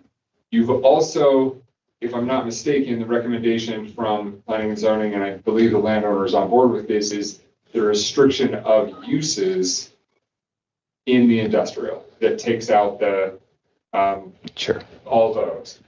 That should be sufficient. So the existence of the covenants and the removal of those permitted uses should be sufficient. Thank you. Covenants and a deed restriction, you're doubling up on something, and it creates confusion for property owners down the line. Okay, I appreciate that. Thank you. I understand. So getting back to the lowering of the speed limit, in my mind, if we do it kind of like this, in anticipation of a subdivision, we would respectfully request that this stretch of the highway be brought down to 55 in anticipation of more heavy traffic on that part of the road. Something along that line. Would you restate that for me, please? I didn't quite follow. I could. I was afraid of that. I think I hear what you're saying, Doug. So you're saying that future, not pertaining to this project, when we do make this request to the YDOT, that we say, hey, with the future of this potential subdivision, we respectfully request that you guys revisit your speed limit along this highway, right? So it's not pertaining to this. Is that what you were saying? That is what they have. I think we tied the end of the wildlife fence to it too. Tell them there's a wildlife fence ends right there, and there's a lot of wildlife crossing between there and Daniel. We could paint that picture however we want when that time comes. Yeah. No, but basically, yeah, that's what I'm saying. I'm not putting anything on their shoulders. I'm just saying in the future, it looks like we're going to have development there, which is going to require more traffic, which should require a lower speed limit just because of that. And you said it really well, better than I would have. Well, you made your point. We respectfully request that you perform another study in mind that we're going to have more traffic there and lower that speed limit, that short mile and a half or whatever it is to. Okay. I think that's great. Thank you for bringing that up. And then we want to also add on, I believe I heard, maintenance and upkeep on the water system there, yes? On the water suppression, yes. Yeah, I believe we talked about that, adding that to the Okay. map. Sure, that's acceptable, I believe, yes. Thank you. Okay, so currently we're looking at deed restrictions, extension of the covenants to, for last 1 through 6. And maintenance on the water suppression system. Is there anything else that we had discussed in addition to? Mr. Chairman, if I recall, I believe Commissioner White mentioned change the language so the covenants match our regs a little better as far as sawmill versus lumberyard trend. Is that going to be a condition of the passage of this, or is it going to be? Okay. I would like them to say the same, just takes out that confusion, allows our planning and zoning administrator to define whatever definition that is, you know, the difference between a salvage yard and a wrecking yard. If they're both stated on here, they need to come have that discussion. If they don't like the definition given to them by our planning and zoning administrator, they have the right to appeal up to this board on defining whatever that is. I appreciate that. Thank you. Are we going to request that they come back or leave it to the planning and zoning administrator to? So all I'm saying is right now in the CCRs, for example, it says sawmills. By right use of light industrial is sawmills and lumber yards. I request that they change the CRs say reflect sawmills and lumber yards. And then if somebody says, hey, I want to build like what Picaroon Timber has, it's not really a lumber yard, it's not something else. They come to our planning and zoning administrator and say, hey, will you define what this is that I'm trying to build on this lot? And if they define it as not a sawmill or a lumber yard, and say, okay, if the planning and zoning administrator at that time decides, hey, this is too close to a lumber yard, I'm going to say no. You need to go to the county commissioners and let them make the final decision on what this is. Okay. Thank you. Everybody good with? I'm good with that. Yes, I just need to identify if they need to come back, or I think we have it under control now. Okay. Any further questions, comments, concerns, discussion? I think we're chair's open to a motion being made. So, Mr. Chairman, I'll go over just the conditions first through the rest of my motion. So I move with the following conditions that the CCRs do match our restricted use, both by right and the conditional use part of it. Also, the condition that maintenance and upkeep of the fire system will be the burden of the property owners through the HOA CCRs. And the plot does not have block 1 and block 2, but blocks 1 through 6, or lots 1 through 6. 6 is tied to the master plan, and we'll need to come back with a plot for approval on getting that all out when you guys are ready. So saying that, I did go through the required findings, A through I. Do I need to read them again, Clayton? You can reference them, but just make sure that you guys are making a vote in the affirmative for each of those 7 as part of the document. 2, 3, 4, 5, 6. Let me back up one more condition that we do put on the plot, that any changes to the highway, for example, turning lane, anything else, that wording is responsible of whatever potential landowner, lot owner shoulders the burden of that expense. Whenever it occurs, yes.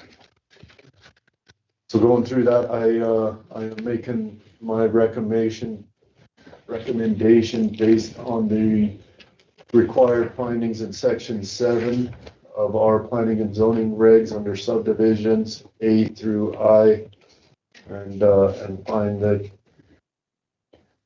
we are not out of line with any of those findings. I recommend approval with those conditions. We have a motion. Jessica got that.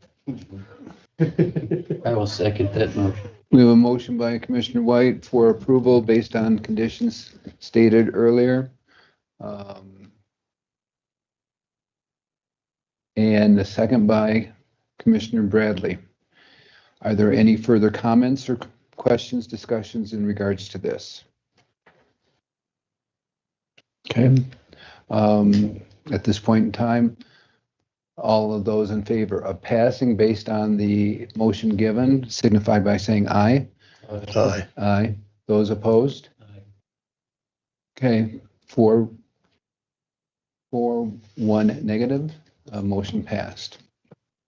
Thank you. Thank you so much. Thank you for your time. Thank you, guys. Thank you for helping walk me through all of that. I know it was a lot, but it was kind of something different, so. Yeah, appreciate it. Thank you so much, Ms. Grover. Hey, you guys, just so you know, time expired 45 minutes ago. Yeah.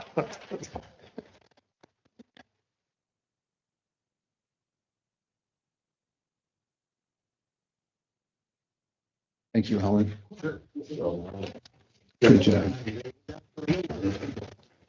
If I might, Chairman, please. You didn't make it 4 o'clock. Be all. I'm gonna get my vote. Didn't get too dark. Chairman, were you going to agree? I'm sorry, I can't hear. Are you asking me a question? No, I was just wondering if.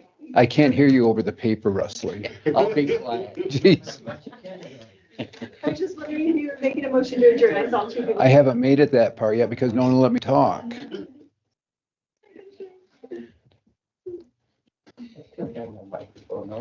It's just on the floor, partner.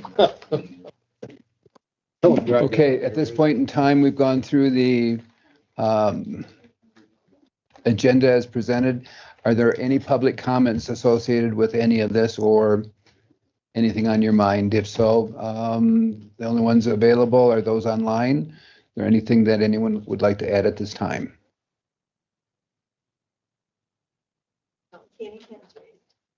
Great, thank you. With that being said, Chair will entertain a motion to adjourn.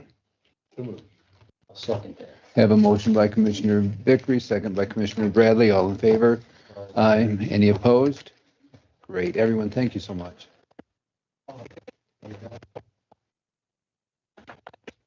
Jess hasn't taken it away yet. I haven't taken what? Anyway. Yeah. Yeah, where's our seconds? There's still one more of these bars. I licked that one. Yeah. That's what I was afraid of. Alan, just think that statement's gonna be recorded forever unless we shut the recording. I did. But, you know,